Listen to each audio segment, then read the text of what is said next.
questioning me picking A7. Listen, A7, man, that's where it's at. I'm the guy who picks a team and I stay with that team regardless of the ups and the downs. We see a lot of people out there that are kind of bandwagoner fans, which is totally fine, right? But at the end of the day, sometimes you just gotta stick with the home team. Not that I'm from Yeah. Brazil, but it is a team that I'm comfortable kind of rooting for here. Mhm. So Yeah, I got that. I get that as well because not only are Fireflux a great team, but they're also the closest to Europe that we kind of have. So I kind of go for whatever the closest region to us is if we can't have a European team in there. Guys, give me just one moment here to test something here on my settings. I should be back in about 15 seconds, 20 seconds tops. test it out, man. Sure. You know what you need to test out is that microwave. Get some popcorn, man. Get some popcorn. For the Everyone's saying I need to get some and popcorn. chill. It is 3 in the morning. Best I'm time taking to have popcorn. popcorn Time. and coffee. Popcorn is an anytime snack. This It is the is. beauty of it. So Debatable. Debatable. what? And when wouldn't you be able to eat popcorn? I'm just putting it out there. Like any All I situation. can think about is just like going to bed and having those kernels in my teeth or something, you know? Oh no, yeah, that's fair. That's Give me fair. one moment. Some little insights right here from Imperium. I'm going to be reading the chat a lot here tonight. A really interactive stream, by the way. It's a watch party. We're all chilling here. Imperium Absolutely. said Maxman's first. What did you know? Maxman's first word was a bottle, and as soon as he said his first word, a bottle smashed in front of him. So I guess the first time they met, he dropped a bottle in a smash. I guess. I mean, that right there, this guy's got some good luck going for him. Absolutely. So Jihad, GLD or HVVP? HVVP. I'm sorry, France. I love you really, and I do like GLD a lot. But it's gotta be HVVP for me. how's the game sound, by the way, in the chat? Let me know if I need to turn up the game sound. First YouTube stream live ever in my life, so I think it's going pretty well, all things considered. Yeah. Oh, absolutely. We only had one elim so far, so FF losing Wow. one real early No! I just got done. Dang it. on. Starting a new curse out here. A lot of 2-2 splits going on. A lot of teams to me kind of getting comfortable with the lobby. But 4 a.m. over here, making a push, making a little drive-by. Okay. Okay. And they're gone. Just Yeah, a little they're love gone. tap. Oh. I mean, still early on. Okay. Oh, thank goodness for him. Remember the day I was able to Alter survive. ego. This is gonna be Potato Hill. So, well, 2 split over here. Everybody just kind of, in my opinion, trying to get some terrain for themselves, right? Yeah, claiming some early positioning here, and I think we see this time and time again with Erangel. It's one of those situations where it's got a lot of geographical options in terms of getting cover, but in a situation like this, a lot of these teams are still kind of playing the long haul game, so it does seem to be a little bit of a waiting period here. Oh, as I say it, Godless going in, 3x M4 aimed right away. Yeah, that's actually some significant damage, taking his opponent down to about 1/4 of his health. And that just goes to kind of exemplify the downside of that buggy. Never have 2 on the buggy, ever. There's a little circle action right there. Pretty center. So, yeah, I mean, day one, for me, it's all about teams dropping on these maps for the first time, the second time, trying to claim like that terrain. Of course, it depends on the plane path, right? But at the end of the day, it's the day to claim your drop spots. It's the day to make sure that you got what you want to have in this lobby, right? So I think that's what we're kind of seeing now, but with this new circle, all these teams now starting to make that push, trying to find that next compound to leapfrog to. And we got Nova over here, one of the longest running teams in the league, with this solid roster.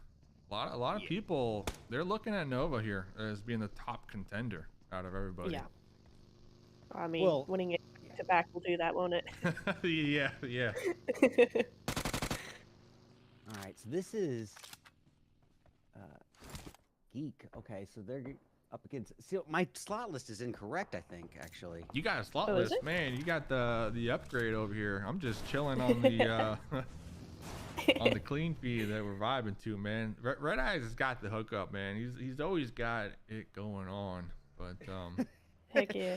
You say I've always got it going on. If you saw the way I have set up my stream, Hey, Sweet Vanilla, welcome to the channel. Thanks so much for being here. All right, so 4 Angry Men coming in. Very little health here. 5 bandies is all he's got to his name here, and time is definitely of the essence. He's got 2 teams pretty darn close by. Luckily, teammates helping him out with some first aid kits, getting that off, getting healed up before anything.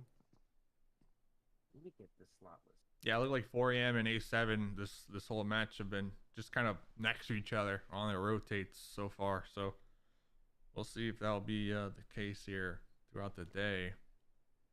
SCG straight chilling on the edge, looking to take some shots out there in the distance. So quiet here. I'm thinking if this is the new point system, it wouldn't be this quiet. And I kind of like that they're changing it, honestly, next season. And that, yeah, I think this is, we're so used to this at this point, you know, it's become the norm, and that's kind of left us, you know, with a lot of stale time. And to be honest, I have this whole spiel that I'm used to saying, you know, these moments of downtime are to be expected, but you know what I always say is a more passive early game translates to a more action-packed and climactic mid or end game. But we're at a point where we're almost 5 years into the game, and you know, we've had our time with waiting till mid game to get that action. I think at this point, the comp scene, since, you know, when PUBG was introduced to where it is now, the gameplay is just not even on the same level. So we should be getting into the thick of it a little earlier on here. It does kind of feel. Okay, so it's only, what, stage 2, just. It feels like everybody's already setting up for that end game. Typically, we see it happening just a little bit later, but it's already going down. So it seems like everybody's setting up quicker to be more aggressive quicker, I would guess. Just feels like a bit, it's moving quicker, not so much loot time going on. That's the experience, right, of these players in the teams in the lobby compared to like PMPL or other qualifiers. And I think with experience comes that knowledge to kind of play safer almost, because obviously you don't want to die first or early on, right? So, unlike Order. Ooh. Oh, we got the cheers. Oh, dude, the crowd is cheering for that right there. I think they're cheering for the action, not necessarily Order getting taken out right there. Just putting that out there. Unless the crowd is super BM, that would be. But I don't think so. I think they're just cheering. Well, for the action. I think AE is one of the Indonesian teams. Okay. Is it? So they're definitely cheering. I'm not sure. I think it may be. They may be an Indonesian team. Yep. Okay, so that's why. I'm checking on it right now just to be sure. T2K. There you go. All right, so Alex coming in. I think I've got everything set up now. Sorry about the slight distraction, guys. All right. You know, being halfway here. IHC used to be known as Zeus Esports. Okay, I remember them. A Mongolian team. Yeah, so a little name swap over there. Thought I recognized a couple of his names. So is this Vampire right here? Yes, sir. Okay. They are from Thailand. Vampire Esports. Now they had a bit of a slow start to the league stage, but they came back fighting in the end. They got in, so. Oh no! Nice shots, M4. Yeah, it was really nice. Into him. Oh, big fight. Oh my! Oh, Jane, Legend, both down. Oh. Nicely done. That was pretty well executed. Wow. Coming in as a solitary unit there. Yeah. Are they on the edge? That I don't know. They got one, T2K have one more alive. Down now. That was great from IHC to kind of get that bull. I mean, no hesitation right there. No, that's what you need, isn't it? What do you think about this spot, Neptura? Um, Yeah. 50-50 on it. Okay. 50-50. I mean, it depends on your experience, I think. I think it's one of those advanced areas. You can use it really, really well, but it's so nadeable. If as long as you keep teams at a decent distance away from you, you're fine. The moment that you let anybody come too close, you're good as dead. It's really difficult to play, I think.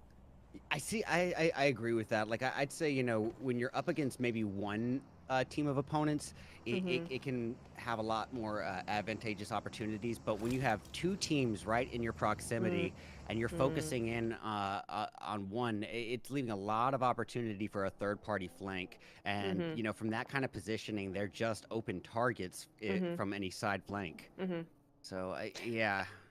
Yeah, I mean, and look how quickly they got rid of T2K. As well as executed as that was, any other of these teams could do the exact same thing to them. So it's risky.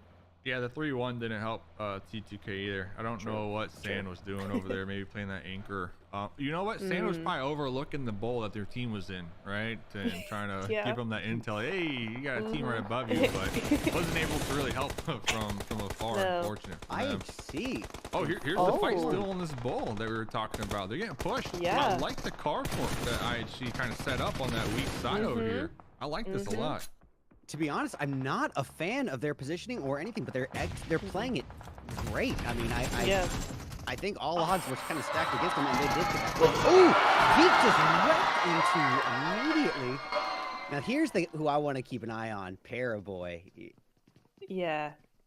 Come on. And time. So, well, yeah, I mean, you say, yeah, come on. But I mean, honestly, I'm not that acquainted with a lot of non-NA gameplay. So I've just heard about Paraboy and seen, YouTube montages, but never really gotten to sit back and focus in. And watch him. Yeah. I mean, yeah, same, honestly. So I'm in the same boat, really. Best player in the game, some would say. Paraboy. Yeah, he's definitely the face of PUBG Mobile. Like, if you had to pick a player to be the face, and Caster cursed. Yeah, it doesn't matter. I'm looking at this guy's prize winnings. All right, he's got a lot going on. Approximately total winnings $1.6 million. So well, he's age 20. He's only 20. He's doing okay for himself. Yeah. Yes. And he's a model over there as well. Not game one. He's doing well enough to where his dad cannot say all you do is play video games. Yes. Well, he probably bought his dad a house. Honestly, let's be real. True. Yeah. That he's making in. Oh, 4 angry men down to 1 angry man left, and that's King Shen. King Shen. Okay, this is going to be interesting to see how they're going to pull up one by one. That honestly feels like it could be a wasted opportunity here to just wreck onto them. And this is where the shack comes in to be someone's undoing. Everyone, gets so comfortable in it. And just as DRS is showing, it's just one utility is all that's going to separate him from life and death. If it just goes through that slit, that's all it's got to take. And he's got nowhere to go. Yeah, the death shack. IHC, I know, I'm just going to touch on him again because that little bowl up there, I saw someone in the chat said that's a death bowl. They're never making it out. But this next circle heavily favors them up in the north. And they won that fight against that team that was pushing them. So IHC, I'm thinking top 5 here this game. Yeah, I mean, the approach is really important for that bowl, but I'm going to shut up now because it's TE. Is that the honey badger? Did I just see someone with the honey badger? What, really? I think I did. I could be wrong, but I could have sworn I just saw someone using the honey badger. Actually. Oh, no! Maybe the teammate memory. Damn. This is going to be interesting. It's going to leave things riding on pig feet and beautiful, and they are outnumbered here, but SCE kind of pushing in. So, I mean, that was as good of odds as they were going to get, but they're still taken out, Alpha 7 up in the mix now. Still a full 4-piece. No kills yet. And just as I say it, Revo going in. The double! Right there. The double! Combo. A7, man. Oh, really low in the health, hitting the dirt right there. Carrillo right behind him. Mythic also bleeding on out. They need to watch out for this player with the grenade. Looking to And toss that it in zone's their not helping. direction. The solo though from BRU, so I don't know if they want to just be passive or try to get an extra point on the board here. Alright, so BRU. This is Bruh. Barirum. See, I was gonna say, I'm not buff. sure what patch they're on. I know the ump just got a massive buff that some players are like kind of scratching their head, right? But Wait, I'm it was not buffed sure what up? patch they're on. Yeah. No. It was buffed. I heard it big was time. buffed, but I heard it was buff, but I didn't think it was like a positive buff. I thought they were kind of evening it out a little bit. Let me tell you the No. buff. Weapon switch speed increased by 35%. Bullet spread when moving reduced by 20%. Decreased damage drop off, increased long range damage. So you could pretty much use the ump Do you all think they're game trying long. to replace the M4 kind of as Yeah. the meta? I think that's what they're trying, because I think that's been a huge complaint amongst the a lot of the community, is that it's always M4 or nothing, you know, M4 or bust. And so I think, you know, by them adding a little more range to the UMP, which in my opinion, I think the UMP has already been a mid-range, acceptable mid-range. All right, Alpha 7, a little bit of a height advantage here. Wow. That Fade was away. nice. Monster That made by was Mafioso. quick. A7, Yeah, man. very nice. Listen, Maxman didn't pick A7 to win game 1, so that's why they got 60 limbs. Guarantee it. And interestingly enough to note, almost every team that's still up, other than 4 Angry Men, is still a full 4-piece. So it's gonna leave us for a lot of late game aggression here, and I'm hoping to see some, you know, kind of risky pushes, since they do have so many full teams. I'm not so sure. VP are just stuck. They're in a sandwich here. They need to pick a direction to clean out, right? So they don't get backstabbed. Hey, what's up? I'm not gonna say your name on stream, but thank you so much for being here, brother. And AK or die, I hear you. I agree. Empire Esports still getting some elims here on the edge. No. Right out of the blue. Alto. Mythic though with the DP and the kill feed. A7 just are not stopping. S2G, they've been kind of quiet all game long, but you know what? They're showing up in the late game with 4 up. They're just pestering everybody out there on the north end. Yeah, but I feel like that's that old style. 4 a.m. They Oh, still got a solo alive with the Bison pushing up. Heck yeah. Bison for the win. Well, I mean, if you're a solo, I'd say lay low for the, you know, whatever. Yeah. Don't The thing bring is, any they had attention to no yourself. points before that, though. Yeah, maybe Yeah. some placement points, but I mean, if you can secure an elim, Well, and see, this is kind of the telltale debate here, is what do you do as a solo in the late game? Do you can weigh off the points of 1 kill versus maybe 2 more ranks of placement? And I gotta say, in this particular instance, placement would be where I would go to. I mean, yeah, placement is going to always be better than the kills. It depends. You just got to time it right. Again, everything comes down to timing. If you can get a kill that doesn't necessarily draw all the attention to yourself, then go for it. Otherwise, laying low is your best option. Yeah, I don't see that they're, given the lay of this zone, I don't see a way for him to engage on anyone without, you know, having the other sharks smell the blood in the water. Yeah. Nice elimination by... I got some STE haters in the chat. Let's see if they can put a stop to that. DRS gonna be pushing right in front on their doorstep in the smokes. They hear the revive. Rule's gonna be going for that rotate. Oh, but not looking behind them. Oh, Doesn't even around? matter. Killer with the grenade, taking them out. But action my still God. alive with UMP. Not for long. Taken out though. The STE hater in the chat. Well, you get to live another day and tell no tale right there, because they got wiped out. I gotta ask, what are you guys' thoughts on how DRS just played that? I mean, it worked out in their favor, but They got lucky. They got lucky. Yes, They got lucky. 100%. Overpushed Right? I without mean, he looking walked behind him in the around a smoke. revive. Yeah. yeah. Yeah.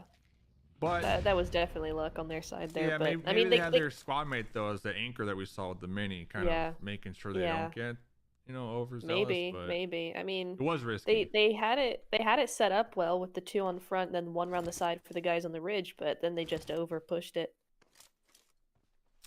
Did they lose anything? No, they didn't lose anything from it. Still 4 up too. No. So 8 elims, and they're right there on that little lip. Let's see. Now it looks like they're gonna be pushing Vampire here. This is almost the same play they just did too, with the smokes to block the sight lines in the front. They push up a little bit. They got some vehicle cover. Vampire's really struggling with this zone. They just keep getting pushed to the edge, or you know, kind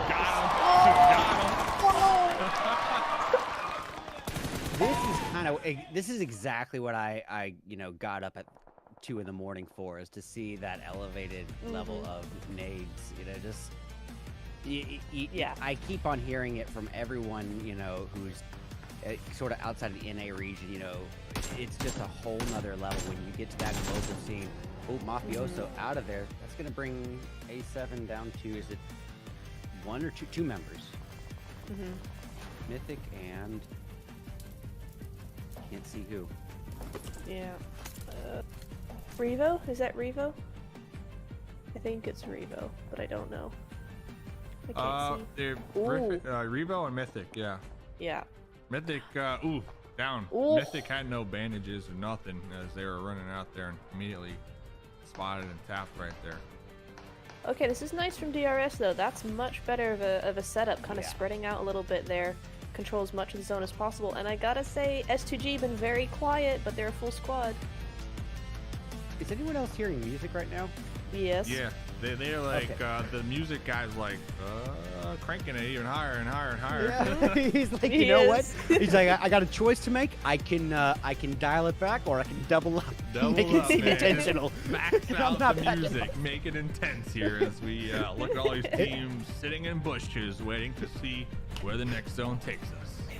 If you're confident in the music, it'll work. Go for it. Music guy is just vibing right now. Everyone on the production team said, "Don't play music. Don't play music." Well, you know what? This one's for me. Music. This one's for me. Music time. You know.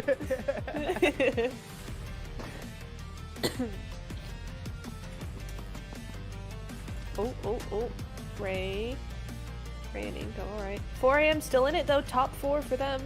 Yeah, and you gotta be thankful for King at that point, right? I mean, at that stage, he was able to secure it. This is kind of what I was talking about. He had the option of going for that third-party kill, which might have amounted to, at best, 1 kill.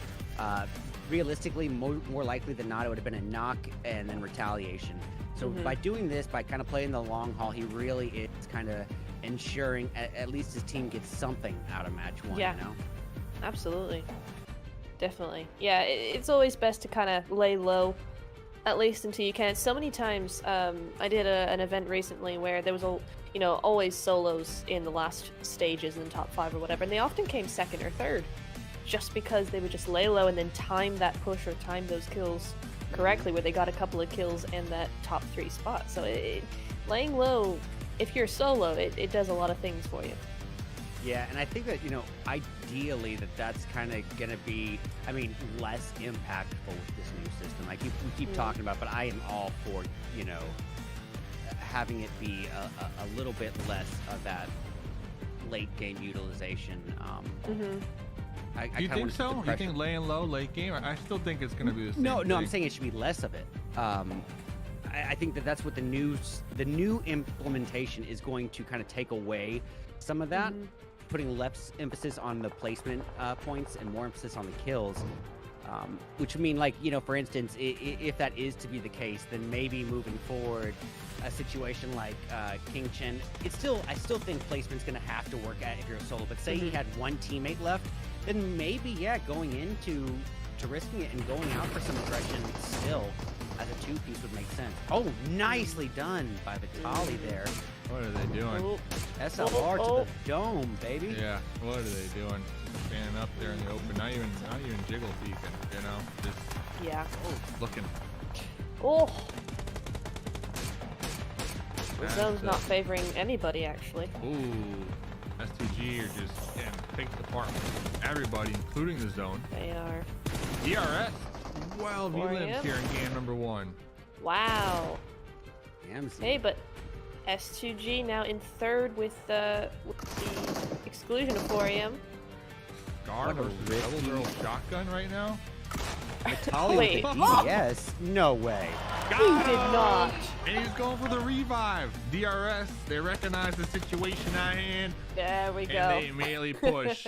High fives right. Oh, okay. Almost missed that high five. Ton of elims here. Game one for DRS. That must feel good. Just think about all the pressure coming into this major event for the year. And you come into game one, you get the chicken, massive amount of kills. You're definitely going to be feeling confident, right? And you're going to be feeling a little more easier about at least day one, because now they're at the top of the leaderboard here.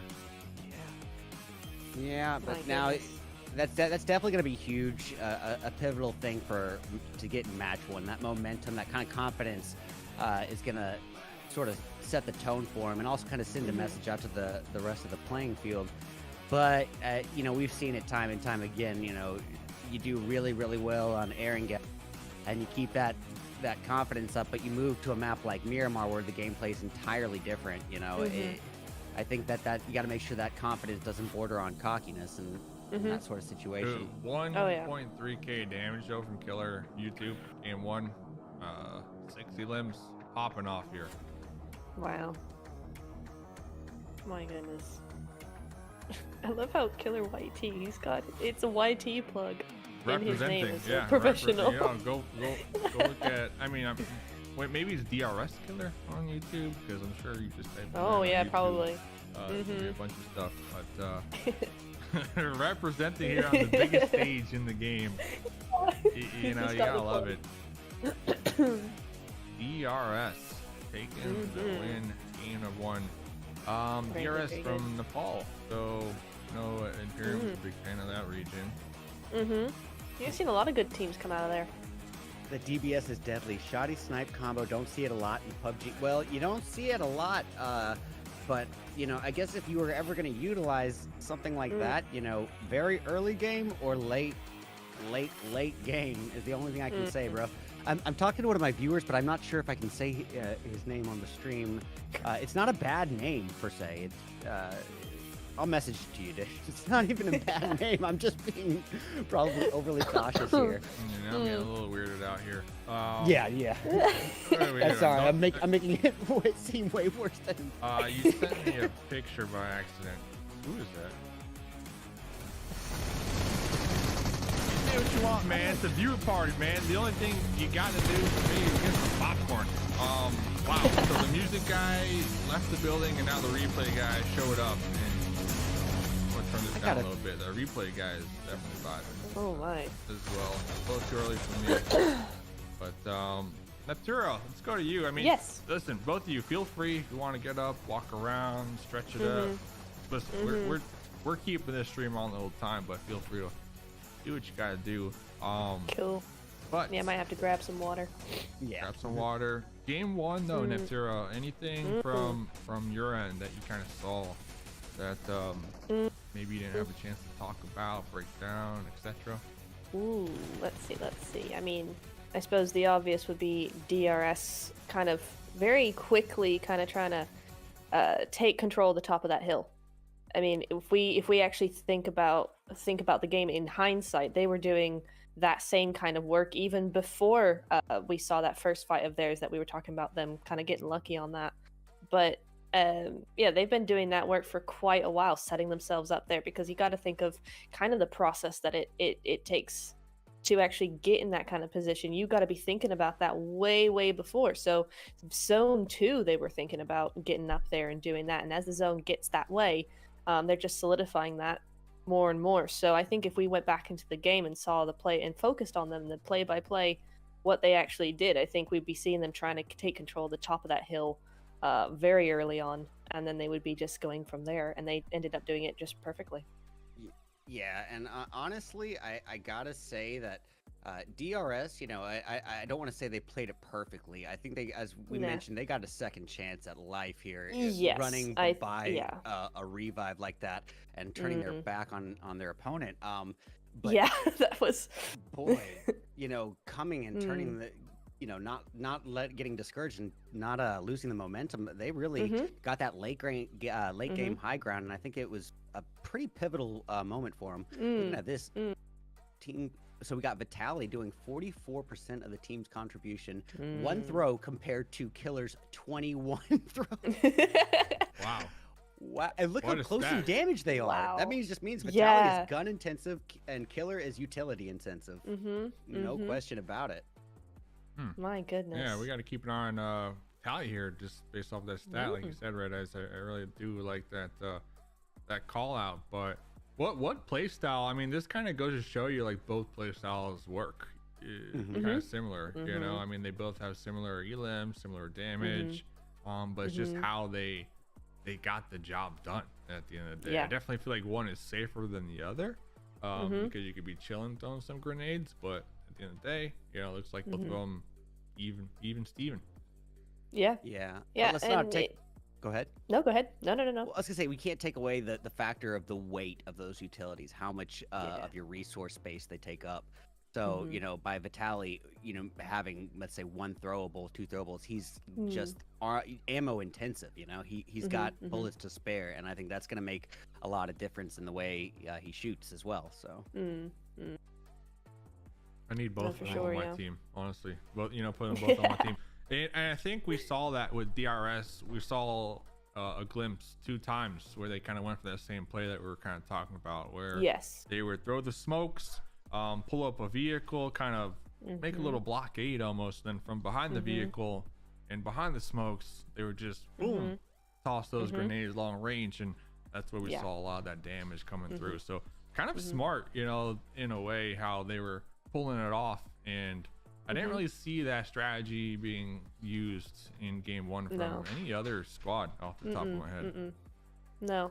Yeah, and I think as well, you know, they did get that second chance, and I think they actually were aware of that, because you saw them coming up over into vampires. They were much more cautious, and yes, it's more open ground. They had a lot more to worry about, but at the same time, I kind of feel like even in towards the end of the game, they were a lot more cautious and immediately recognized that they did get lucky there, and that they had to be a bit more careful going on into the game. So I think that was a nice bit of reaction from them as well. You know, the beautiful thing about a viewer party is I can just rewind the stream. We can go back. Yeah, and I just realized it. Play the oh my goodness. What was that? What was that play? It was it. Was it here. This one? Okay. Yeah, into vampires. Oh, this was the good one. This wasn't the one that they overpushed, but yeah, I mean, this is exactly what we were talking about. Yeah. Immediately not over pushing, falling back consistently, and they're not going for the kill of the team. They're just making sure that the team can't really come forward. They don't really care who's gonna take all those kills in the end, and just holding them off and getting their position, prioritizing the zone. Well, let me ask you, what do you think about this though? The rules OG buggy kind of. I feel this like is what I'm saying. They keep getting second chances at life, dude. Like this is now. I didn't even notice this in real time, but now we're going back and seeing that on top of just that walking past the revive. They made a lot of mistakes. Yeah, it's kind of the same thing. They made almost. a lot of mistakes. It is kind of the same thing. I just feel also it's kind of a scout move as well, because he's getting that info on S2G. He didn't overpeak S2G in that end, so he probably wouldn't have gotten knocked from that angle at all. They knew they had 2 down for vampire, so I don't see it. It's not certainly not as risky as the first one, but yeah, I see what you're saying, that it's not the safest play to make. It's a little too over. Oh wait, no, we didn't see that bit. Never mind. No, I kind of get what you're saying. I kind of get what you're saying, and I think the plan would have worked out if their tire wouldn't have been popped. Their tire got popped, and like the vehicle, you can see them trying to make that U-turn really quickly. To get back to the team, wasn't able to do so. That's the mistake. He turned to try and get S2G as well. He thought, one more, I can do this. The greed. If he had continued that U-turn, he would have been fine. But he turned to S2G. Boom. Like that. Oh man. And at this point he becomes a bowling ball. Yeah. Oh goodness gracious. Cool. Very cool. Red Eyes, do you think you're going to implement the new scoring system in your tournament? Oh, that's a great question. Ooh. Yeah, I would love to. I currently am in a position where I have the old scoring system, but I speed the zones up to the max, which is kind of Nice. evening that out. But with this new scoring system, I might not have to. That's a great question, Hog. Ooh. Let's Oh, Hog's in chat? Pogs in He Like the chat. Hog guy messaged me now? on Discord about it. Chinese and Brazilian teams on Miramar though. Skull emoji, skull emoji. What does that mean? Tell us. What does that mean? Here, I'm looking for that one Oh. play, but Oh, before I forget, I did want to say, I did kind of put DRS up against a corner. I said, they did so great on Erangel, but they got to make sure, that they're kind of keeping their eyes open here as they move into Miramar because it's a different geography. But it's a different geography in that it's a more sniper intensive map. And if you notice DRS in round one, they all were pretty sniper intensive. So they actually might, find themselves in a pretty confident position either way moving forward into the Miramar. you Yeah, actually they might be DM me quite that happy they're with trash, Red Eyes. I'm calling you out. Say what? You're taking it back, man. You're taking it back. Sorry, Naturo. What were you saying? No, I was just agreeing. Yeah. I can't find that play. Honestly, I don't even remember which team that play was. It's before it was up against oh god, who was it? I can't remember. I would be a But it was horrible before the replay vampires operator. one. Oh my Are you God. talking about with DRS making that mistake? With the smokes, Yeah. yeah. It was up against Team 11. Team 11. 11? Geek? Yeah, which Geek. was... So Geek are dead. So let's see. When are Geek alive here? Oh, Man. maybe not Geek then. That's just the results. If Is it I'm S2G? No. No. You're right. That's not it. anyone in the chat, were you who guys was it? watching We would love a slot list. It's before this, before this? I think. Yeah, I really want to like. There's Oh, I one... can't remember. Look at us. Look at us. Go ahead. It's I okay. know. We're not Professionals. replay operators for a reason. Yeah, yeah. You know, if I was a replay operator right now and I didn't know what I was playing, I would just crank the music all the way up. You Yeah. can't go wrong with that. Here's another good play You though. really can't. Yeah. This bull, I liked how they recognized the weak side of the bull, right? And they put some vehicles to kind of block the sight lines and maybe like almost that pathway in, that kind of feeds into the bull here. Whoever said it was a death bowl, I gotta agree though. I mean, and I'm even more surprised to see it. I don't know IHC or Zeus that well, but the way that they were playing everything before this, I agreed with. And then this bowl, and don't get me wrong, they played it well. They did play it well. But I do think that they were, kind of putting themselves in a bit of a conundrum here. It's not, you got to use what geographical cover you can, but that's not much. And you're leaving yourself open on multiple sides here, pretty vulnerable. So you're really only protecting yourself from, I don't know, what would you say, at best 45 degrees out of a 360 degree region there. It's a little dangerous. Yeah, but that's why they made these cars though, right? Yeah, but I mean, how cars in a tiny space like that, one vehicle blowing up could be take you all out in the first place if you're that close. And this I kind of want to just say as well that INF, I feel they played this bit well, but they actually took the wrong side of the bowl to actually push there, because look at IHC's view of that area. It is entirely flat, entirely open. You can't do much with that. You push even in vehicles from there, you're getting shot out. The way you have to push that bowl is you have to come up over the top, full send over the top, maybe multiple different angles. That would be cool as well. But the ridge is actually protecting the push more than the push ease, almost, if that makes sense. The IHC, you have that bit of a ridge, kind of, yes, but they've got far more to play from the angle that INF came from, and I think that actually was the wrong angle. Yeah, right here. This is it. This is what you're talking about. So we see the mini map. You would say right here, right? I don't know if you can see my little doodles, by the way. But, I can't see the duels, but I can see the pencil going so around. Instead, they go boom. This is what you would have liked this all. I kind of agree, because we don't even see any teams, out there on that side. So I mean, and for law, go the other side of the road and come in from the other direction. Come in from the left side as well. Do a pincer move on them. Ooh, I do like that. So yeah, and they were all in vehicles too, right? Right here, it's getting a little staticky. pretty low, but I believe that's from IHG, right? So I mean, this was a straight up just 4v4 essentially. I don't think they were getting third partied. No, and instead they just kind of full sent it from one side, and they played that well, but they lost out in the end. They were getting third partied, and that's probably Oh, why they were. the team was shooting at that direct location. Okay, that's fair then. Yeah. Yeah, they might have been actually looking at what you were saying here. It makes no sense, and then just that fire, that cover fire, kind of forced them. Yeah, unlucky, honestly, for INF. Right after that, there's no option, like you said. It's just wide open terrain. You're just getting shot from everywhere. Oh, that is a shame. I like this. This is pretty cool. Get to break it down. Yeah.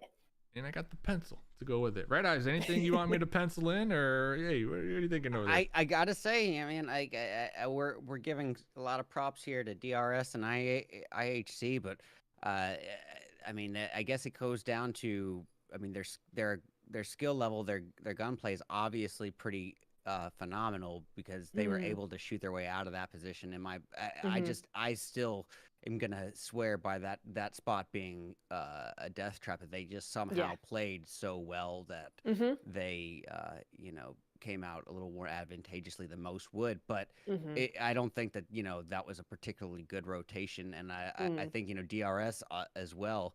A lot of mistakes were still made in round one, so I'm going to be curious moving into round two here, because it's so much more open terrain that you really are afforded a lot less of those mistakes. You have to be alert, not just of who's around you nearby, but also who's 300 meters away on this map. So and I gotta be alert on when the game starts. Looks like it just started. I really did appreciate the little breakdown segment we had. It was kind of cool. That was fun. That we got to really dive deep. But Delta from DRS. What's going? Oh no! What, the glider? Come on. What are we? I gotta admit though, this is a much more like, I don't want to say aggressive, but like risky start to a PMGC than I would have ever expected. That round one, people were going a lot more all out and playing a lot less conservatively. So I think we're already starting to see that new scoring system in effect. Yeah, I totally agree with that. We've got far more action much sooner than I'm certainly used to seeing. I don't even remember it really being that way last year in the finals. I think this is new. What's new? So the whole kind of earlier aggression thing. I don't remember seeing this even last PMGC finals last January. Damn, already a year ago, huh? Yeah.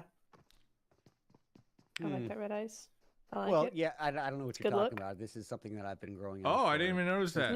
Yeah, I've been growing it since the beginning of the stream. I mean, it grows pretty quick, so.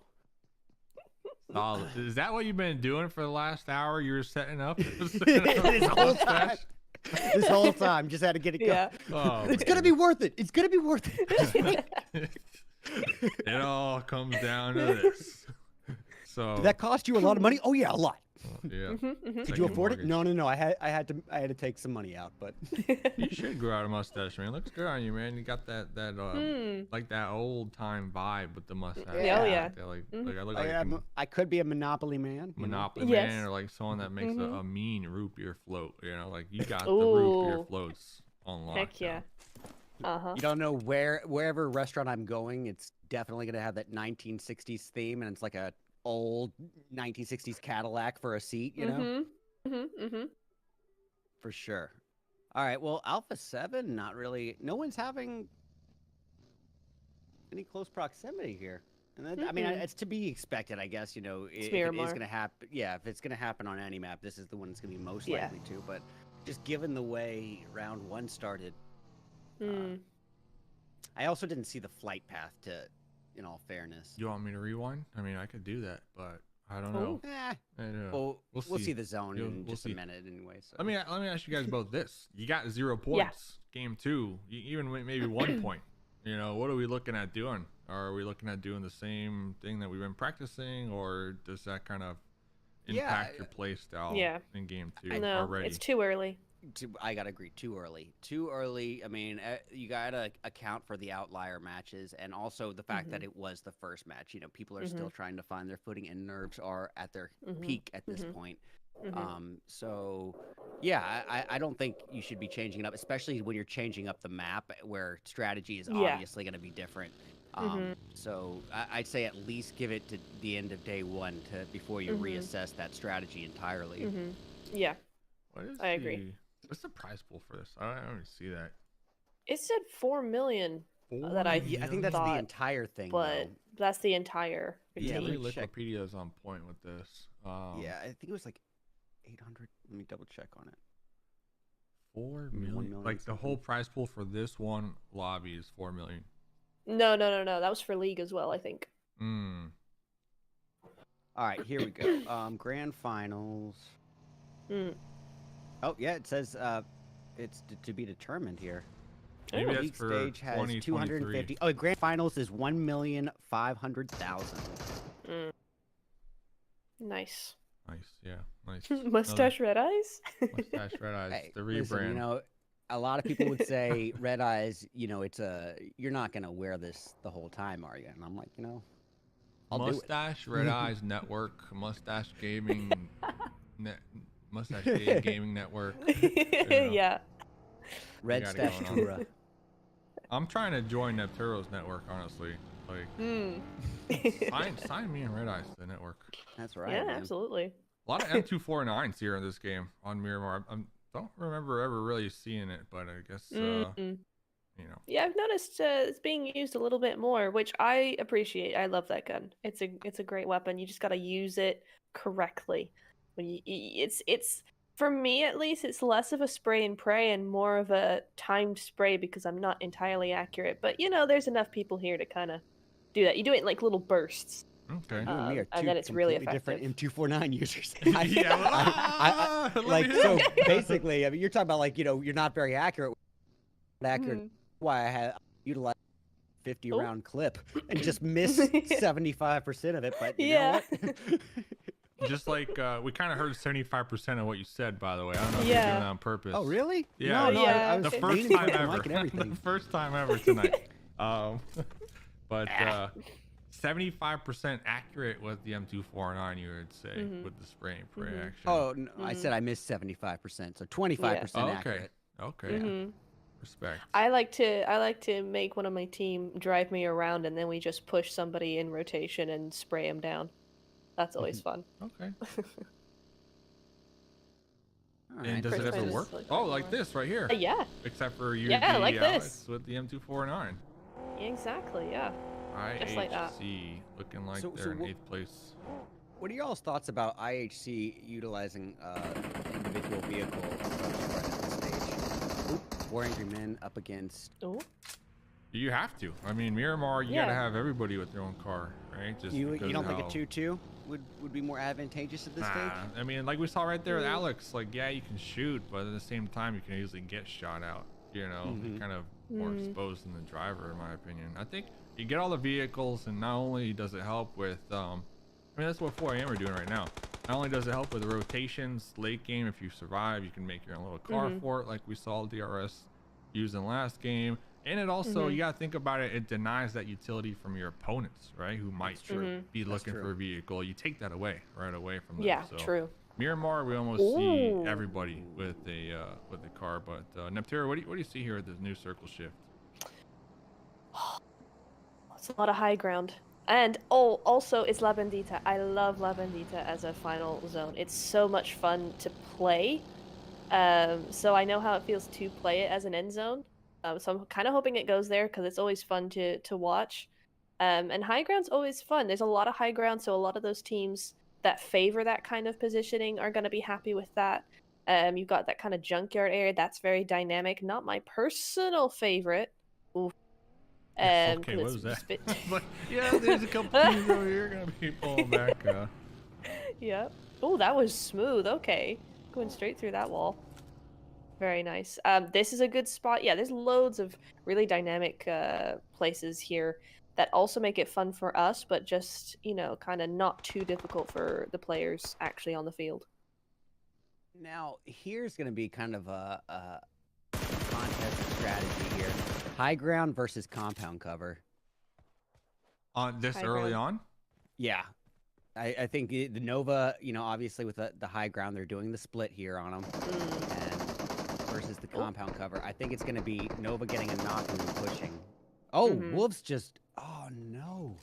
I feel like that was they've kind of worked themselves into that position where pushing individually like that.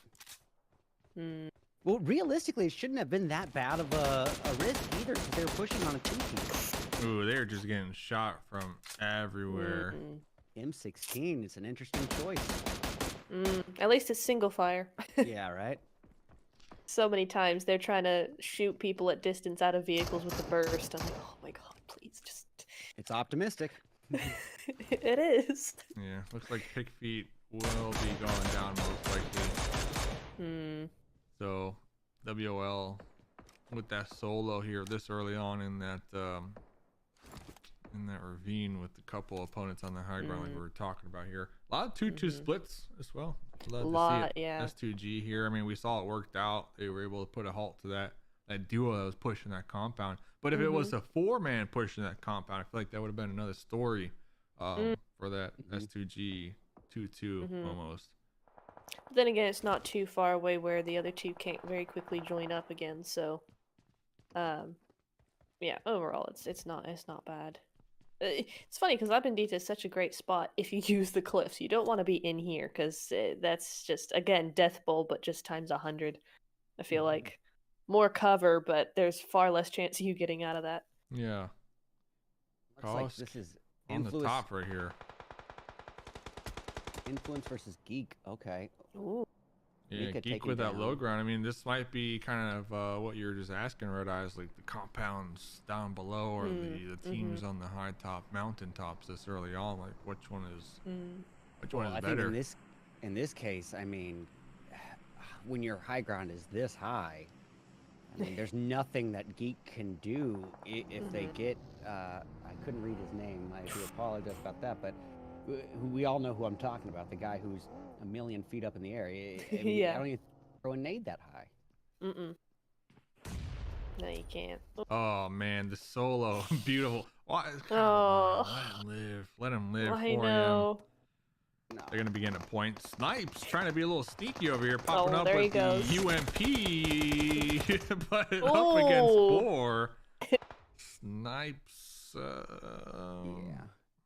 You know what? I think Snipes was in that compound, and they pushed Snipes actually, and Snipes just had nowhere to go. And then you had Koski on the high ground, that mountaintop that you were just talking about, Red Eyes.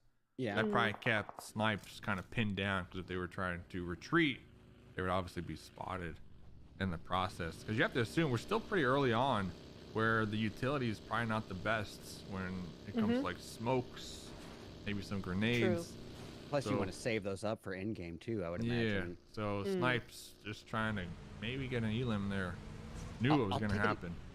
I'll take it even a step further. I'd say just his positioning up there. He didn't even really need to do anything. Just him being there put all the pressure on his opponent not to, you know, even engage it. So just being there, he didn't even need to worry too much about keeping that watchful eye. As long as his presence was known, I mean, it was just kind of the imminent threat being there. Was an advantage alone. What are we talking about here? Okay, yeah, let me get some smokes. Thanks. Looks like we saw him right there splitting it up. FF, once again. Yes. Always sending one out on that buggy for the intel. They are. Yeah, they are. Feels like they're a little bit lost, actually. They're not sure where they should be going. Which I get. It's a kind of a weird end zone. It's not one we see very often, but it does kind of feel like they're roaming around a little bit. They're not quite sure how to approach this. FF, your squad, right? Neptura? You're kind of rooting for here? Yeah. I recognize Solke. Solke, okay, Yeah. the team's from Turkey. Oh, up against 4 a.m. Oh, And honestly, this is not something that you would think 4 a.m. would be able to work their way out of, because they're sandwiched in between Fireflux, Nova, and another team. Yeah, but Fireflux Realistically, is Nova. not playing us. Yeah, this is boiling down to hesitation, I gotta say. I agree with that, actually. Yeah. Oh. And that'll be So Nova's still in full. achievement-wise, FF second place in the European Championship fall, right? Fourth Behind place in the Pro HVVP. League. They had first place in PMPL Europe Champion Spring. So Yeah. okay, I can see him representing here. Mhm. Now Soul K does have Sunday coming up, so we always say Soul K Sunday was a big thing for them. But so is Nova. Both Soul K is known for popping off on Sunday, and so is Nova Esports, Yes. which is the last day of the tournament. Like Nova Esports, the last day of every single tournament, they just they like just flip on the switch. You know, the whole first half of the tournament, they let people get comfortable. They kind of feel out everybody, let them do their strategies, and then the last day, it's like a whole different team. Almost every single tournament. So. Wondering if They got one locker room talk and they save it for final day. Yeah, they do. It's actually insane how consistent they are with being consistent on the last days of the events. Like I don't know how they do it, but they do it. So they do. Yeah. Do the do. They do the do. They do the do. More rotates from DRS. We saw game number 1. This is gonna be Miramar. They got T2K in their sight lines, at least for the time being. It's gonna be right there on the edge. Yeah, I'm seeing a little pattern here between round 1 and 2 here, given their placement, and a little bit of the same. You know, they have the cover against the team in front of them, but they're not. I hope they're accounting for any possibility of people coming in from behind. But that zone is already almost in, so. Yeah. Ooh, rolls with the off over there. I don't know. This feels like a kind of a weird compound to try and contest here. I mean, look how open it is all around you. You have no real clear sightline on anyone. There's a whole compound where they're hiding. This is all on T2K's side because of just how open the cover they have and then the open ground there. And now AE want a little bit of the action. There goes rules. Not only that, like those trees were totally blocking those sight lines as well into that compound, like those windows from DRS. And yeah, it just feels like a weird choice. Yeah, they're gonna be pulling back, probably looking for the east side now that AE kind of popped their heads over there. I mean, that would work because then you're sandwiching them, between AE and yourself, so that would work. Yeah, and there's a high chance that this compound most likely won't be favored in the next circle either, right? So you can kind of even set up a preemptive gatekeep almost, right? If they wanted to. Yeah, I'd agree with that. And I think that AE is realizing a little something along those lines right now. Vampire's showing up to the party here, though. Oh, hello. I feel like S2G just sort of let him get on in. Yeah. All right. There goes Geek, New Zone, North. Ooh, Central. And 4 Angry Men. I gotta say, I mean, they're not central by any means, but that high ground over such an open landscape. I mean, look at that. There's hardly any compound cover in that central zone. So even though they're on the outskirts, I think they're in a good spot. And I'll double it up because I will say that in Miramar, a early rotation into the new zone can often be more detrimental than helpful, just because of the lack of compound cover. So Agreed. I think that 4 Angry Men might be in a lot more prime positioning than it looks like. Hey, wow, welcome to the channel, buddy. Yeah, and talking about pushing early, Killer, we can see YouTube from DRS did push early, looking for a scouting role, right, to find that next spot to leapfrog to. Was able to claim something, but their teammates still on the edge, kind of pinned down, unfortunately. So we'll keep up to date with that, as one of them taken down in the kill feed. So DRS already down to just 2, and they're gonna be separated big time already.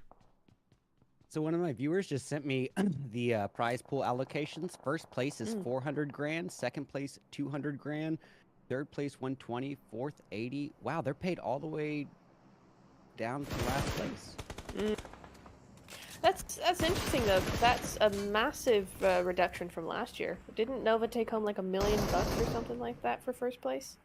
Yeah, I'm not sure where this source came from. MVP, where did you get this from? But I mean, if they are paying it all the way down to 16th, I guess, you know, which does Well, make sense at this stage. It does, and I think they did that last year, but a lot less went to teams in the league stage so that there was more for the finals. I think that's probably where we're seeing the reduction here now. Okay. They've put a lot more money in league stage teams. Here's dead. Oh, going through the blue on the second floor, right down the smidge. He gone. Deny the point though. I like that a lot better. But let's see, Jane. Yeah. No grenades. Oh, yeah, Jane, let it go. You got no grenades. Is it worth? I mean, I'd say it's worth going in for the kill. I mean, nah. I mean, I don't know. Depends. In the blue, the zone's real bad now. I don't remember how much meds they had or boost, but. Oh, look at this. Right, yeah, right, their teammates are already getting picked apart. You know, you can't. Timing's everything, like Nepturo said in the pre-show. Oh. Fireflux going out. So once again, Alpha 7 still a full 4 piece, so for Angry Men as well. Yeah. It's gonna be a good one. The source Good is ending. accurate. So 400K for first place after 3 days. Pretty solid. Not gonna lie. Yeah, I mean, extra still. 10K for each Heck team yeah. participation. Nice. And they have Yeah. like the show match that we didn't stream. They have like a little prize pool for that. So they have like little That's prizes. nice. There might be odds and ends. I think last year too they had like prizes for like MVPs too. Like they got money as well. So there might be some change for that as well. 4 a.m. though. I mean, getting back into the game here on the high ground on the west side. 7 elims so far. Only Schwan is going to be down. And look at that. I mean, just This is cleaning what I was up the talking edge. about, though. Honestly, like that late game rotation, I think is going to be the right move for them. Even though they are going to very likely end up gate kept, they're left with so many opportunities here, utilizing this high ground as everyone else panicking, trying to get into zone. Even if they don't make it into zone, they've got an opportunity to secure enough kills beforehand. Mythic getting the takedown in the distance. Nice. That'll be their first kill for Alpha 7 this match. Oh, S2G. Done. Out. Killer's still alive too for DRS, you know. Gonna pay attention to them. They're just trying to maintain, right? First place at this game. It's gonna be hard considering just a solo. Still got what 9 teams alive here. I mean, how do T2K play this though? I mean, they're out of the zone. They can't go up against 4EM. Very open onto the south. Well, they sent 2 down early, and They DRS have, took them both out. DRS killer. No way. Oh no! Wow. Wow. Okay. Yeah. I mean, this fight has been going on for a hot minute too, between the 2 squads, and for them to get taken out like that in a 2v1, that's gotta hurt. Yeah. I feel like, you know, it's just even, you know, all the pressure of being watched by a lot of people. And when something like that happens, you just know you're going to get flack from the community. But now Killer really isn't a conundrum. Oh, That's nice money. nade. But this is Federal. Oh, so I watched a montage on this guy from Rolex. I mean, Federal, this guy is impressive. He is. People were debating if he was potentially the best player in PUBG Mobile. Right. I mean, you know, I don't know if that's true, but his montage definitely puts him in the running. I'll say that much. Some really impressive recoil control, and he likes his 4Xs over his 6Xs, if I'm not mistaken. So, The sign of a professional. 4 times are hard. 4AM tried to make the push and didn't make it. Inco holding ground. Inco, Alright. another Brazilian squad over here. Yep, holding the ground, like I said. I mean, we've got 3 Brazilian teams in here. Like, that's the most representation, right? Out of 3, 1, 2, 3. How many? Oh, we got a couple Mongolian teams too. 2, 3 2 Chinese. Oh, Cool right, stuff. yeah. pretty cool stuff. Looking at the global stage and like who's representing who. One elim on Nova. Yeah, I was noticing it just seems to be like a little bit of a slower play style for Nova and Alpha 7. Nova's a little bit more understandable, given as they're just a two-piece. Alpha 7 definitely playing a slow game for a four-piece at this point, especially considering that there are only 2 4-pieces left. But yeah, there's still, 18 people on the board. I would say now would be the time to get aggressive, but this is Alpha 7. They know what they're doing. I'm sure at this point. They're notorious. Ooh, Yeah. Paraboy back up at this stage and spread out into the open away from Jimmy here. Jimmy. I mean, they are just a two-piece, so I like the spread, but it's risky. Wolves is an interesting one. It's an English Premier League's team, but it's a Chinese team. Oh, right. Yeah, I saw something about that in chat. They're football sponsored. Okay, so Interesting. it's just straight up sponsor. Oh, they acquire the roster of Still Moving Under Gunfire. I kind of like that name. So Still they're the Moving old Under SMG. Gunfire. Yeah, that's cool. It's a good name. Well, best of luck to them as Brew out here. 6 elims for them. Moving I up the actually leaderboard. really like their positioning there. That 2-1 split. It's kind of neat. It's just Jimmy and Paraboy. It is. Jimmy just Jimmy's really risking it here. Jimmy down. Yeah, that was... Yeah. I mean, if he didn't know about Scry or however his name is, if he didn't know about him, that makes a lot more sense to me. But if he knew about it, what a risky push in Here there. comes the music guy, by the way. You saw what Paraboy did, though? Jimmy died. Paraboy immediately went out and died to the zone intentionally this early on, denying the points. Like, that is just some high-level gameplay, in my opinion. Like, you're not going to survive the next push. There's just, you're on the high ground. Everyone's looking at you. Yeah. Might as well not give away the point. We don't tend to see that from a lot of teams, a lot of players in general. So, I mean, that's like high-level gameplay. That's like a big macro confidence play. mood. Well, again, I think it boils down to this new scoring system. Now that these kills are going to hold that much more weight, it's even more reason to not afford that luxury to your opponent. Yeah, true. So, I mean, it's those little things that add up, for some of these top teams. And yeah, they might not be doing good right now, right? But I mean, they're top teams for a reason in the game. So everything adds up in the end. I'd bet I'd go as far as to say that we're going to see some new norms in terms of people killing themselves a lot more in the end game rather than giving themselves up to the opponent. I think that's going to be a lot more common as we move forward in the future of PUBG esports with this new system. I think we're going to see a lot less of the heal strat, a lot more of this. Mystic with the Winchester. Okay, you'll love to see that here late game. Ooh, okay, a little 3x3 screen. The technology we got here in the year 2023. You'll love to see it as, again, 3 point of views from 3 different teams here. And Carrillo out there in the distance, one of the point of views we're looking at. And the smokes is going to begin sprayed upon by Sky Only from Brew, but does have this buggy to work with for the time being. And then look at this. Squash is going to be spraying at Sky Only, so this is kind of a cool little view we got. Alpha 7. I like the way they're rotating individually, but still a solid unit here. And the reaction times from Korea. Look at him. Dude, what I'm noticing is a lot of Scar L usage here. Yeah. And down to 2. It's interesting to see that because that Scar L doesn't, I think I like the Scar L for the reason that people don't like it, but we'll talk about that after this. Let's see here. So it's Alpha 7 up against Inko. Inko with 7 kills to their name. Mythic is down though, so yeah. But it is. We got ourselves a 3v3, yeah. 3v3 from 2 Brazilian teams too. Oh. Yeah. Okay. Well, that's definitely putting their region in a proud moment here.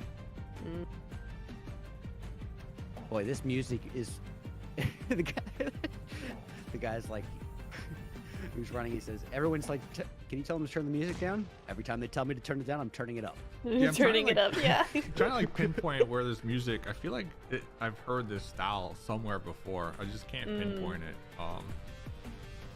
Have you ever seen the movie The Goods?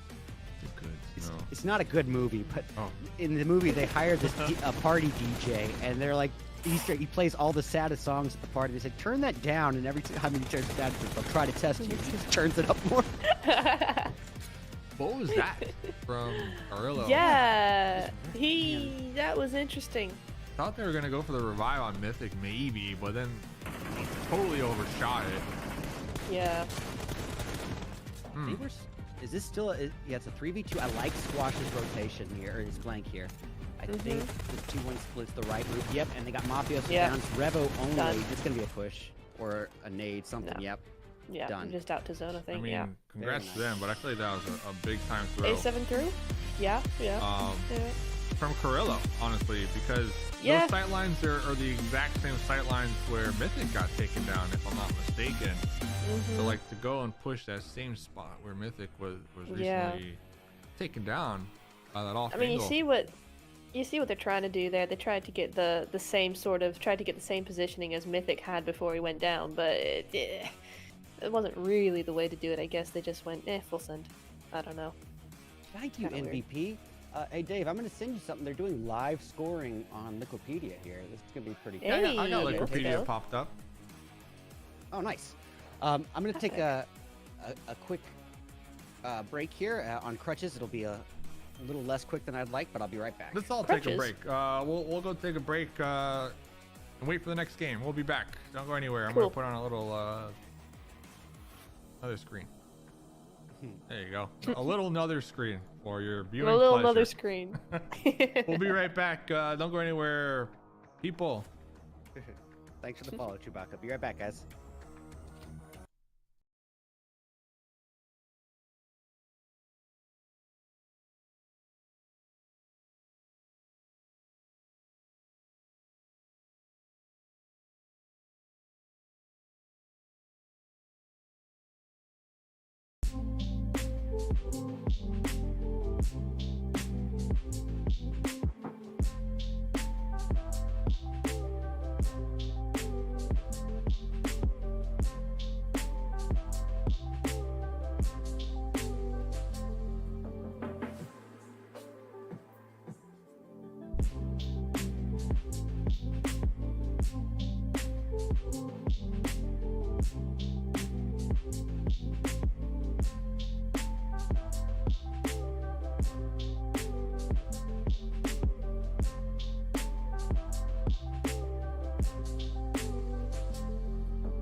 Yo, what up, everybody? We are back. Natira still getting that sandwich. Respect to her. So, a couple people chatting away, just wanted they didn't want to leave you hanging, right? So first of all, I mean, shout out to everyone watching. We all came together. We're like, hey, are you watching PMGC? I'm like, yeah, I'm watching PMGC. And they're like, hey, you watching PMGC? I'm like, we watching PM. So we all are like, okay, we're all watching PMGC.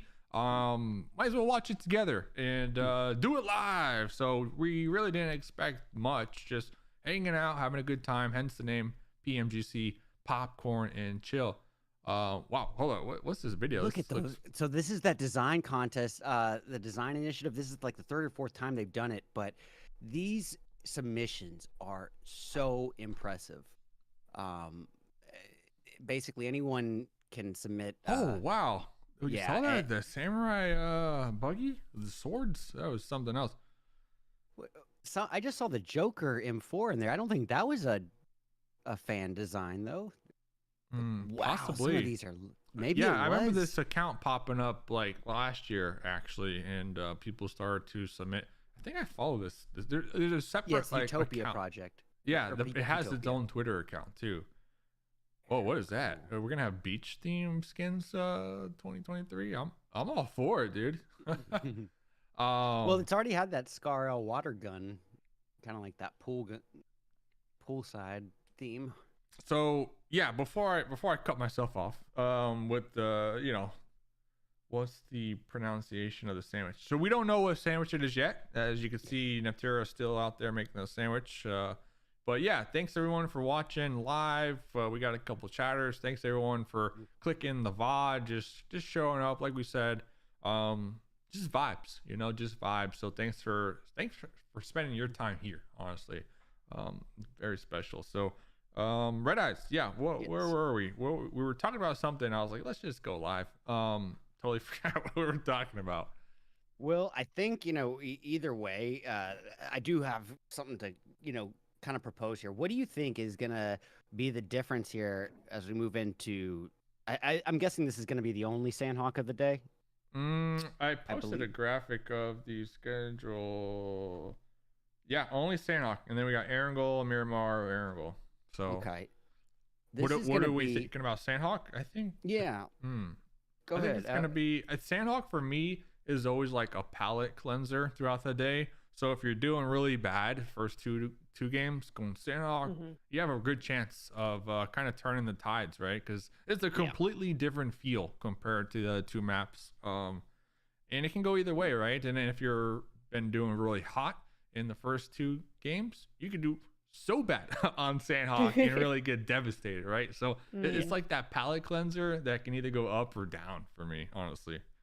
Man, I gotta agree with that entirely, and I think because of some of these teams that may have played the slower play in rounds 1 and 2, it didn't really fare as advantageous as they would hope.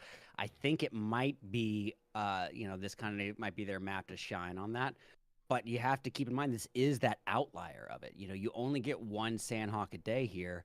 At least one Sandhawk 2 day. So you can't if you are going to change up your strategy, it should be a map specific change. And by that, I mean that long play is not going to really work out as advantageously on the larger maps in this case, as we've seen. Oh, all right. So here's the point distribution. Inko way ahead, a 16-point gap over DRS. That is, my goodness. Look at this.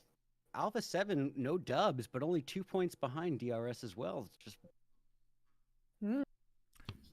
Wait, does that? What was I gonna say? I'll let Neptera eat her sandwich. Like, a couple people were asking what type of sandwiches we're cooking up, by the way, Neptera. So when you have a chance, definitely enlighten us. I'm curious as well too, because you're from France, right? So yeah. What? And that's funny. You mentioned that because it's not a sandwich. I decided not to go for a sandwich. Oh, yeah, geez.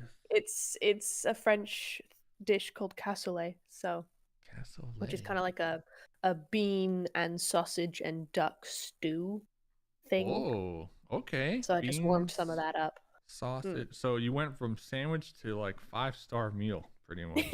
Yeah. The roast duck. Yeah. Roast duck, the only way we do. No better meal to have pre-Sandhawk, by the way. And I think with Sandhawk, kind of to Red Eyes, your point, with it only being, I think if this is the same schedule, which it should be throughout the entirety of the tournament, played 3 times. I'm not really too mad if I do horrible on those 3 Sandhawk maps, because when you look at the percentages, obviously you want to have a better percent of performing well in Erangel, because it's probably the most map played, and then Miramar second. And if you have like just a shitty percentage, I'm going to say, for Sandhawk, with only 3 of them being played, it doesn't really matter. Like, those could be your throwaway games and all. Yeah, and like, I'll even take the script thing. Even if even if say they are doing the passive strategy throughout the day, it will very likely, Sandhawk affords so much geographical cover that it might play out advantageously here. But I think that it's going to be the undoing, to kind of keep that stretch. So yeah, while Sandhawk, if they have a bad Sandhawk, it's not too big of a thing in their day. Unfortunately, the flip side is also true. If they have a good, match in Sandhawk, they can't really carry too much of that out over to Erangel and Miramar. And I say that with some leniency as well, because Erangel, as we all know, it can all depend on the zone, and but definitely more so than Miramar. I think we're going to see a little bit of well, I don't want to say snaking, but we'll say more reserved gameplay. Well, headphones are still off, so to me, that's a delay. We're playing Rock, Paper, Scissors, Shoot. That is a delay. So feel free to finish your meal there, Neptera. I'm not trying to rush or anything. Chill vibes. I was supposed to have popcorn. Actually, I was planning on eating popcorn, and we all know Red Eyes is his favorite meal right before bed. He said the kernels just feel so good. Dude, I almost went to the convenience store to pick up popcorn, and I'm like, do I really want this? Who doesn't want popcorn? I mean, I like popcorn, man, but I've never woken up in the morning and said, you know what? Popcorn's the move. never at 3 a.m. popcorn. Well, you know what? My mom and my sister love popcorn. Just love it. I'm not that much of a fan. I'll have a few handfuls and it's good or whatever, but it's not a huge thing. I have to have caramel popcorn. Oh, that's mine. It's so good. But plain, I'm not bothered with. Well, my mother, she burnt her taste buds off with hot sauce growing up. So when she gets popcorn, she'll put literally pepper and a lot of these unnamed hot sauces on the popcorn. And I know it sounds just terrible, but that's what I was raised eating. So and I know you're expecting me to say, no, it's really good. Probably not, but it's just what I was raised on. It's just what you know. I want to see something real quick. What is this? I want to try that little box. What I feel like boom boom boom. So they got the fans, they got the claw socks. That's a must in competitive.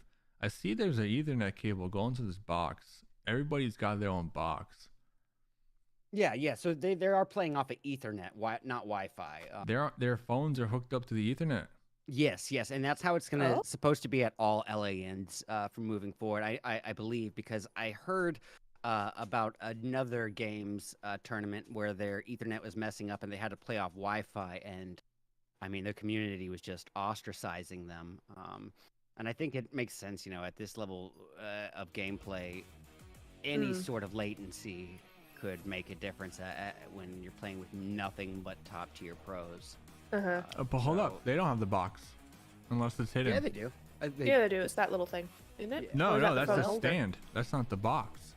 Maybe it's just not on the table, but there's no way that there's another team using. Yes, there's a box. Well, no. Yeah, there's a box plugged in. But does the cable from the phone go to that box though? That's what I'm trying to see here. Looks like it does. Yes. It does have Ethernet. Yes. So they're really gaming. I don't think I've ever played on Ethernet PUBG Mobile. I can only imagine what that might be like. I'll be honest, I didn't even know that was a possibility until last week. My friend bought the kit for it. That box? Your friend has that box hookup? Yeah, well, Brazen Rover got some sort of Ethernet kit, and he's having trouble setting it up. But I Brazen got it.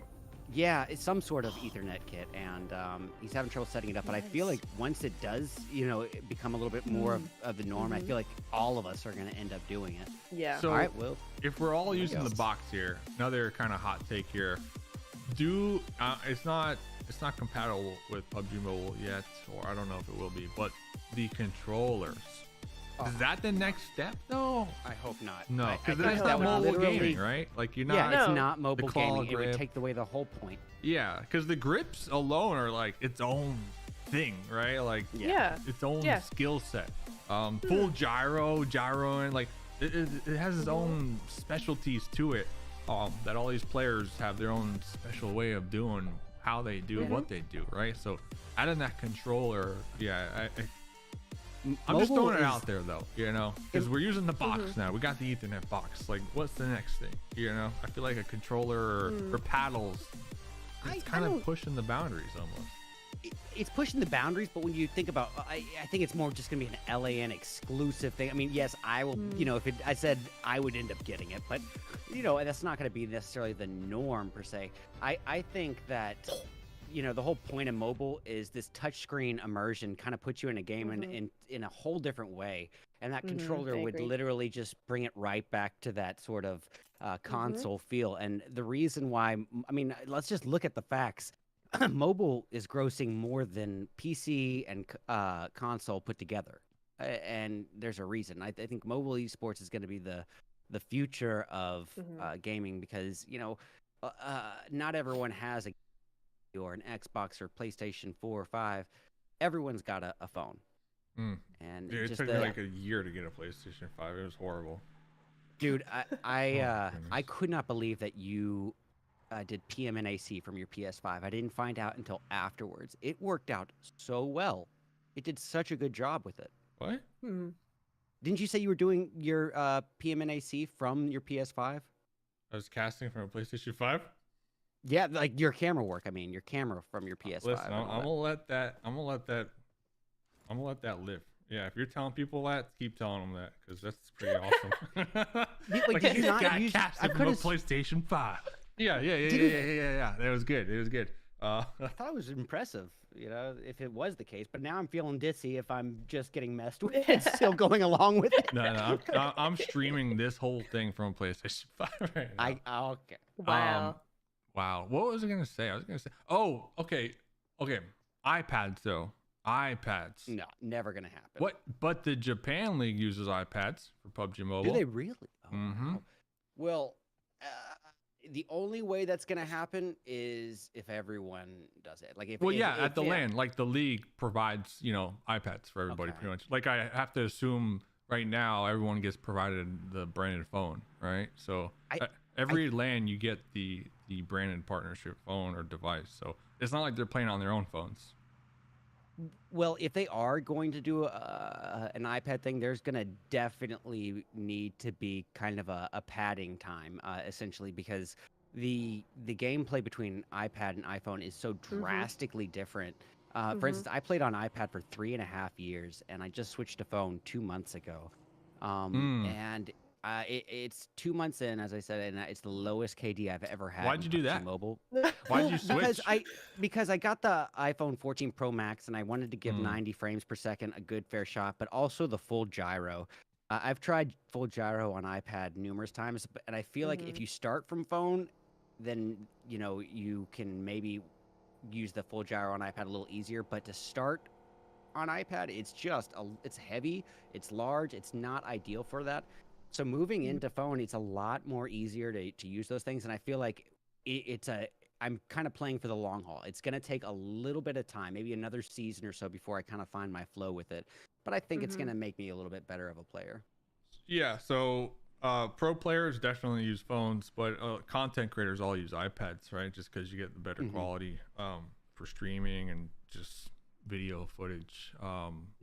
So that's where that comes into play. And then I recall, because the Japan League for PUBG Mobile is franchise, so there's like teams, they all get paid, yada yada. They came to a world event and they weren't using iPads and they did horrible. I remember this one team. So it is interesting when you have these worldly events and there's device restrictions, when it comes to that. And I would assume if it was the other way around, like our players here had to use an iPad, like they probably wouldn't perform like they used to perform either. So it is interesting on the global stage, but I'd take it even a step further. I'd say even just if you're playing from a different phone, if it has a different screen size, that alone is going to be such a hurdle to overcome, depending on your claw placement, a lot of factors. Ooh, a little 1v1 action right here. Federal taken out. Little boy from behind, though. Dude, INF were just getting picked apart from AE right here, but Potato revenge serve finally taken down right there. Thirsted by a little boy. Ooh. AE down to just a duo. This is going to be in the blue. I recall, I forget where, but they did change the blue zone settings, if I'm not mistaken, on Sandhawk this year. I hope that they just increase the damage, right? Yeah, they increased the damage. All maps. All maps. Yeah. Wouldn't it? Well, I think if they were going to increase it more so on any map, it would be on this. I think it was Sandhawk specific, if I'm not mistaken. Yeah, because the heal strat. Because the heal strat, they wanted to combat the heal strat, something that honestly I felt like was a skill in its own right. Not everybody can do it. Right? Everybody knew about it, sure, but we've only seen it pulled off successfully like maybe 4 or 5 times, right? And I'm talking like you're in the blue and you're healing to like that second place when you should have been dead at like 9th or 10th, right? So I don't know, it was interesting to do that. But over here, yeah, INCO Brew up here on the high ground, like what are you guys seeing? Well, I saw a beautiful little spray there, and that just maybe 2 or 3 bullets was all it took to get his knock, and he didn't waste any either. That was pretty efficient there. But my mind is blanking. What were we just talking about? I was just about to bring up a point. Sandhawk damage. Oh yeah, damage. So Sandhawk is you were talking about the heal strat. We've only seen it worked effectively a couple times. I feel like maybe that if that is the case, then that might be more of a top tier kind of specific thing, because just in the open scrim community, the heal strat has been used and abused, and it works. It's effective. Like it will get you your placement points. It's just not chivalrous. It's not exactly the spectating. I love it. It's one of my favorite things to watch, because to me you have to be so clutch with the timing in late game. Late game, the blue zone is taken away, and if you're able to time your heals properly, like I don't know, I've seen it used like top tier, like this stage, and it's just amazing. You're not fighting. You're getting this squash guy's recoil is really impressive. Squash LP. Nepturo was about to add to the heal strat combo. I'm sorry, Nep. No, not at all. But yeah, I was gonna say. What was I gonna say? No, I think it's a great strategy and it is fun, but I think you got a few that ruin it for everybody else, and that they make it the primary strat of Sandhawk. It's supposed to be something you can do when the fight goes wrong, or it's a backup and the 3 push and it doesn't go well, so you heal strat to victory, or something like that. And then you've got the ones where the zones go completely from everybody, and so they just all decide to heal out and see who wins, that sort of thing. That's fine. But when you got teams that end up doing it as a primary strat, you got 4 players in the blue just healing away, that's when it becomes a bigger issue, which is unfortunate because it's still viable. It has become what you just said, like where teams are all allocating all their healing resources to one player, and it has gotten to the point where it's a strategy that does differ from the battle royale aspect of the game. So essentially, it's another punch glitch. What is the battle royale concept, though, in your opinion? For me, it's just being the last one to survive, though. Right. Yes, I mean that's a great point. That's a great point, and that is a huge function of battle royale. But I mean, taking the point away from essentially making it so by having this heal strat, everyone like the punch glitch, so many people have to utilize it to keep up with everyone else. And like for instance, for the longest time that punch glitch was. Everyone was, hating on it, but you couldn't find a team in the comp league that wasn't doing it. And well, like you're saying, that's a glitch, though. Yes, I think that's completely different than heal strat. But the point remains the same in that if people are going to utilize it, then it almost puts this other pressure on the other teams that if they want to even have a shot at getting that sort of placement, that they have to do it as well, because engaging in those altercations when everyone else's heal strategy, you know, you're putting in yourself where you might have get yourself some kill gaps between them, but at the very least they are ensuring that they're going to survive more than one of the other teams. And we've seen it, I've seen it, you know, work almost more often than not, you know, at least in the open scrim community. So I'm just ready for it to be over. I'm ready to go back to where teams are really facing off against one another rather than healing off and playing against them, you know.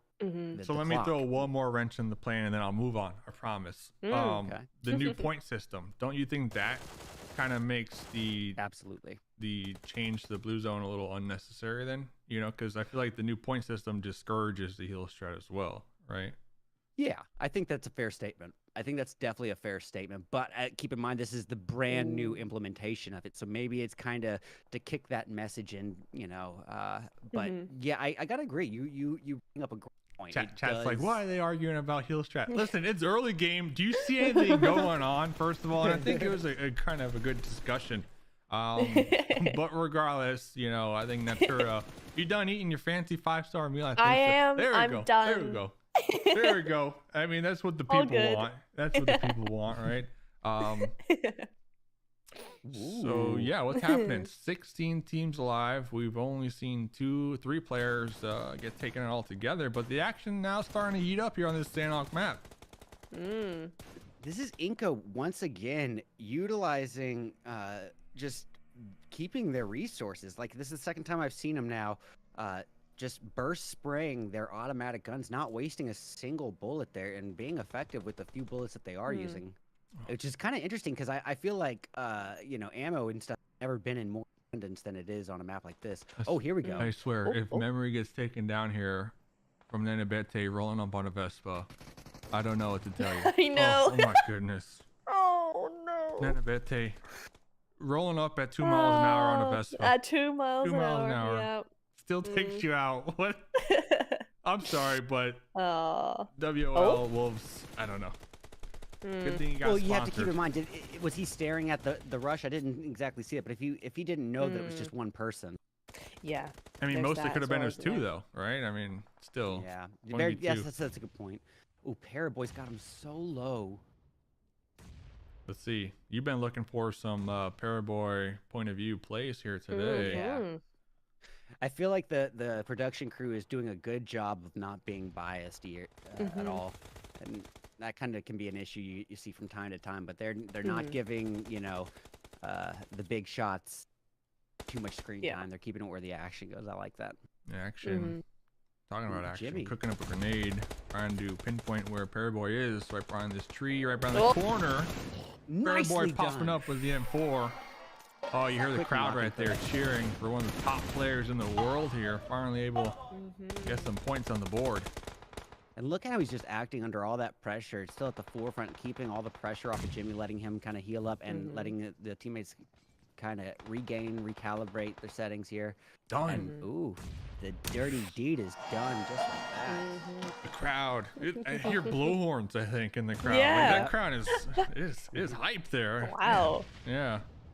You know what I'm noticing, though, is even with this UMP buff, I'm seeing just a huge abundance of M4s still. Yeah. And I think maybe it might take some time for the community to kind of, if this buff is as significant as it seems like it is, to a gun that was already a CQC annihilator. Look at that. And just picking fish out of the barrel here. And again, DRS making some questionable decisions here. Look, we got a sneaky little water snake right here. And Kingza just picking him off. Kingza, pardon me.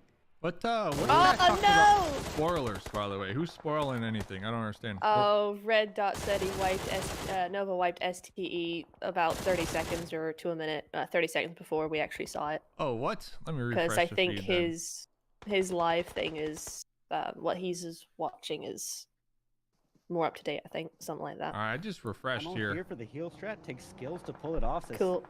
Carl. I think. No, red eyes, we're in the game. We're in the game. Heel strat. We'll talk about it on the break. He's about to pull back up. He's have to get back in the heel chat talk.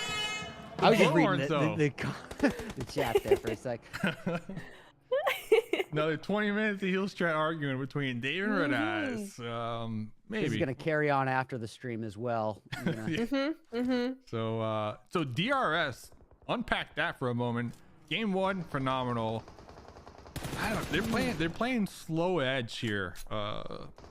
And that's what they were doing right now in Sandhawk, and they got stuck in the water and they couldn't even shoot. You know, they were just taken out just like that. That's gonna set them back a couple pegs, but I guess to kind of go back to my point, like Sandhawk being that throwaway map, I'm not too mad.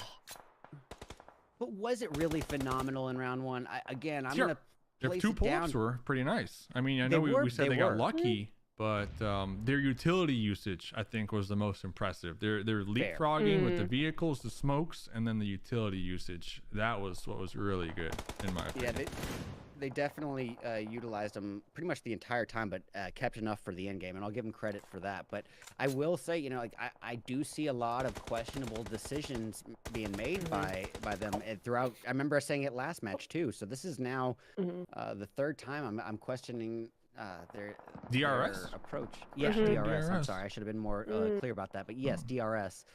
Okay. I think that they definitely account for their mistakes pretty quickly. They're good at adjusting their gameplay in the moment, and that's what really is kind of setting them apart.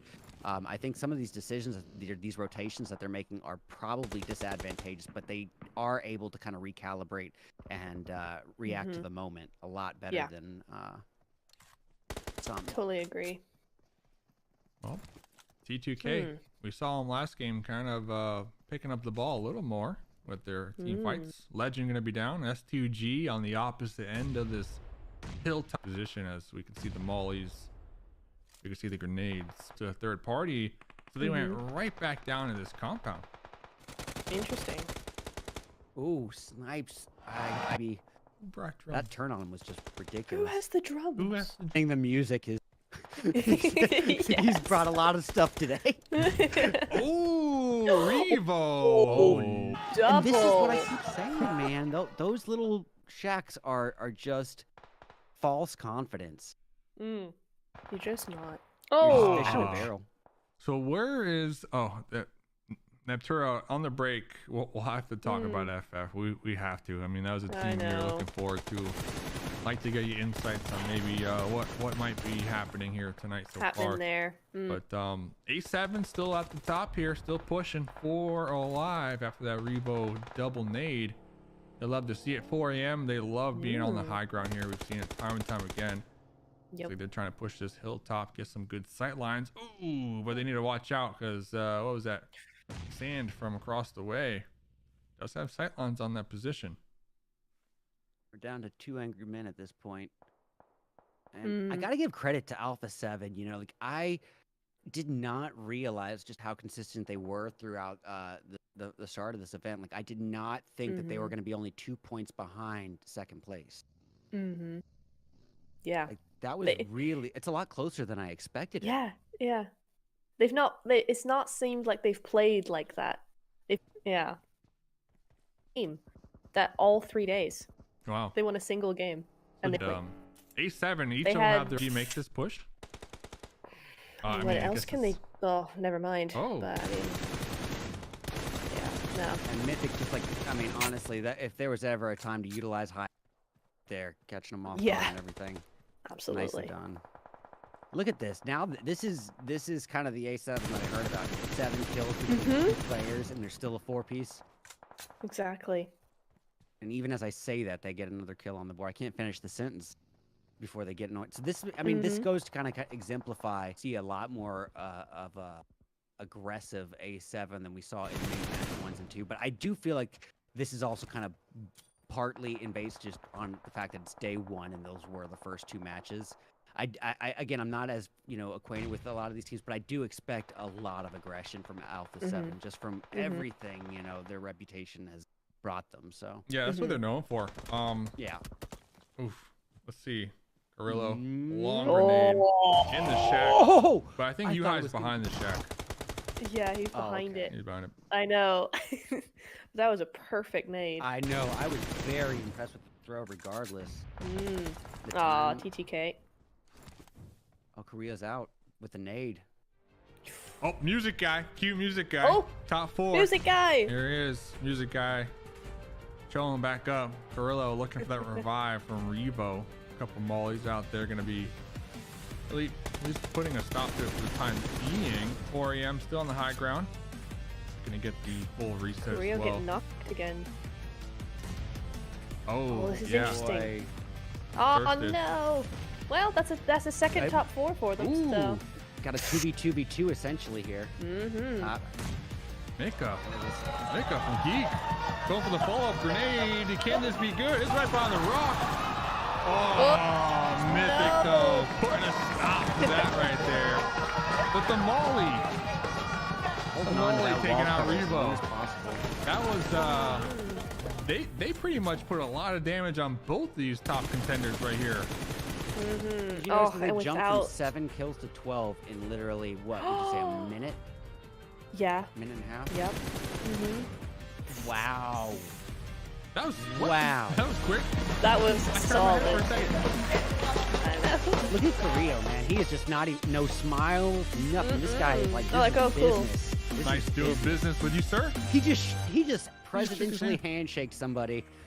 This is business. El Jefe He did. He right did. there. Wow. So let me just rewind here real quick and have a quick. Heck yeah. Okay. So boom, boom, boom. All right. So Geek had Yuhai pretty much looking at A7 and Mika looking at 4 a.m. That was the spread here. Okay. I do like that. Well, I gotta say. And as long, yeah, go ahead. Well, I was gonna, kind of say, Geek, their spread right now gets me a little bit uncomfortable. But again, as a 2-piece in this situation where you have that low ground, you don't even have the high ground event. I guess that you don't have a lot of options. You kind of sort of need to spread out in this position. So I think at that point their positioning was just so unfortunate that they didn't really have a lot of room to account. And they were actually helping out 4 a.m. a lot there because as long as Geek was there, A7 couldn't overpeak. They couldn't do a whole lot. As soon as Geek went, 4 a.m. were toast. Yeah. Because all that attention went up to them. This is what I'm confused with right here. Revo's death.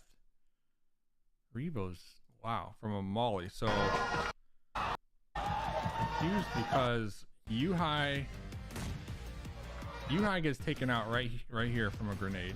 Right, Yuhai's still alive. Right there, taken out. Who took him out? Who took him out? I just missed it. Man. So Yuhai's alive. Saw a grenade. Looking at kill feed. Mythic took out Yuhai. Okay, so Mythic took out Yuhai from over here. Okay. Boom, and boom. Revo's still up. Grenade. So who took out Revo? Yuhai did with the molly. That's what I'm saying. Like, Yuhai must have thrown that molly onto Revo. Molly, Molotov. Okay, I got you. Yeah, a Molotov. Before getting grenaded, right? But then there's so much time in between this moment and when Revo goes down. So I was trying to figure out like why. I think there's also a smoke. Yeah, there's a smoke. So I wonder if Revo smoked themselves and didn't see the fire on the ground. Look at 50%. Okay, so it was just 100. Okay. 50. Still dying. Yeah, this one stood out to me because I seen the kill feed right here. Yuhai taking out Revo. Yeah, there it is. So that was like such a late death. Yeah. And I almost feel like Revo, this was their smoke, totally. So their own smoke kind of took them out here, unfortunately for them. Yeah. But they still win. So. Yeah. Hey, it works. I was honestly going to give 4 Angry Men a little bit of credit for their positioning up there with once they had a member knocked. They had one accounting for the revive and then one flanked off to the side with the high ground advantage over, can't remember who their opponent was, but essentially keeping it so they couldn't peek it. And it just ended up being a nade that got them. But it could have been one nade to get two of those players at that time. So I don't really know how I feel about it. I like Alpha 7. They did a individual and split where one person had the wall cover, one person had the compound cover, and one person was flanked off. And I think that they're all just so individually aggressive that they can work off pretty well in that moment. But yeah, 4 Angry Men, their positioning, I'm trying to decide how I feel about it. I think it could have been a lot more advantageous to them than it was. Yeah. We'll get. I don't mind checking that out one time, but I want to get a quick replay and a breakdown of the post game winner chicken dinner right here. We can see we're going in for a dab right there. So we got the fist bump. All right, I found this interesting. Everybody has their own unique, I guess, celebration handshake going on. So there's a fist bump on the edge. We get up, handshake, fist bump, hand palm. Saw the hand palm? They I saw that. Handshake, fist bump, hand palm, and then just the handshake. So how come everybody got their own different style of? Usually it's cool. just fist bumps all around, but it's like everyone has their own little special. You took a big risk on that, man. Like honestly, in front of the camera, imagine trying to get your daps out and someone doesn't handshake you back on live footage in front of everyone. Yeah. So I definitely respect it here, and I think this is definitely one of the reasons why I picked A7 to be a top contender in this tournament, just because of their Brazilian swag, Yeah, they cool. They cool with it, You don't put a line through your eyebrow unless you mean business. Yeah, I remember one season, I tried doing that too. True. Didn't look as good as me. So let's see, we wanted to look at 4 a.m. here. Yeah. Here they are. Is this the hilltop of the end? No, I don't think so. Not quite. It's a little bit quite, further on. It's essentially when they have one of their members knocked, they're down to a 3-piece. One's getting a revive behind the boulder, and one's flanked off to the left with the Overwatch over, I guess it was Geek. Yeah. Yeah, okay, so they took out Nenabete from earlier on, the Vespa silent killer. Finally taken out here. This is Boulder, though. This Boulder from 4 a.m. was definitely clutch, though. It's almost like a 5th squad mate, I feel like. That Boulder was deflecting so many grenades and bullets. Well, I think if you're coming to the end game of Sandhawk and not utilizing some geographical cover, you're making a mistake. I mean, it's just it's too much. That's the whole point of Sandhawk is just there's cover to be found even in like the worst of times. Yeah, even this giant boulder, right? I mean, just the additional sight lines that 4 a.m. were able to get from just crawling up here and still being within cover. Why I felt like this could have been a little bit more advantageous to them. They had a huge high ground advantage. It was, I guess, when this knock on Van happened here is really where it put them at an end here. Having to stick this revive kind of led, I guess, WX here on the left here just to be in charge of Overwatch and cover fire, and that put all the pressure on him, which kind of gave Geek the opportunity that they needed to really utilize that nade, and that was it. I mean, because once WX was down, it was essentially down to one player and his teammate who has no health. What are they looking at, right? Because this smoke, I have to assume this smoke is kind of blocking all of that, right? From their point of view. Yeah, it's so blocking we're just it looking from... at Mika down there, right? Yeah, Mika and WX here. Yeah. And then I guess they didn't spot there was a grenade, right? Oh, let me go. I still am surprised about that Molly.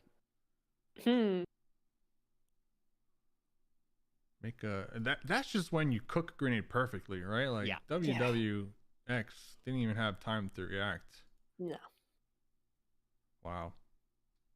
And to be honest, the Geek guy who was in the shack, he was living on borrowed time at that point. The fact that Alpha 7 hadn't gotten him by then was just, they hadn't known about his location. But as soon as they did, he was done for.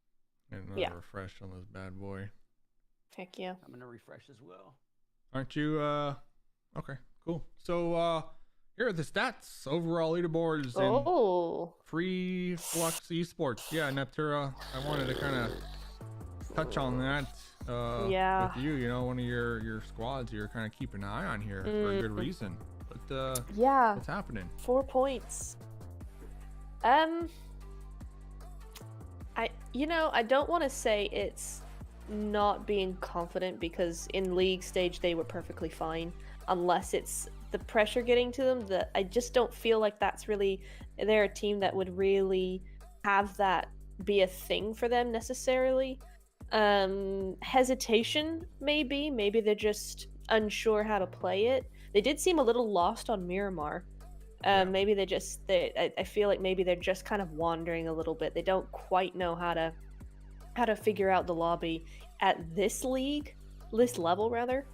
So yeah, I don't think it's a confidence issue. I think it's a putting their feelers out issue, and they're just not doing it as snappily as they should be.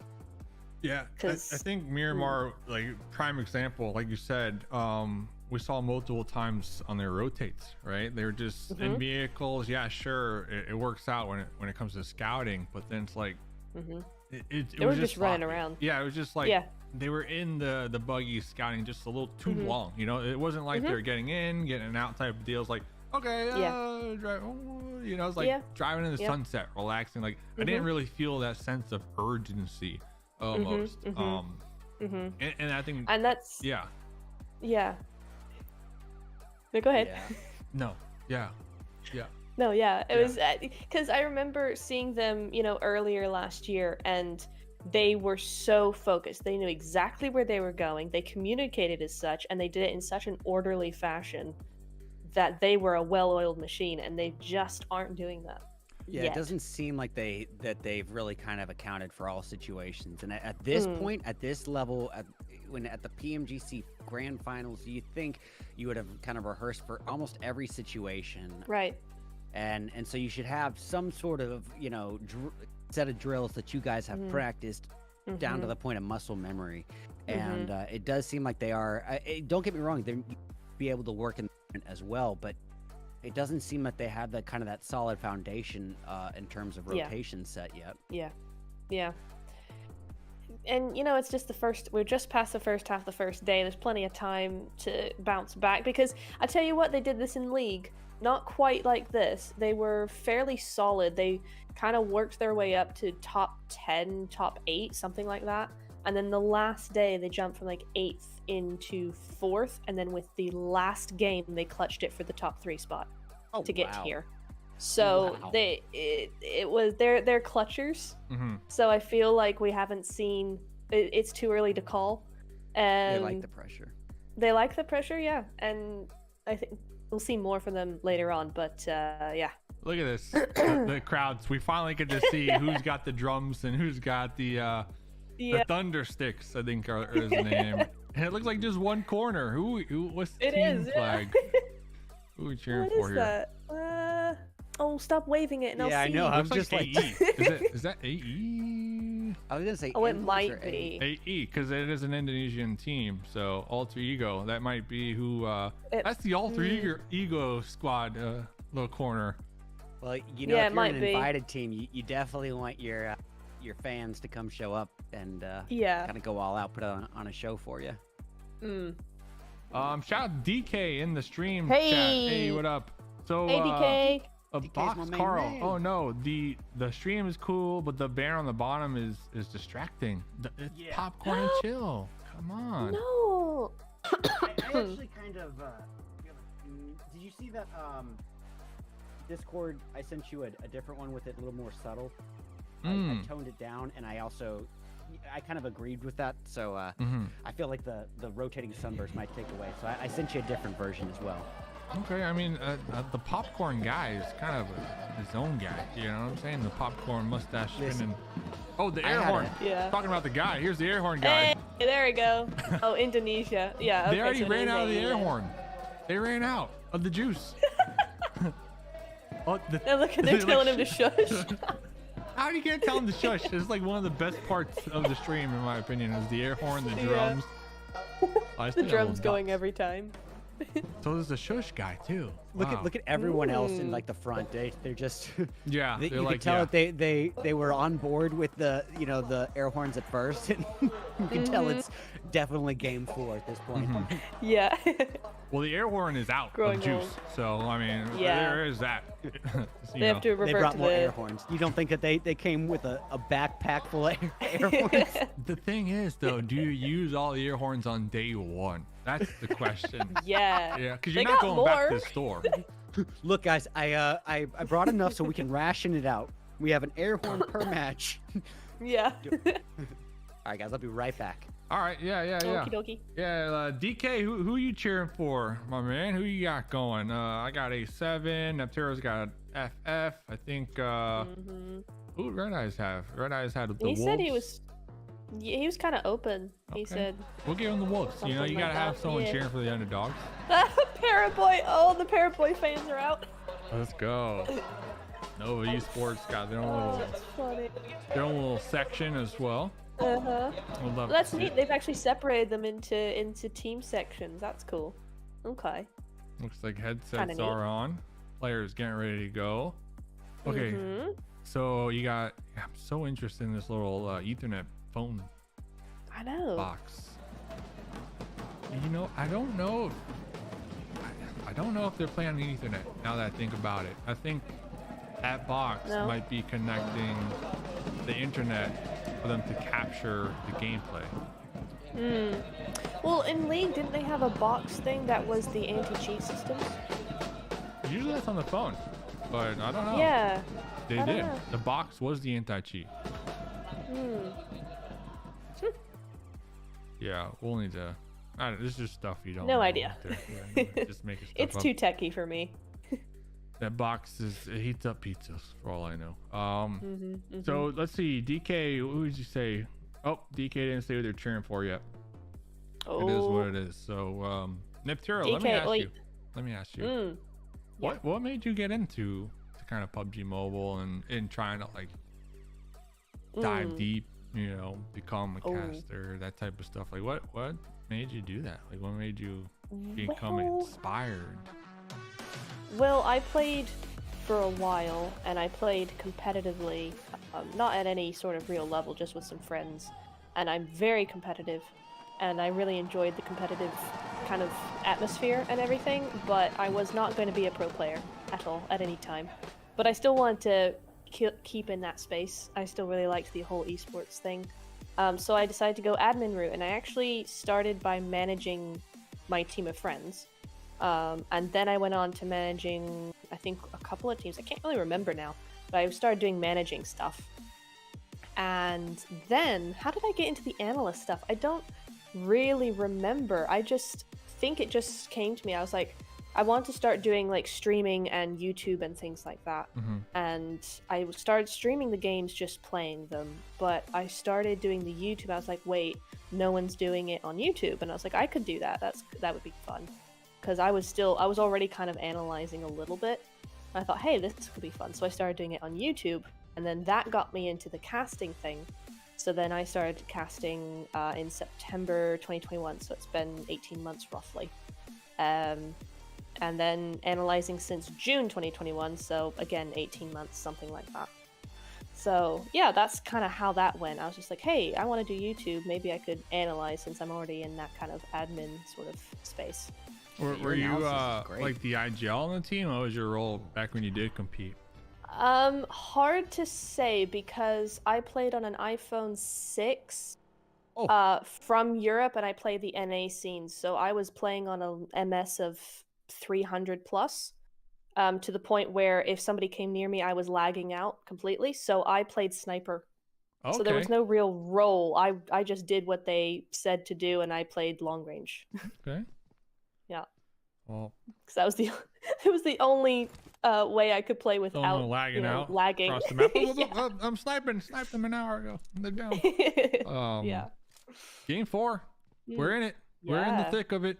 INCO Squash M249 up against Gallus' pistol. Not sure who will come out on top of this gunfight, but it looks like INCO Nenabete not in a. Okay. Wow, Oh, that's the an. scouting. I don't know how I feel about that either. Yeah. They're well, so out there with their scouts, aren't they? But you know what? They've got a little bit of slack in the rope. You Please, know, no, leave them well, alone. come on, we Leave were them like alone. building up the storyline over there. You know, I was so invested. But Jane, T2K, okay, I get it. Another fight. Shotgun action here, the pump. It's okay, go for the drop shot. UMP was able to take down Jane, but T2K, the whole squad is going to be showing up. That's what you love to see here. Early game up against FF, Neptero squad, and looks like they're pulling out on top here finally. Yeah. Oh, godless. It's got to be one nade. Yep. Oh, it's the Molotov. Oh, they Molotov this. They missed. Yep. And they ended up kind of holding themselves off at bay on accident. Oh, dear. Oh, Squash, no. I kind of feel this is on Inco that happened, you know, that they set themselves up just as such a position where they kind of allowed themselves to get pushed on in segments here that 2 at a time. Ooh. Sheesh. Hold up. Wasn't Inco the team with the advantage starting that fight? Like they had the gun, the M249, I guess is what I meant. Yeah, it was M249 AHC, against the pistol at first. Yeah, that was AHC. Yeah. Well, that is that, I guess. It's a shame. Stalemate happening over here for the time being. Becker, M16. Vitaly on the top with the UMP. We saw Vitaly game 1. Absolute beast when it comes to the elims and the damage. I kind of like this play. Oh, but it's not over yet. Demo still doing some scouting, looking for those snakes in the grass. They're looking for a squad wipe here. If Solus gets away, it's a mistake on several teams' ends here. And they're gassing it. They're gone. They're like, oh, come this on, guy. Get him, Silas. Get him. Honestly, I cannot believe that he was able to get away. I know. All right. Oh, DK rooting for Godlike here in the tournament. Okay. Yeah, they were good in League. They were good. Where are they at now, though? That's the question. 9th place. Okay. Not too bad. 17 points altogether. Not too bad. So let's unpack what just happened in the first couple of moments here. What actually happened? T2K got destroyed. Yes. Right? But at least they had teamwork. You know, they didn't leave a member behind to just take one to the chin. Like they showed up immediately to try to support them. Didn't work out. Absolutely. But I mean, the team comms, you have to assume we're kind of on point as far as being able to help out that quickly. I think the real focal point right now is the fact that Inco's been reduced down to just one person, and they have, you know, they're really, really close in this top running here, just 2 points behind Alpha. So this is gonna really go down to just you've got to lay low. There's no situation where, even with this new system, where kills are gonna be advantageous at this stage for you, because if any shots you put out, just setting your location up, you know, for every surrounding team. So at this point, if you're Inco, you need to find some sort of cover that's not too obvious. Oh, nice shots there. The spray, not Kelsey. Gosh darn it, we need him. Very true with Inco, though. Huge, you know, mistake, honestly. Especially with the lead that they have. That's a great point, Red Eyes. I totally forgot about their lead on the overall leaderboard. Well, I think, you know, a lot of it boils down to the circumstances. They've been doing so well that they had that confidence factor, and they were definitely comfortable on Erangel early on. So I think that they may have let that confidence roll, you know, border into cockiness there, and spreading out like that at this stage it's risky. I mean, it's a gamble. I mean, we saw it work out for them in, I believe, match 1, but you know, here we see that the flip side of that coin. Hey, but you know what? We did see, I believe it was a member of Inco early on that got the placement point for his team. Was that King Chain? Was that Inco? QING? I can't remember. I think that's Inco, because Inco's gray, aren't they? Yeah. Yeah. Team 15 or something. I don't. Yeah. Becker, Italy, Nenabete, and Squash. Oh. Okay. Well, I stand corrected. We can mark the date and time. It's the first time I've been wrong about anything. So. Well, you were wrong about the heel strat too, right? You're right. Second time I've been wrong about I'm anything. not going into that for the 20 minutes. I'm just joking. By the way, thanks everyone for tuning on in. If you're watching live, if you're watching the VOD, Hi. down below in the description, you can click the names and it tags to Nepturo's channel and Red Eye's channel. These two make a lot more content, stream a lot more than myself. So feel free to go click, drop a subscribe. On that note, guys, also the top of the link on my chat feed is Dave's link. Be sure to click on it and give a follow. And if you have separate tabs, open up one for there as well. Show some love to the stash. It's the Separate stash that tabs makes it the up. stash. Yeah, I mean, we all kind of just said, hey, yeah. we're going to be watching the games. You want to watch it together? And this is my first live stream ever. So kind of cool. We're all just vibing. Yeah. Zen, I see you redeeming give Augie a treat. I can guarantee my dog so lazy that the fact that you think at 6 a.m. he will be even bothering to spend time with me. That dog he is out. He's out. Yeah. Yeah, you normally have like a dog stream or something you mentioned, right? Yep. Like a camera. Yes, sir. So I have a full-on dog cam, and I Aw. find that he is the streamer, and people tolerate me. Wow. I have people come in Refresh this and real they can quick. redeem their viewer points for dog treats, and he's gained, I don't know, 6 or 7 pounds since I implemented that. Wow. oh, he's vibing then, you know, plumping up. So Yeah. you ask him how he's been plumping up. Dog Yeah. treats, Saving him up for the, making sure he survives the winter just fine. plumping up. In Santa Barbara, you know how those Santa Barbara winters can get real Yeah. tough. Records created in PMGC Group Green in 24 matches. Oh, wow. Thanks, MVP. So Ooh, He says STE has made the record of all time so far in the history of PUBG tournaments. the record of Really? what? I guess it's top. Is this top bagged the MVP award? Yeah, MVP. Can you tell me what this is? 13,490 what? Damage. Oh, number 1 damage right there. Okay. By a lot. Okay. I see. Nice. Wow. Neat. So we have a little bit of a lull here after that early action. We kind of dived deep into Neptura, her background, what kind of inspired her to kind of pursue what she's pursuing. What about you, Red Eyes, though? I don't know if you heard the question, but like kind of what got you into PUBG Mobile and casting? Like what's the inspiration? What's the lore behind that one? So I discovered PUBG Mobile pretty much right when it came out, but it was a real transitional time in my life. I had just graduated and got my second degree and moved down to LA, and I didn't know any. And so I started, kind of spending some time getting acquainted with the game. And I think we all remember when PUBG Mobile first came out, how revolutionary such a grand scale battle royale game on mobile.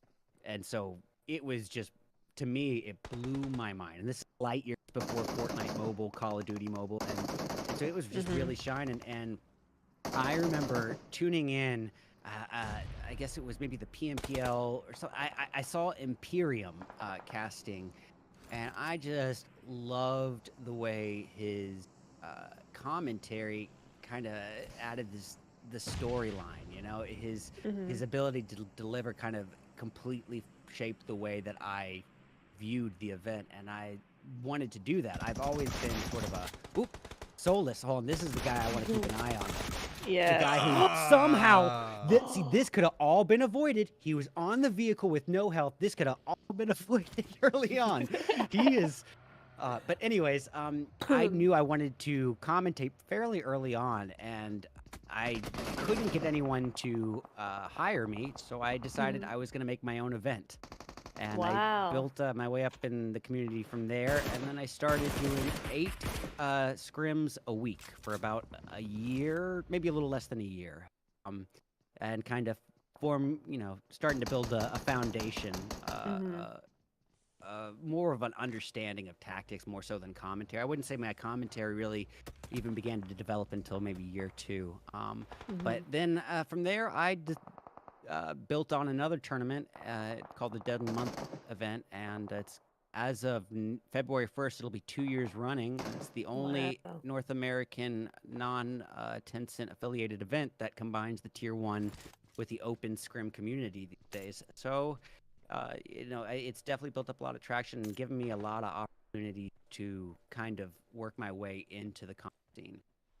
And it's definitely ended up being a passion of mine. And for someone who has 2 bachelor degrees to put those, you know, kind of off to the side and say, actually, what I want to do is be a caster, you know, in some sense of the word. You know, there's a lot of skills that this can apply to in life, and so I think it's uncharted territory. You know, we don't really know what the future of esports casting for mobile could be, but I think it's got so much promise that, you know, I think it's my passion, you know, and from here on out, it's, you know, formulating the skills and just getting better, and I can't wait to see where it takes me. Wow. Yeah, and on top of the skills, relationships too, right? I mean, you can't leave that out. You gotta 100%. Gotta try to build those along the way, and you'll find It's so people. weird how I think the fact that this is a mobile game, you know, and brings in such a wider audience, the communities that we've formed, you know, my community of people who come to see me, it's a family, and it's like, it's a different kind of relationship than I've ever been used to, is just getting to know some people's personality on a whole different, and you become really close. And, Just honestly, like us now, eating popcorn and watching this. Exactly. I think, first time meeting Natura, second time meeting Red Eyes, so it's cool that we can kind of come together and we got the same aspect of enjoying this game all in common, you know? Yeah. Similar hobbies, man, and honestly, it is just, this community and this game has changed my life on such a grand scale. And a lot of it definitely has been, I've done a lot of self-improvement, you know, based on, you know, this game. It's taught me a lot of social skills and, you know, where to take things in life moving forward. And I owe a lot to this game. So we're in stage 4, and we're seeing a lot of shots and a lot of grenades, but not a lot of actual points on the board resulting from those. But we're having 3 teams here. Yeah, we lost 3 teams. What is this? There's like a lot of action, but not much happening at the same time. It's kind of weird. I guess there's kingship. Yeah, we'll see though, because we got a lot of teams up close and personal now. Stage 4, circle 4. Look at this though. Grenades in hand from Wolves across the way. They're ready to go. Yep. What do you see? Alpha 7, still a full 4-piece, 0 kills to the name. And so this is the same kind of Alpha 7 that we saw in round 1, their first time around in Erangel as well. They definitely played the slow play to the point where I was even a little concerned about it. So I've noticed that they tend to do that long play for Erangel and Miramar, and when it comes to Sandhawk, they're on the early CQC approach. And I am curious to see. I mean, it's good that they're not getting ahead of themselves. You would think maybe with Inko already being out that they would have found that little comfort zone and start playing more aggressively. They're not giving them that opportunity. I like that. I love how Fluke saw the push and just casually closed the door. Like, nope. No. Door closed. Nope. Actually, and then just went on their merry way. Like, yeah, totally. That's totally gonna help. Guys, I am so sorry to my viewers. I did not even realize I had done that. I had my Google page open. Hopefully nothing bad. For the amount of time they were looking at your Google search history. But getting back into the game, DRS, I really did like their rotation. They were looking to make a push across the way on Vampire, but now Nova rolling up right behind. Nova have been doing pretty well here this game so far. No kills on the board, but they've been getting involved as far as like making some damage, you know, taking out the utility, the armor, the helmet. durability on their DRS. opponents. But look at this rotate. They're like just casually rolling in here through the Sheesh. fields. It's going straight through. Oh, huh? oh, they're sending. This Oh is no. aggressive. Okay, okay. Oof. Oh. Nice. Nice. Yeah. This is interesting though. I also know the DRS is doing more of the same. You know, that that divot approach, and it seems vulnerable again, but yet it's working out in their favor here. But another thing is those same 3 teams, 4 angry, still just holding there in that compound. There it doesn't look like. Let's see, 1, 2, 3, 1, 2. I don't think anyone's been taken down there. Oh, go on. At least not thirsted. Oh, No. Nova. What a nice rotate from them. Getting the Yeah. next circle. I and high F, they're ground. probably gonna have to deal with FF, right? And that might be a good opportunity for Nova to kind of spring their heads up right behind and try to third party. But Nova are definitely in a gatekeeping position now. And the only counter to them, I would say, might be 4 a.m. over here. But 4 a.m. they're occupied with their own 2 teams, right? That they're gonna have to be looking at over here. So this could be a good opportunity for Nova to get a couple elims on the board here. Yeah. And this is good. This is good If as they well. play that Fireflex. I was looking at that map and I was going, no, Fireflex need to just come around to the eastern side, try and challenge S2G rather than any of these other teams. And that's exactly what they're doing. So hopefully that works. Nice nade. It's Yanti. Okay, very nicely done. This is again DRS putting themselves in a position where they're utilizing the geographical cover as best as possible, but they're so spread that, I mean, it's a flip. So it's a flip of a coin of whether or not they should be that spread out, but somehow it works out in their favor again. It's these plays that I keep on thinking are just not well thought through, and apparently I'm wrong every time about it. I tell you what, it almost feels like that's on purpose, that they take these kind of what teams around them would think would be bad positions, get them to be overconfident and push them, and then end up taking them out. It's almost like they're baiting them into pushing against them when they're actually in total control of that area. Yeah, that's kind of what it feels like. the illusion of vulnerability. Yeah, exactly. That's like next level thinking, you know, mind games almost right there. Yeah, exactly. DRS. They're doing that, then kudos. Yeah, 4th place so far. We might be giving a little too much credit, but we'll see how that unfolds here. I do like thinking like that though. That is what we've been seeing. FF gonna be pushed on the lip of this hill within grenade range. This is very vulnerable, bro. This is so vulnerable, especially with INF being on right there. I think that this is gonna be. So the mistake that I'm seeing from FF right there, sure, you make the push on the hill, but they're smoking themselves, right? So they're blocking their own sight lines, and that allowed the opponents to push for free and just toss grenades into those smokes. Very questionable. Yeah, and again, this is what Look at Fireflex are. Yeah, they can't see nothing. You know? Is it? Who's rocked up now? Yeah, INF. I can't believe that there's a lot of surprising escapes happening today. Yeah. Reva with A7 with those utilities, not messing around in game. Seriously, they only have 1 elimination.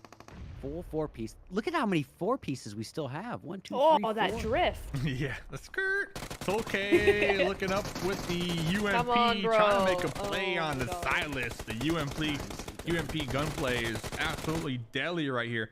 But you can't discount INF are right behind them. They're just waiting to third party, and they're not even going to be cresting over the hill. They're just going to be tossing grenades, and these grenades are coming in clutch right now. We can see the amounts of damage that these grenades are able to inflict here onto S2G as INF. They're just playing clean house right now. 3 elims so far. Yeah, I think utilities are just the end game, like life or death. Absolute game changer. You cannot place enough emphasis on having that smoke cover when that option is not afforded to you elsewhere. If you don't have the compounds, you cannot place enough emphasis on having a nade go out and put itself out in the open and get that knock rather than you actually being in a vulnerable position. Look at this. These 3 we got teams, 4 teams. 4 teams now have been kicking it here. The self-control. Who wins I it have though? never had that much self-control in my life. Who wins this this section of the map? Like who comes out on top here? Well, in I'm going this for Nova. position, I'm going to say not any of them. I'm going to say one of these outlier teams like 7 could come in, you know. Well, actually, how far are they away from what we were just They're seeing? quite far. Yeah, I'm noticing now. That's a little further away than I thought. You know, WoW, or WoW rather. They need this. Like, they need they these do. elims. Yeah, Currently, they do. bottom of the barrel here. Only 1 point coming into this game. They're able to get 4 Yeah, here Nova's not so going to far. bother. Looks like, are they just sending one in? Remember? Nicely done. Remember? It's WWX. That drop down. Yeah! Wow. Almost got 1v what? 1v3 right there? 1v4 Yeah. almost? Man, GG's. that DBS. I know. What can you say, man? You got a couple outliers in PUBG quarter combat. You got the M10, the DBS, and the UMP, I would say. MK is an obvious standalone on its own. Well, but yeah, like MG3, just- all that. yes, but the Yeah. DBS M10 growth kind of it's just one shot ending everything, you know, at that close quarter. I guess Groza would have to be ruled out there. Nade, You're naming all the guns now. What's going on? Oh man. Well, we'll get back to that. Okay, we're back to Nova fight. Wolves were able to reset, Whoa! but quickly popping their heads out the compound. King with the Bison from behind on the drive out, I'll say. Oh, King out. Yeah. Geek taking out. Where's Geek now? Oh, they're Geek over there. Okay. Look at this. A7, one of 2 full 4 pieces. Wow. Again, slow hauling it. Only 3 kills. They're not getting ahead of themselves here. They're letting these numbers dwindle on its own. Oh, nice! You high from the side. Still, the Wolves' best game so far. So you got to give it to them. They have to feel pretty good about themselves. Getting 5 elims here. That'll help them on the overall leaderboards. S2E. Let's see. 4v4, I believe. Yep. The little roadside, hillside, gonna be the dividing factor between the two teams. Zone not favoring either of them. Rebo is in the zone behind the hay bale, but these grenades, the grenades right there from top, that's massive. It is indeed. Hey, Brazen. Brazen in Red's chat. Hi. Yes. He Hello. says, I love this trio. Heck yeah, it's a great trio. We definitely have the vibes. No popcorn, but no vibes, popcorn, but vibes. On point. STE finally making the play happen. No, he's alive. He's still alive. Was he already knocked before that? I thought he was already knocked. No, he knocked his teammate with the vehicle. Oh my god. Mistakes. Do you know how difficult it is to? Mistake. So that means that his teammate had to jump at just the right, in parenthesis, wrong time. But that is not easy. Well, they should be able to look at the reset, and they kind of built a little car for it for the time being. So now look at this end zone, though. This is going to be interesting, where it's just open land here, and all you have are those. Okay, we got Rude here with an SLR. Didn't these DMRs get buffed? I think everything's getting buffed lately. Like every patch, I don't really see nerfs necessarily. I see just buffs. Yeah. So it's like eventually everything's gonna be just. Well, because shocked about the that what was the SLR actually ended up not being all that great, and then they buffed it, but it still wasn't fantastic. Last time I used it, it wasn't great. I'm seeing a lot more people use it now. Same can be said about SKS. I had a lot of big hopes up for that SKS buff, and it really didn't pan out. No. Oh. That's going to move it down to A7's been brought down to 1 person. Let's see if there was a clutch player though that could do a 1v4 in an open field. Rebo's up there. Rebo is up there. UMP locked and loaded. It's ready to go. Oh, there's Pika. There's one right there. Rebo reloading. Gonna be going for that spray down in the grass, mowing it down, just trying to get some damage on the board. Play zone also helping. I mean, it wasn't a 1v4, but Rebo definitely kind of applied that pressure and put a halt to that open field push. So this is again getting peppered now. noticing that I said earlier, they really know how to save their bullets here, not wasting ammo. And I think with it being such an open field here, you're not going to have a lot of opportunities for crate looting here. So, Rebo got it. The Bob Barker, the MK14. but I think that him getting that takedown might have just been his undoing here, because he's got a member of S2G behind him, INF to his side, and Geek in front. He's literally just in a peanut butter and screwed sandwich here. The only caveat though is that crate on top of the weapon, the gear, the level 3 gear. Yeah. Right? It's fresh. It's ready to go. Late game, you're a solo, that's a blessing. It is, but it's so while the impact is, I'd say, the most powerful in the game, but that 20-round clip can be a real problem if you're the only one left on your team, because that clip is emptied fairly quickly.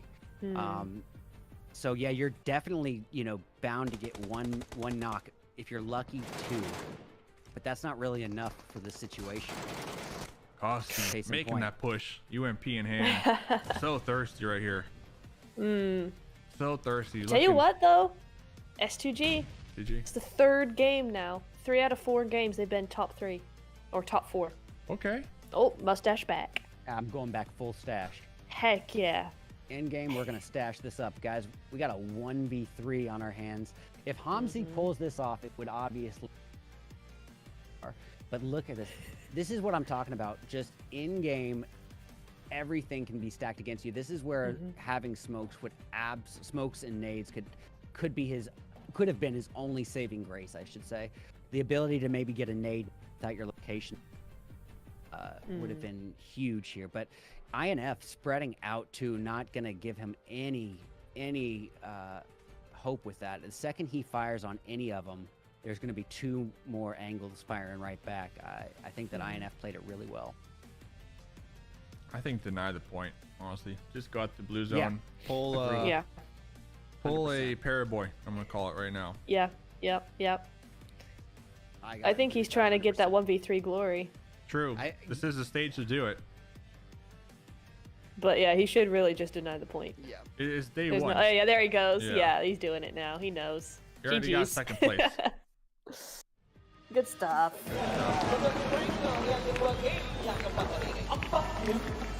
Little celebration right here. Mustache Neptune next game, maybe. Trying to analyze the handshakes. Okay, representing Brazil.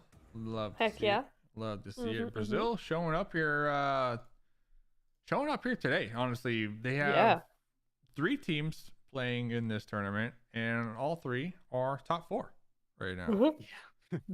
Brazil. That's crazy. Yeah, dominating so far, day 1. Man. Yeah, I mean, gosh, 'cause we haven't seen really Brazil be here. We saw A7 last year, and there was massive hype about them, but then they didn't do all that well in PMGC itself. And then this year they've all come back, or A7's come back. There's 2 more joining them, and they're just dominating. So they've been doing really well the last couple years. The timing of that was pretty great there. We were talking about Brazil, and he just touches the Brazilian flag on his jersey. Oh, man. Now look at these utilities. 33 smokes from INF. Golly. Yeah, the utility alone is such a big difference, like looking at the Brazilian teams, right? Compared to like Geek. Only 4 grenades used. Meanwhile... And yet, everyone's still sleeping on the Molotovs. That's true. Tisk. I think A7 learned a little something after that last Sandhawk Rebo getting taken down like 20 minutes later from a molly. Yeah. Mollies are where it's at. I remember a couple patches ago, right? Didn't they kind of buff it as well, like that fire? I think they did, yes. A little Did further. they? Right. Yeah. I heard something about that. But no one's really talked about that, though. Yeah. You know, like I heard it when it was first brought up, and no one's mentioned it since. And I haven't seen a big spike in mollies being in even the open scrim. I don't know why yet. The thing Should is, be. like, the people that would talk about it would be the pro players, and they have a reason not to talk about it, because Yeah. if they like unlock the secret, like know the Yeah. meta before the meta happens, they're not gonna go around like, oh man, the moles are so good now. Like, they're just gonna use Yeah. them, right, and not tell anybody, and then Yeah. eventually, like, why are we always dying from moles? Like, how's this mole spreading and hitting us from Mhm, 10 feet mhm. away? Then you start to kind of see everybody using it, and that's kind of what we Yeah. see. What we saw at the M4 like 2 years ago is what we're seeing now at the UMP. Everyone was rocking the UMP. The DBS. Yeah, exactly. It's like it's Yeah. one of those things like, yeah, we know about it, but we don't talk about it. We don't talk about We it. don't talk Yeah. about it, Yeah. I am curious Kinda to see hush-hush. that UMP kind of put the M4 in the back seat, if it really does with that new buff. That will be interesting because it'll literally change the entire gameplay of PUBG Mobile, because the M4 has been so prominent. Mhm. All right, so Alpha 7 and S2G tying up at 15 Nice. points. This is what I'm talking about with Alpha 7. You know, even when they aren't getting the chicken dinner, they are able to put those elimination and placement points in such a way that they are Yeah. essentially tied for the top contention the entire time without even being showboating. Yeah. Absolutely. well, And yeah, you'll let you finish your point here. I was gonna say I'm gonna take a water break, but yeah, I'm about to in a second. Yeah, I was just gonna say Fireflux have tripled their points in one game. Well, That's the there you go. Fireflux I'm used to seeing. there you go. Look 8 at Lutz. points. Boom. Lutz or There Lutz? he is. Boom. Lutz? I Lutz? guess Lutz. Yeah, I think so. Boom. The pose, you know, look Heck at yeah. Revo's pose, loading it up, getting ready, Yeah. getting ready. but for all these guys here, all these top performers, I'm seeing a lot of damage that hasn't been kind of utilized here. So it No. means that they're getting a lot of damage, a lot of hits, a lot of knocks potentially, but not able to cure the finish there. So that conversion rate for all of them is kind of just showing how elevated of a level of gameplay it is. Mhm. Getting knocked, they're already tactically positioned in such a way where they're not affording any easy. Well, talking about gameplay, mustache, red eyes, Neptera, Dave will be right back. I sent a quick Cool. water break. Thanks, people, for watching the VOD. Fast forward, feel free to. If you're live, we'll be right back. Thanks for spending your night, morning, day, whatever time it is with us here tonight. We'll be back. 2 more games to go. Don't go anywhere.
Yo, what up, stream?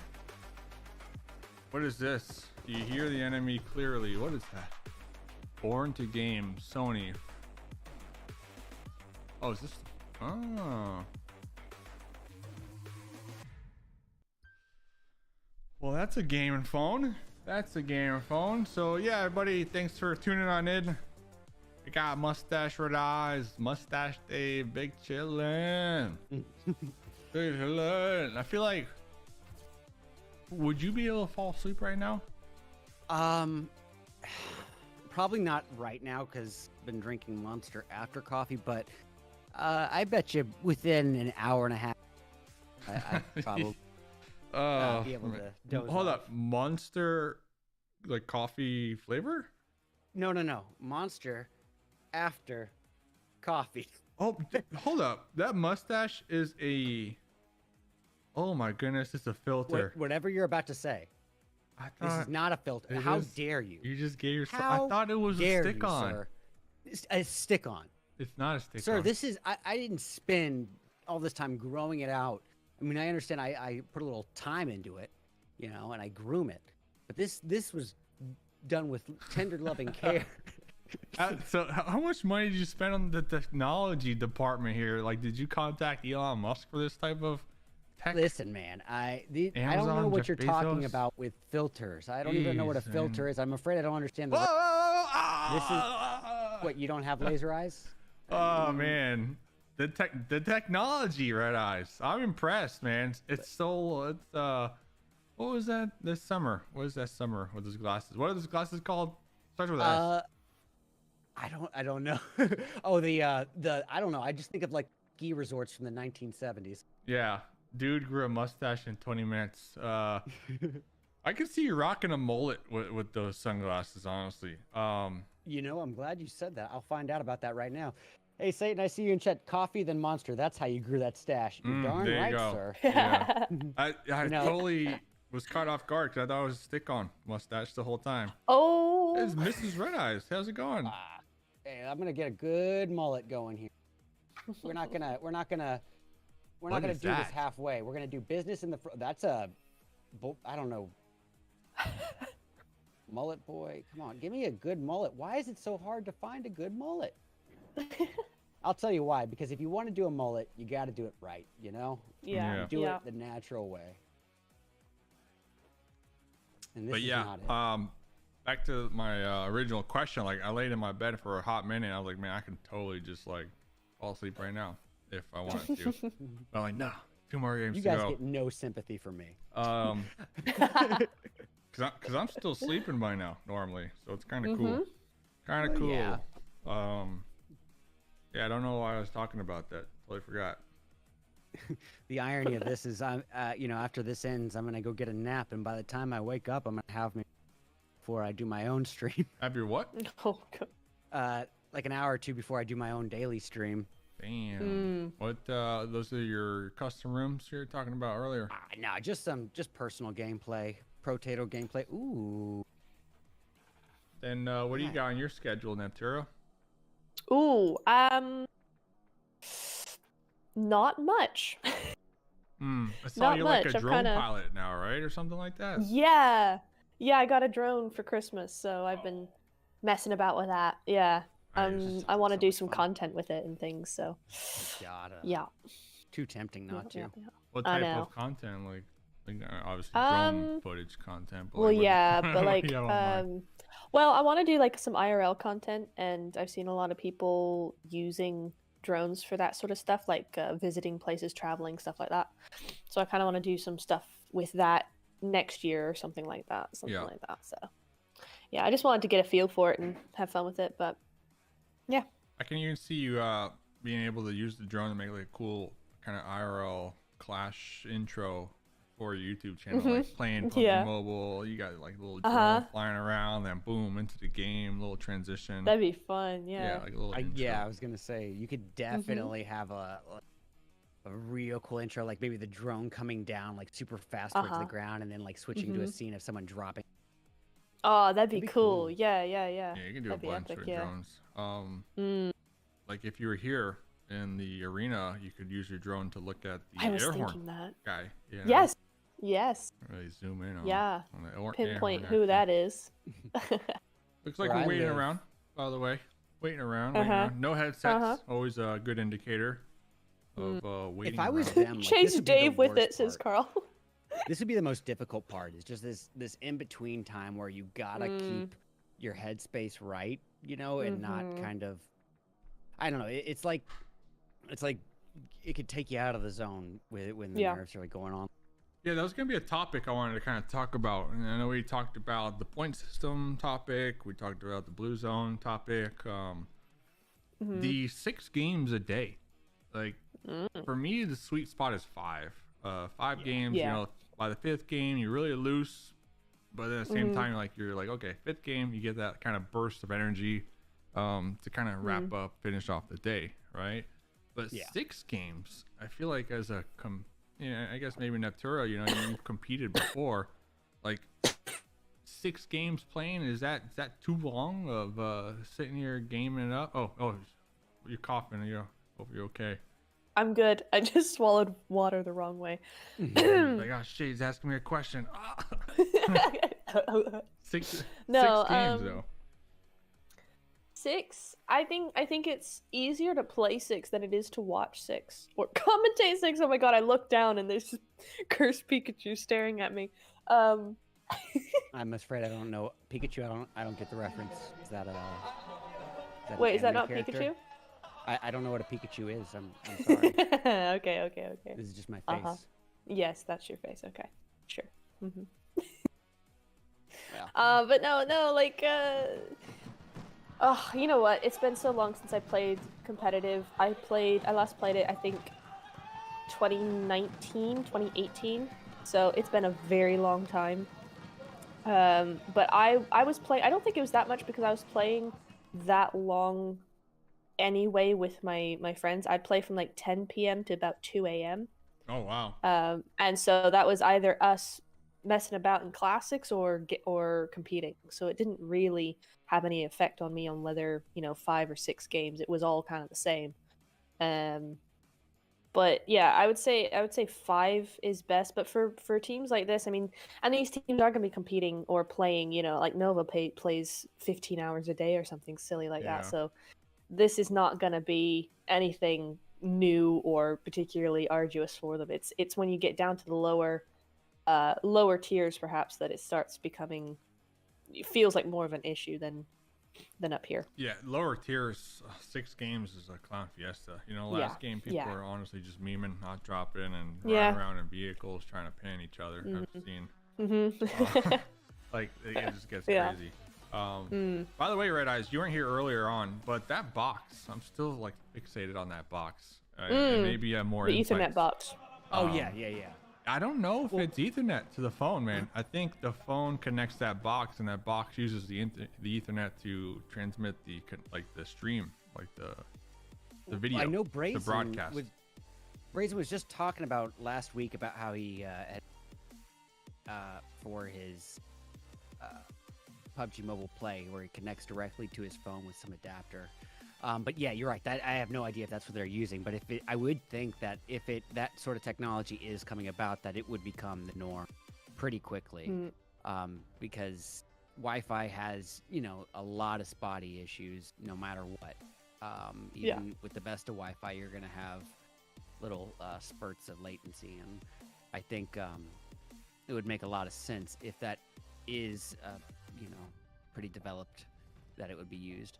But interesting here, I think this is something I say specifically to Miramar, is that this flight path, it's not central, but this is the best possible flight path that could happen here on this map.